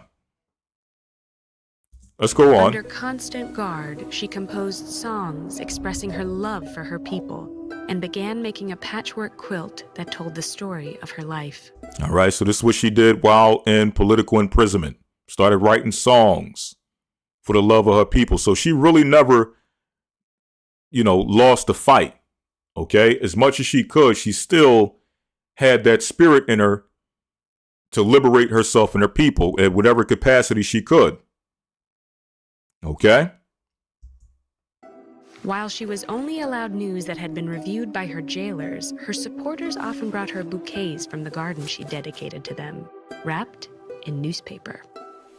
After 8 months, Liliuokalani was placed under house arrest. As soon as it was lifted, she traveled to Washington, D.C. with Hawaiian nationalists and over 20,000 signatures. There, they successfully convinced Congress to halt the Republic's annexation treaty. But the following year, the Spanish-American War began. Seeing Hawaii as a strategic military base, President William McKinley declared it a U.S. territory on July 7, 1898, breaking international law and devastating Queen Liliuokalani and her people. She spent the rest of her life petitioning for the restoration of her lands, native Hawaiian rights, and national liberation. When she died in 1917, these dreams were unrealized. A member of the group that forced Queen Liliuokalani out of office once declared, "If we are ever to have peace and annexation, the first thing to do is obliterate the past." They failed at this goal. Queen Liliuokalani left a resilient legacy. Her commitment to her land. Yeah, that's another thing they love to do. Let's obliterate the past. Let's let bygones be bygones. Let's stop bringing up old stuff. Let's move on to the future in this, this utopia, where we still got our foots on your neck and you're happy with it. That's what utopia looks like. Okay, and it's let bygones be bygones until you mention the Holocaust. Then all of a sudden, no, never forget. Okay, double standards, hypocrisy. It's all a part of the playbook. Now we have a little bit more. Okay, we got a lot more, but we're going to have to condense it to a little bit more because we have been here for over 4 hours. Okay, but if you didn't guess, we have another video showing the identity of those who actually stole the land, the Dole Fruit Company. But I'm pretty sure you all get the point. You can go research that in your own time. Let's move on to the next thing. So play number 5. Impose your religion and culture on the people you have colonized, aka westernized or modernized. Anyone who does not accept the colonizer's culture is considered a barbarian, an enemy that must be neutralized. And for that, we're going to go back to 1 Maccabees chapter 1. And let's read about the exploits of Antiochus and how he tried to impose his culture on the people, and those who did not adhere were destroyed, were decimated.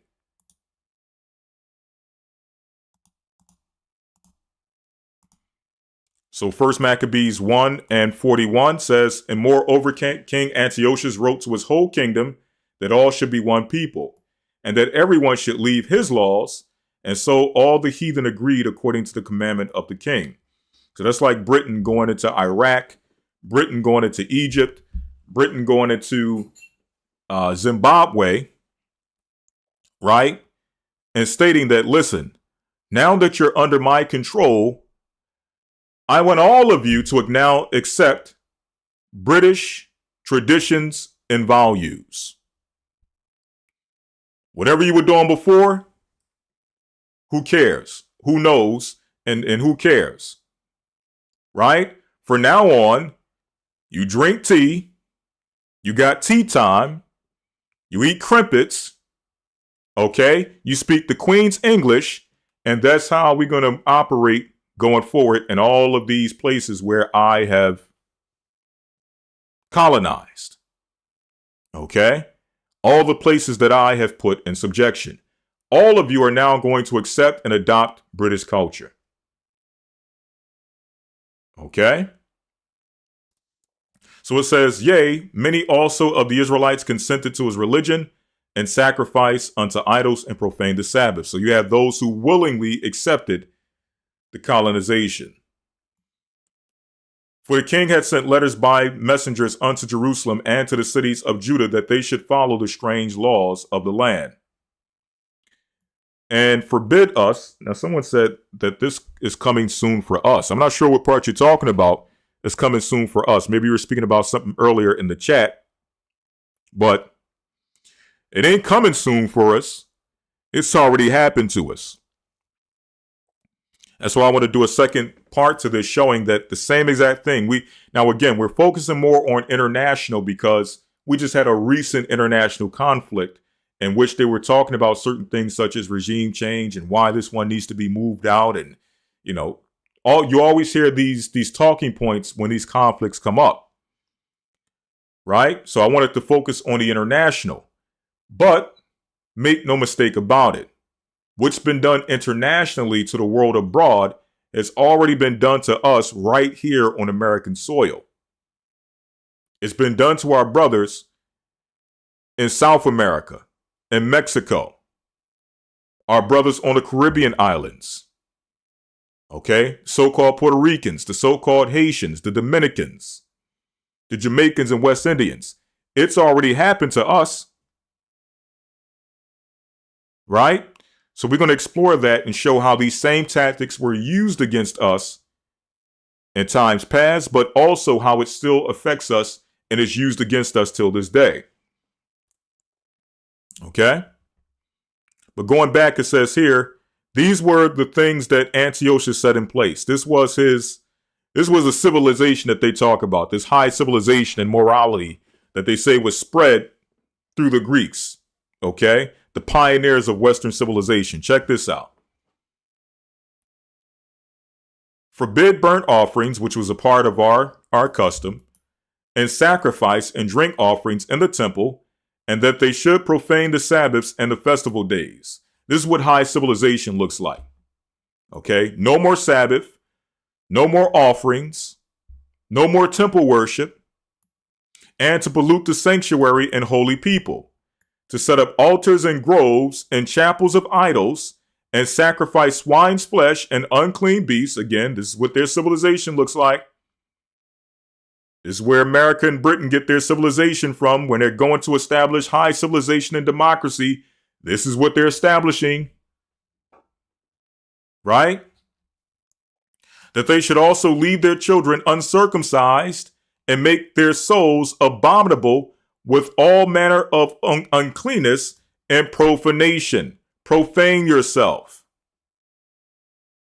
Make yourself unclean by dealing in uncleanness, perverseness. This is the civilization and the democracy and freedom that they are referring to. Is right here in the book of Maccabees. To the end that they might forget the law and change all the ordinances. And whosoever would not do according to the commandment of the king, tell me if this sounds democratic. Tell me if this sounds free or liberal. Whosoever would not do according to the commandment of the king, he said he should die. So if you don't bow to my subjection, my colonization, my imperialism, my cultural imperialism, if you don't bow, you will die. In the selfsame manner wrote he to his whole kingdom and appointed overseers over all the people, commanding that the cities of Judah to sacrifice city by city. Then many of the people were gathered unto them, to wit, everyone that forsook the law, and so they committed evils in the land, and drove the Israelites into secret places, even wheresoever they could flee for secure. So now, what happens is the Israelites become refugees in their own land. They become public enemy numero uno, or public enemy number one in their own land. We see this time and time again. A regime is set in place by the oppressor, and it destabilizes the country where the citizens who were once safe in that country now become in fear of their life every hour. Again, we've seen this in Libya.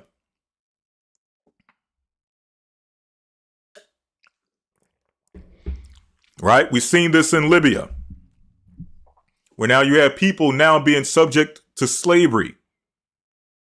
People being brutalized on a daily basis after their country was destabilized. Right? So that's what they did to us. They destabilized our nation, our country. Now, the 50th day or the 15th day of the month Casliu in the 145th year, they set up the abomination of desolation upon the altar and builded idol altars throughout the cities of Judah on every side and burnt incense at the door of the houses. And when they rent in pieces the books of the law they found, they burnt them with fire. So they burnt our Constitution. They burnt our laws. They burnt our legislation. Okay? And started establishing their customs. So reading on, it says here's some of the brutality they committed against us. Verse 60, at which time, according to the commandment, they put to death certain women that had caused their children to be circumcised, and they hanged the infants about their necks and rifled their houses and slew them that had circumcised them. So if any woman had the courage to still circumcise her child according to the custom of her forefathers, that woman was killed along with the child. These are the brutalities and the atrocities that were committed against us. And you see the same thing happening today throughout the four corners of the earth.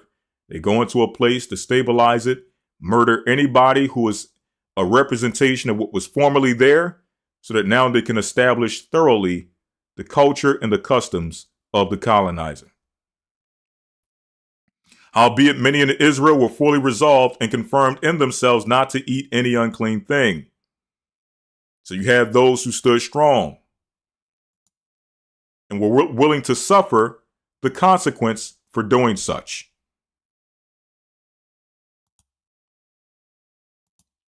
Okay. Let's see what else we have. We're going to come to a close very soon. But let's give an example.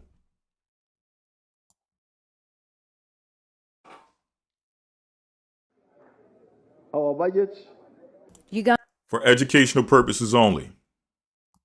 Uganda's President Yoweri Museveni denounced on Thursday the World Bank's decision to suspend new funding in response to a harsh anti-LGBTQ law. Right. So in short, basically, we've seen this happened a few years ago, that the World Bank said that they would suspend funding to Uganda if Uganda does not accept a new LGBT law. So what are we seeing? Again, we see colonialists, imperialists imposing their will upon a country and telling that country that if you don't accept our culture, if you don't accept our way of life, if you don't accept our perverseness, our uncleanness, then we're going to make sure that you and your people suffer. That's exactly what they did in the book of Maccabees. You don't accept the doctrine and the teachings of Hellenism, we're going to put you to death.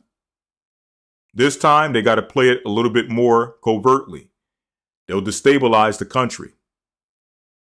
And what that does is that now it causes the people, the citizens of that country, to now look at their leader and start to turn on the leader. Right? Or you may have people in the country that have those sentiments towards LGBT behavior. And now they start to form these little groups and these little political factions, which now make it seem as if, see, we're rising, we're fighting for our freedom.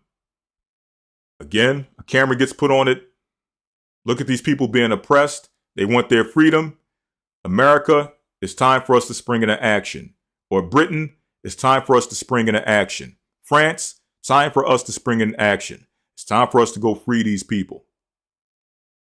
Okay? So these are the dirty tricks they play. But moving on, you all get the point with that. Moving on to number 6. Dehumanize anyone who resists your colonization.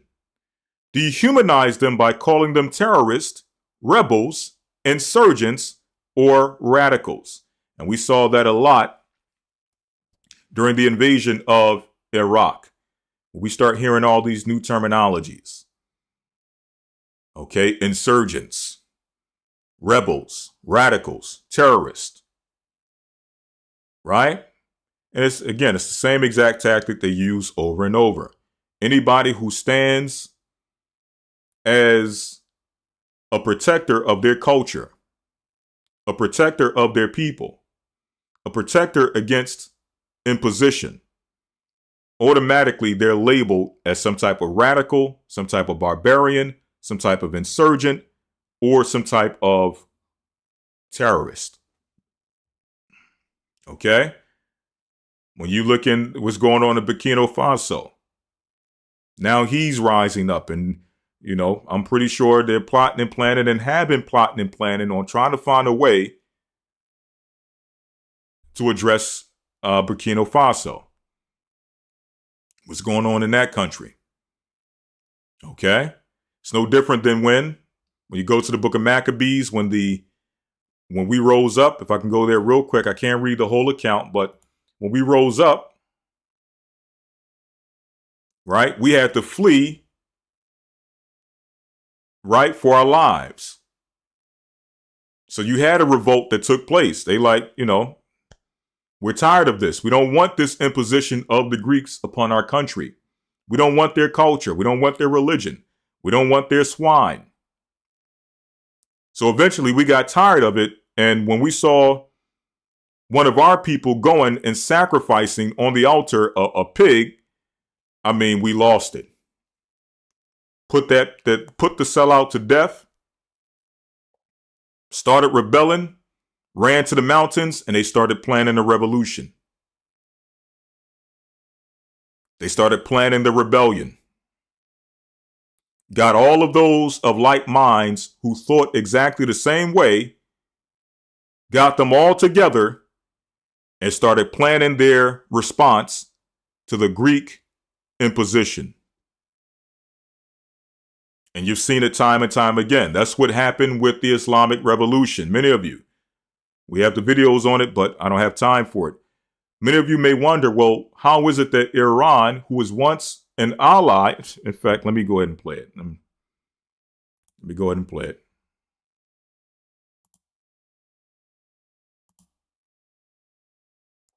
This will be the last part or the last segment that we play in full. Okay? But here's another thing I wanted to show as well before we get into the Iran thing. Speaking about Iran.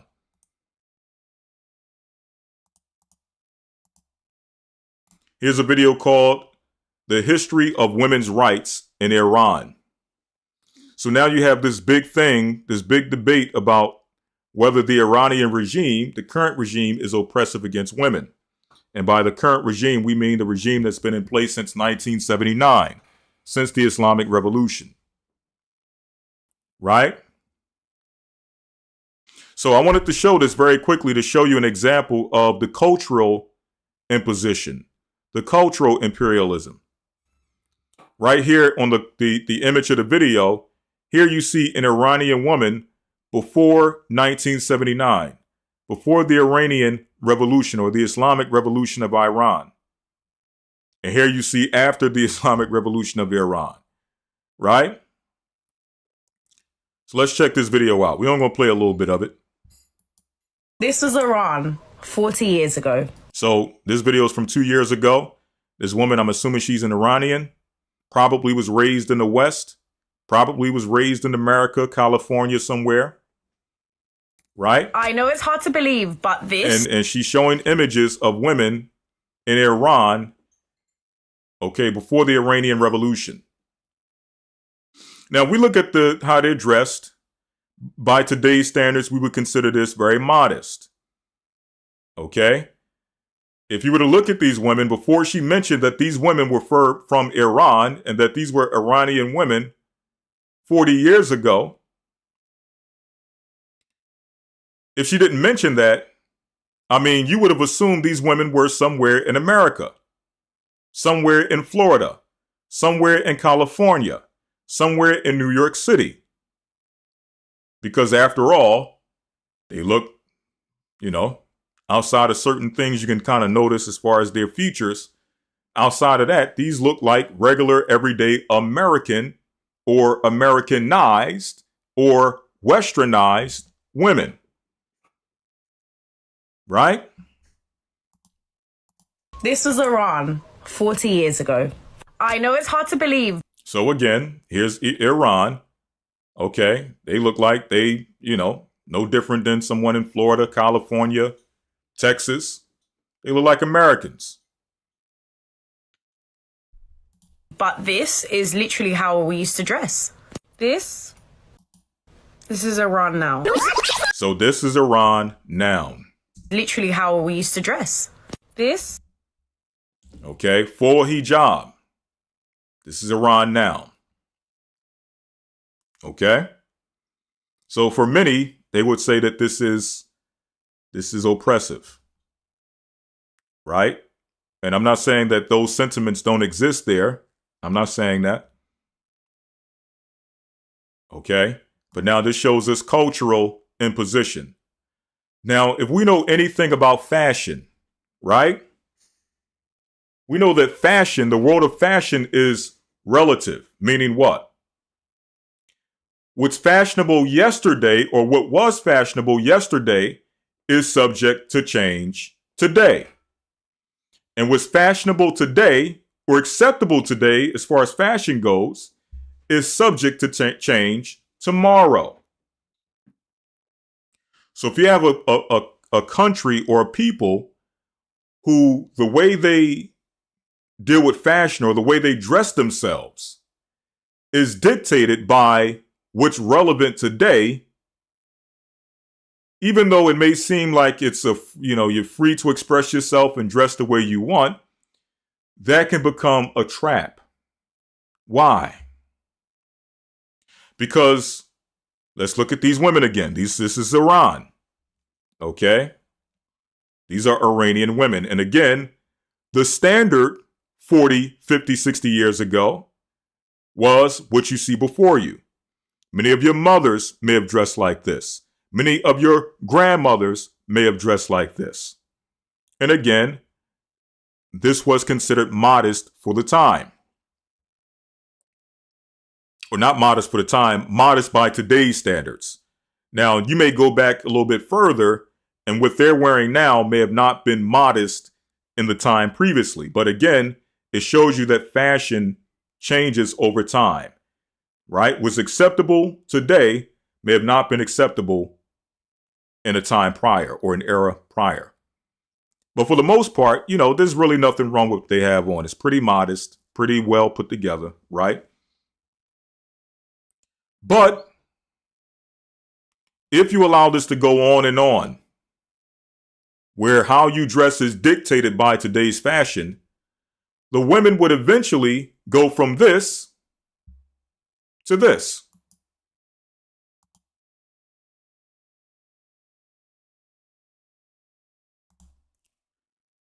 This is what the women of Iran will look like in 2025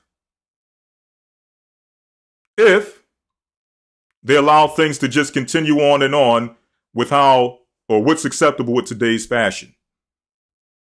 Now, some people may look at this and they may think, hey, this is quite modest. Okay, there's nothing wrong with this. But this is what Iran foreseen. I'm not sure if you all can see the picture. You can see the full image. But this is what they foreseen.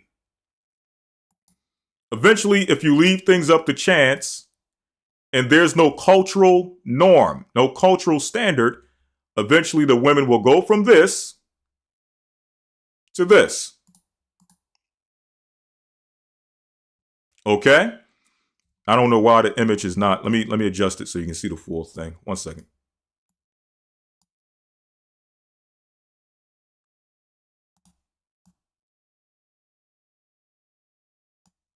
All right, there it is. Right? This is what happens when you allow things to just move on and let nature decide, let the trends decide, let the fashion of the day decide. Okay? Some people may look at this and say, hey, there's nothing wrong with this. This is quite modest. I said some people. I didn't say any of you would. I'm saying some people would think that this is quite modest, right? All right. So now let's get into Iran, right? So because the women are not allowed to move on with the fashion, they say if the women show their hair, you know, just little things that women do over there, there's a punishment for it. That's what they're saying. Now, sometimes you can't believe everything that you're told here on the West concerning what's going on in another country, because they're likely to exaggerate. They'll take one or two examples of something that may have happened, an atrocity, and make that the case for the whole country. Or let's say hypothetically, that is the case. Women can't express themselves when it comes to fashion. You know, they can't dress like the Kardashians. You know, they can't dress like Madonna. And, you know, I can't think of any other names because I don't follow modern culture. Y'all can throw the names in the chat. They can't dress basically like people would here in the West. Right? They can't drive cars and all. Oh, we heard it. We've heard it before. We heard the same thing with Iraq and some of the other places in the Middle East. The women can't drive cars. They can't do this. They can't do that. So America decides to go and, again, establish freedom in the country, and the country is still destabilized. Okay? If the women are able now to drive cars, the cars got potholes the size of craters in it because you didn't bomb it to hell and back. Okay? So what good was your freedom and democracy and your liberalism? Right? But moving on. Let's get into, you got the Cuban Revolution. Here's another example. In 1959, a small band of revolutionaries led by Fidel Castro and Che Guevara overthrew the Batista dictatorship in Cuba. Right, and when you get into the history of Fidel Castro, when you get into how many times, exactly, as Elder Yarack stated, not one country that they quote-unquote helped ever became greater. Not one. All of them are still suffering from the destabilization of the West. Right? Let's check out Cuba. Now, when you get into the history of Castro and how many times and ways they were talking about how to assassinate this guy, it's ridiculous. Right? All because of what? All because he wanted, again, same story over and over. He no longer wanted Western imposition on his country. Okay? Now, we don't believe in communism. We don't believe in socialism. We don't believe in any of these isms. Okay? But this was the method that these people sought fit to free their country from the oppression of the West. Okay? In its place, they established the first socialist state in the Western Hemisphere. The Cuban Revolution didn't just change life on the island, it shook the world. Before Castro, some say life in Cuba was pretty good. This is before Castro. Do you all see? Before Castro. This is before Castro.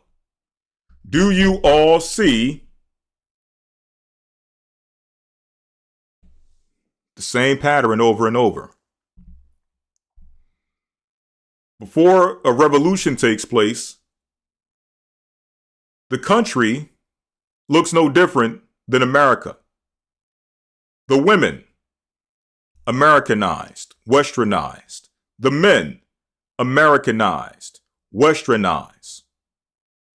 Again, this looks like Miami. This looks like California. This looks like New York City. Okay, they look like they're at what's that old club in New York City that was a big thing back in the 50s and 60s? What is it, the Coco Cabana or something like that? Okay. They look like they're in a jazz club somewhere in New York City. Some say life in Cuba was pretty good. The economy was booming, literacy rates were high. So the economy was booming, Literacy states were high. Right? These are all the things they push to say that the people were in better case or in better shape under the oppressor.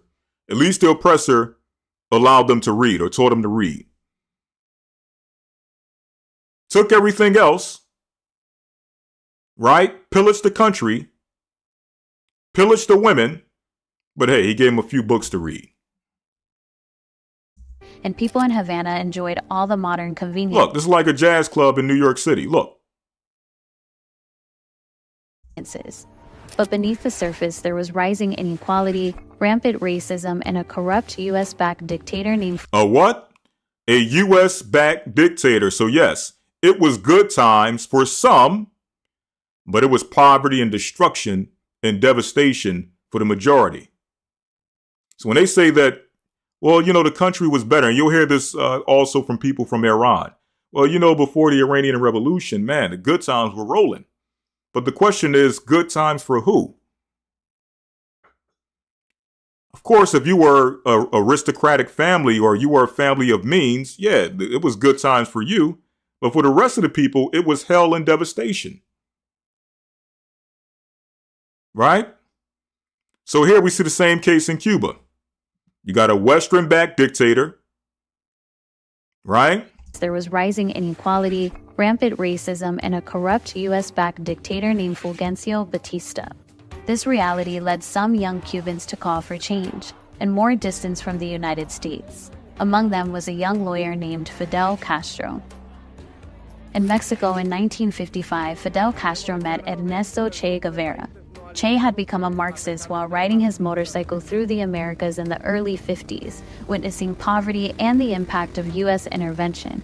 Now, again, we don't believe in Marxism, right? But again, this was the method that they were using. A lot of countries were using as a means to try to get their freedom during this time. Particularly the CIA-backed overthrow of Guatemala's democratically elected president. Together, Fidel and Che plotted an armed revolution against Batista. The revolution began with a daring plan. On December 2, 1956, 82 fighters sailed to Cuba on a beat-up fishing yacht called Grandma. Many were killed or captured immediately, and Che was wounded. But about a dozen fighters made it to the Sierra Maestra Mountains, where they regrouped and formed a new rebel army. For 2 years, There's the rebel army. There's your rebel army. And Che was wounded, but about a dozen fighters made it. So it started off with a few. Sounds very similar to the story of the Maccabees, right? When you get the chance, read First Maccabees, the 2nd chapter. It simply started off with the Hasmonean family, Mattathias and his 5 sons. It was a very small few that initially started the revolution. And eventually, they ran to the mountains. They regrouped, and eventually they came back with a whole army, ready to fight off all of Antiochus and the Greeks in position on the land of Israel. Sierra Maestra Mountains. Now, I want to make this clear. Again, we're going to do it in a part 3. Part 2, we're going to try to focus on the Western Hemisphere. We're going to focus more on Cuba, the Dominican Republic, Haiti, America, okay, South America, Mexico, so on and so forth. But in the last one, part 3, we're going to focus on what does revolution look like for us. And again, I want to make this clear, not to put the cart before the horse. Revolution for us does not look like taking up arms, going to the streets and protesting, guerrilla warfare. That's not our revolution. That's not how we fight. Okay? The weapons, here's a clue. The weapons of our warfare are not carnal. Right? So we'll deal with that when we do our part 3. We'll do that in the very near future. Where they regrouped and formed a new rebel army. Right. So they regrouped and started a whole new quote unquote rebel army. And that's exactly what the Maccabees did. Which is why, again, you don't know political science or anything of that nature or warfare unless you study the book of Maccabees. For 2 years, they waged a relentless guerrilla war against Batista's forces. Finally, on New Year's Day, 1959, Batista fled the country. Fidel Castro named himself prime minister, a position he would hold for almost half a century. Che Guevara continued to fight for revolutionary causes but was killed in Bolivia in 1967. Yet his legacy endures. His image remains a symbol of rebellion, printed on t-shirts worn by youth around the world. The Cuban Revolution transformed not just Cuba but also the global geopolitical landscape. It altered the island's relationship with the United States and left a lasting imprint on the 20th century. All right, so there you have it with Cuba. Let's get to Iran, the 1979 Iranian Islamic 40 Revolution. years ago, Shiite Ayatollah Ruhollah Khomeini spearheaded a revolution that deposed the monarchy in Iran. And it's So there's a picture, that's Ayatollah Khomeini. All right, you may hear that name in passing, but here's the image of his face on this banner. Again, this is Ayatollah Khomeini. Now it says that 40 years ago, now this video is from 6 years ago, going back in 1979, he sparked a revolution that would overthrow the monarchy. The Western-backed monarchy, if I may add, that was represented by the Shahs. Okay, they were overthrown. Now, again, those who were, the good times were rolling, they had a little money back then, they hate the revolution, right? Because many of their families ended up fleeing from Iran to the America or to North America, California and other places.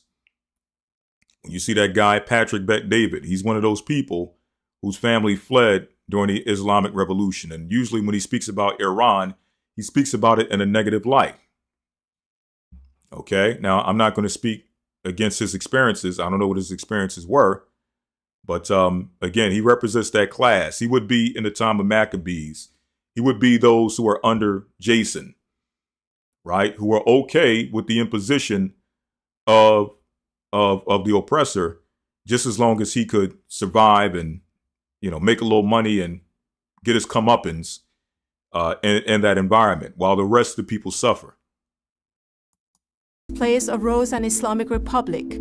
A repressive theocracy had replaced an authoritarian monarchy. And almost overnight, Iran had been transformed from a crucial U.S. ally into a bitter opponent. Here are some of let's go back. Place arose an Islamic republic. A repressive theocracy had It says a repressive theocracy. Now, theocracy is a government that's ruled by a religious leader. Okay? Now, do we believe in theocracy? Yes and no. Because we understand that when Christ returns, his kingdom would be considered by today's standards a theocracy, a quote-unquote spiritual or religious leader ruling over an empire. Now, I say no because if you go back to the times of ancient Israel, more so the first century, you had scribes and Pharisees, the Sanhedrin. Okay, they would constitute somewhat of theocracy. And yes, under their regime, it could be oppressive. Okay, we've seen many examples of that, how they were imposing themselves upon the people. So yes, a theocracy can become oppressive, especially if you have either corrupt leaders or, anytime you got man, ruling over any form of government, you're going to see elements of corruption. Okay. But going on now, again, the West has their interest in pointing out the quote unquote oppressive regime is not because they care about the people of Iran. It's because they want that regime out of place so that they can replace it with another Shah. Okay, another monarchy, another do-boy, another puppet. Placed an authoritarian monarchy. And almost overnight, Iran had been transformed from a crucial U.S. ally into a bitter opponent. So it says overnight, Iran transformed from a crucial Iranian ally to what? A bitter opponent. So many of you may have not realized that Iran at one point was an ally to the U.S., to the West. But after this took place, they became a bitter opponent. Here are some of the key dates that led to the revolution. Now we're going to let this play out, and after this, we're going to bring the closing in. From 1941 to 1979, Mohammad Reza Shah Pahlavi, a close partner of the United States, had ruled Iran. A close partner. He was not a partner. He was a close puppet of the United States. Also, look at the language they use. Look at how they play around with the language to make you think that he was, they were equal partners, co-rulers, 50% is my bike and yours, like Red would say on Friday. What'd he say? It's kind of like both are ours, right? That's the image they would want you to believe was the reality of Iran under the Shah. We're both partners. We both own it, equal co-rulers, right? But partners is like when Jay-Z owned the Nets, okay? Or like when Jay-Z owned the Barclays Center. That's how much of a ruler the Shah was of Iran, right? He modernized Iran while forcefully suppressing dissent and political freedoms. The clergy opposed the Shah's social and economic reforms. Discontent grew until in 1978, anti-Shah demonstration spread across the mostly Shia country. Strikes and mass protests erupted, and accusation flew that the Shah was the U.S. puppet. Martial law was imposed. Cassette tapes of speeches by the 76-year-old Khomeini were smuggled into the country, fueling the unrest. Many Iranians took to the rooftops at night to shout Allahu Akbar, or God is great, to express their... So they were smuggling his tapes throughout Iran. Now, at this time, I think that he was, either seeking asylum in other countries, but they would smuggle his tapes. His loyalists would smuggle his tapes into Iran. And the people would listen to those tapes and they would get riled up and get inspired. And that goes into what we mentioned a few months ago when you had incidents of Israelites going in certain places and, teaching, no different than what we do on the streets in America. But in these different countries, these countries are so used to being destabilized and political factions rising up that you come there and you speak with some level of authority, or you come there with teaching. You may just be teaching that Jesus Christ is black, but you're coming with this either authority or you're coming with this idea, which seemed like it's teetering along, you want regime change, or maybe this is a new political faction that's rising up that's trying to take power or get a seat in the government. Okay? That can be met with extreme opposition, as we saw in those videos a few months ago. Okay? And these places, ideas, it's not like America where freedom of speech and freedom of this, freedom of that. Ideas are just ideas. You choose what you want to do with those ideas. And these places, in these destabilized places, or these places where there's continual conflict, these ideas, when people hear these ideas and they start to cleave to it, now you have a constituency. And with that constituency, you can pretty much overthrow a government leader overnight. Okay? So that's how serious it is in these countries when you're bringing these new different ideas, which can be seen as, a little radical. So that's what happened with Iran. It started off with people smuggling in tapes. People would listen to these tapes of the Ayatollah Khomeini, and they started getting riled up. They started galvanizing. Their protest. On January 16, 1979, the Shah left Iran for what was officially a vacation. Many Iranians rejoiced with chants of "The Shah is gone." The man who'd ruled the country for 37 years would never return from exile, dying some 13 months later. On February 1st, a crowd of around 3 million people in Tehran welcomed Khomeini's return from 14 years of exile. Asked about his feelings, the Islamic revivalist famously gave a cryptic one-word answer: nothing. Finally, on February 11th, the revolutionaries declared victory after Iran's demoralized armed forces declared neutrality. The monarchy was suddenly gone. Deadly factionalism followed, but Khomeini held the upper hand. And in April, following a nationwide referendum, an Islamic Republic was officially proclaimed, eventually with Khomeini at its apex. Thousands of Shah-era... All right, so there you have it. Okay, you also got Burkina Faso. We're not going to play this whole thing, but pretty much the same thing. You know, we ain't got to go through this. Pretty much the same thing. Same thing over and over, okay? We got South Africa. This is the video of Trump. Turn the lights down. Turn the lights down. Which, I mean, you talk about utter hypocrisy. You got Trump sitting here trying to reprimand the president of South Africa because of his quote-unquote treatment of white South African farmers. And what nobody's asking is, well, how did these farmers get into South Africa, these so-called white farmers? And again, this is another example of them playing with the language. These people did not come into the country as farmers. Again, they came as invaders. They came as colonizers. They came as slave owners, right? Oppressors. And just so you can kind of see the mindset, we ain't really have time for any of these videos. I'll show these at another time.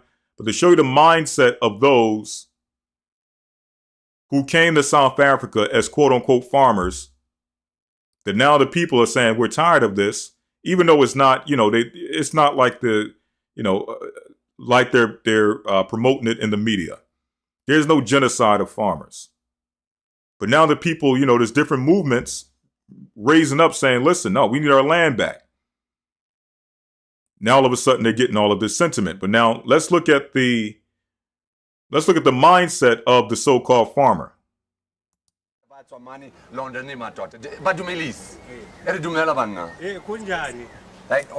Hello. Hello, everyone. So, what language are you speaking? We're speaking Sesotho, Louis. Sesotho. This is a Sesotho. Yeah, like they look, they all say hello. Like, these are my pets. You know, here's my pet kitten. Here's my pet monkey, my pet dog. They say hello. That's the spirit he's moving with. Yeah. Most Boers don't know how to speak the language where I do. Yeah. You know what I mean? And they just need lead. But more black Aborigines in Australia than the Boers ever did. And he's correct. So you have a Britishman asking this Boer, this Dutchman in South Africa, how is he a racist in Africa? And the racist is letting them know, well, hey, you British, you got some blood on your hands as well. You done killed some black bodies, some black people as well. But we're the polecats of the world. That's not right, Louis. We are here for... And man, when you deal with these people, oh my goodness. You talk about the pride and the pompous of the so-called Boers. You had some overseas when we were living in the Greek islands. You had some that owned the store. And you talk about some crafty, lying, thieving, stealing SOBs, for lack of a better term. Okay? At every turn, they would lie for no reason, just to either upsell, to trick. I mean, it was disgusting. All right? But this is how they move. Africa, the British colonies just pulled out and left a vacuum. And we said, no, we're not leaving. We're staying here, and we, especially the right wing, are staying here for a cause. And that cause is to improve the level of society. So the reason they're there is to improve the level of society. But improve the level of society for who? Because as you look throughout South Africa, and if you ever been there, you know that the only improvement is for people that look like him. For the most part, the people are living in shanty towns. So when he talks about raising the level of improvement for the people, he's talking about for himself. The right wing are staying here for a cause, and that cause is to improve the level of society. And who asked for you to come and improve anything? I guess this is improvement. They're able to work in the kitchen now. Okay, they didn't went from a hut to a kitchen. Now that's improvement. Yeah. What were you saying, Eddie? Can we get a translation? Okay, I'll tell you. I said that you are my guest. I must give you real nice, tasty food. I will totally accept if I'm allowed to stay in a multiracial society. But then, in that multiracial society, I must have my own culture, I must be guaranteed my language, I must be guaranteed my prosperity. How are you? Yeah, fine.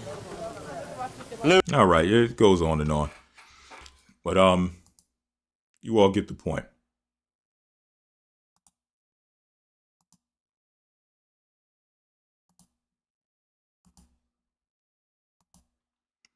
All right. So what is all of this about? What is the end goal for his imperialism and world domination? Well, let's end it out in Revelation 13.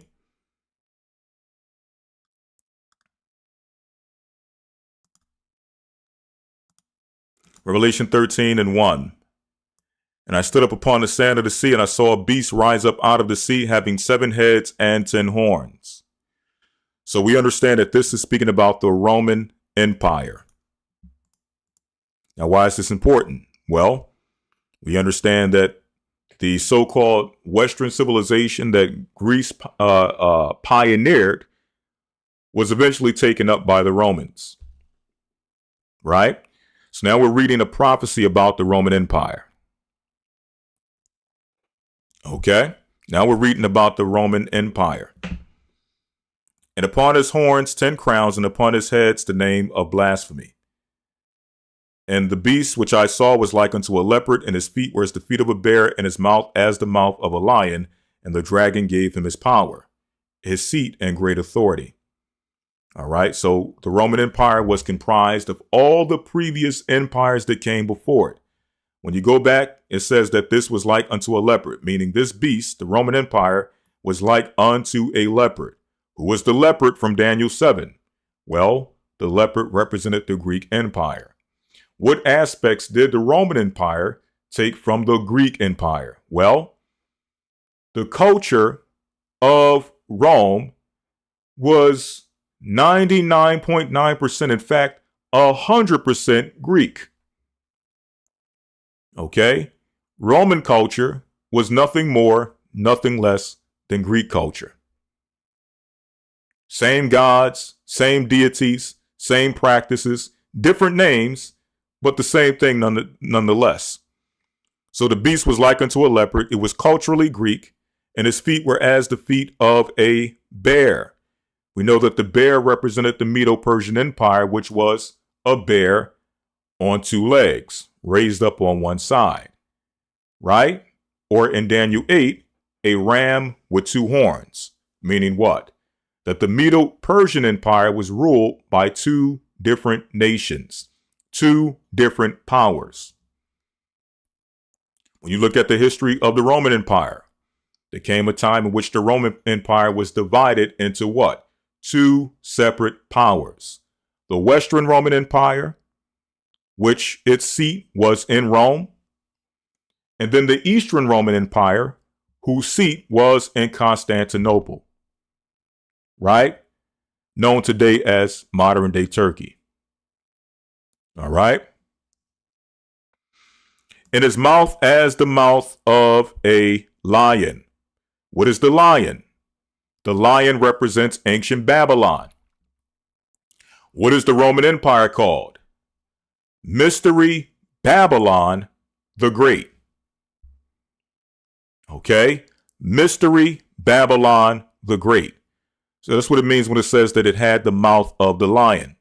And the dragon gave him his power and his seat and great authority, meaning that Satan was dealing directly with the Roman Empire. He is the chief prince of Rome. Jumping down, it says here in verse number 11, and I beheld another beast coming up out of the earth, and he had 2 horns like a lamb, and he spake as a dragon, and he exerciseth all the power of the first beast, and causeth the earth and them which dwell therein to worship the first beast, whose deadly wound was healed. So now this is America. And he doeth great wonders, so that he maketh fire come down from heaven on the earth in the sight of men, and deceiveth them that dwell on earth by means of those miracles which he had power to do in the sight of the beast, saying to them that dwell on the earth, that they should make an image to the beast which had a wound by a sword and did live. And he had power to cause life or give life unto the image of the beast, that the image of the beast should both speak and cause that as many as would not worship the image of the beast should be killed. Very similar to what we saw in the time of the Maccabees, where if you didn't follow the program of Greece, you were killed. Okay? Now check this out. This is the end game. This is what the world domination is all about. This is what the colonialism is all about. This is what the imperialism is all about. This is what regime change is all about. It's about getting the whole world on one system. For the next stage of imperialism, for the next stage of colonialism, right? Because we see now everything is going digital. Everything is going AI. Even warfare and how war is fought is shifting, it's changing. How business is done is shifting, it's changing. The workforce is shifting, it's changing. Everything is now going digital. So now it's prepping everybody for that next stage or the next level of imperialism. Right? And he calls of all, both small and great, rich and poor, free and bond, to receive a mark in their right hand or in their foreheads. What is this? The mark of the beast. And that no man might buy or sell, save he that had the mark, and the name of the beast, or the number of his name. This is where Edom is going with his world domination, with his imperialism, with his colonialism, is moving now into the beast phase, or the mark of the beast phase. It's time for Satan to come from behind the scene and show that he was the one puppeteering all of these world powers the whole time. And if you want to engage in trade, if you want to engage in commerce, if you want to engage in business, on any level in this society, when a person that goes to the store every day to get their groceries, to people who are trading from one country to the next, dealing with international trade, you will have to deal with the mark of the beast and receive the mark of the beast. That's the way that Satan is now locking down the earth. This is how he's now colonizing the earth, through technology. When you go back to the Industrial Revolution, what sparked them going into these other places and taking territory in other places for their resources?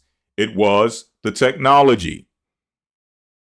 It was always the technology pushing things from one stage to the next, leading us up into what? The mark of the beast system. Last verse, here's wisdom. Let him that have understanding count the number of the beast, for it is the number of a man, and his number is 666. 666. So with that, I want to say bless you all and thank you all for participating in today's Academy lesson. I know we went, I'm looking at the timer right now. We've gone for 5.5 hours, right? This is uncharacteristic. Usually we try to keep it within 2.5, maybe even, we're really 1.5, 2.5, maybe 3 hours, but we've gone 5.5. We had a lot of information to show. Hopefully it was informative, but at this time we must go. For those who are interested in the Academy, go to historytimes.org. This week we're dealing with in the Hebrew, the tribes of Israel in Hebrew. For the main lesson, we're dealing with the split between Israel and Judah. And for week number 7, for those who are wondering, those who are on the fence wondering, should I come back to the second half? Is there anything new in store? Well, yes. Week 7, we have a brand new lesson dealing with the abomination of desolation. Something is, it's going to be very similar to some of what we covered today. But we're going to deal with it from the perspective of the abomination of desolation that was prophesied in Daniel, and show the various wars and the various desolations and attacks that have happened against the children of Israel, leading up to the final desolation in these end times. So with that, I want to say bless you all and shalom. May you enjoy the rest of your Sabbath, or whatever's left of it. Until next time, Stay safe, stay strong, and we will soon see Zion. But until then, bless you all and shalom.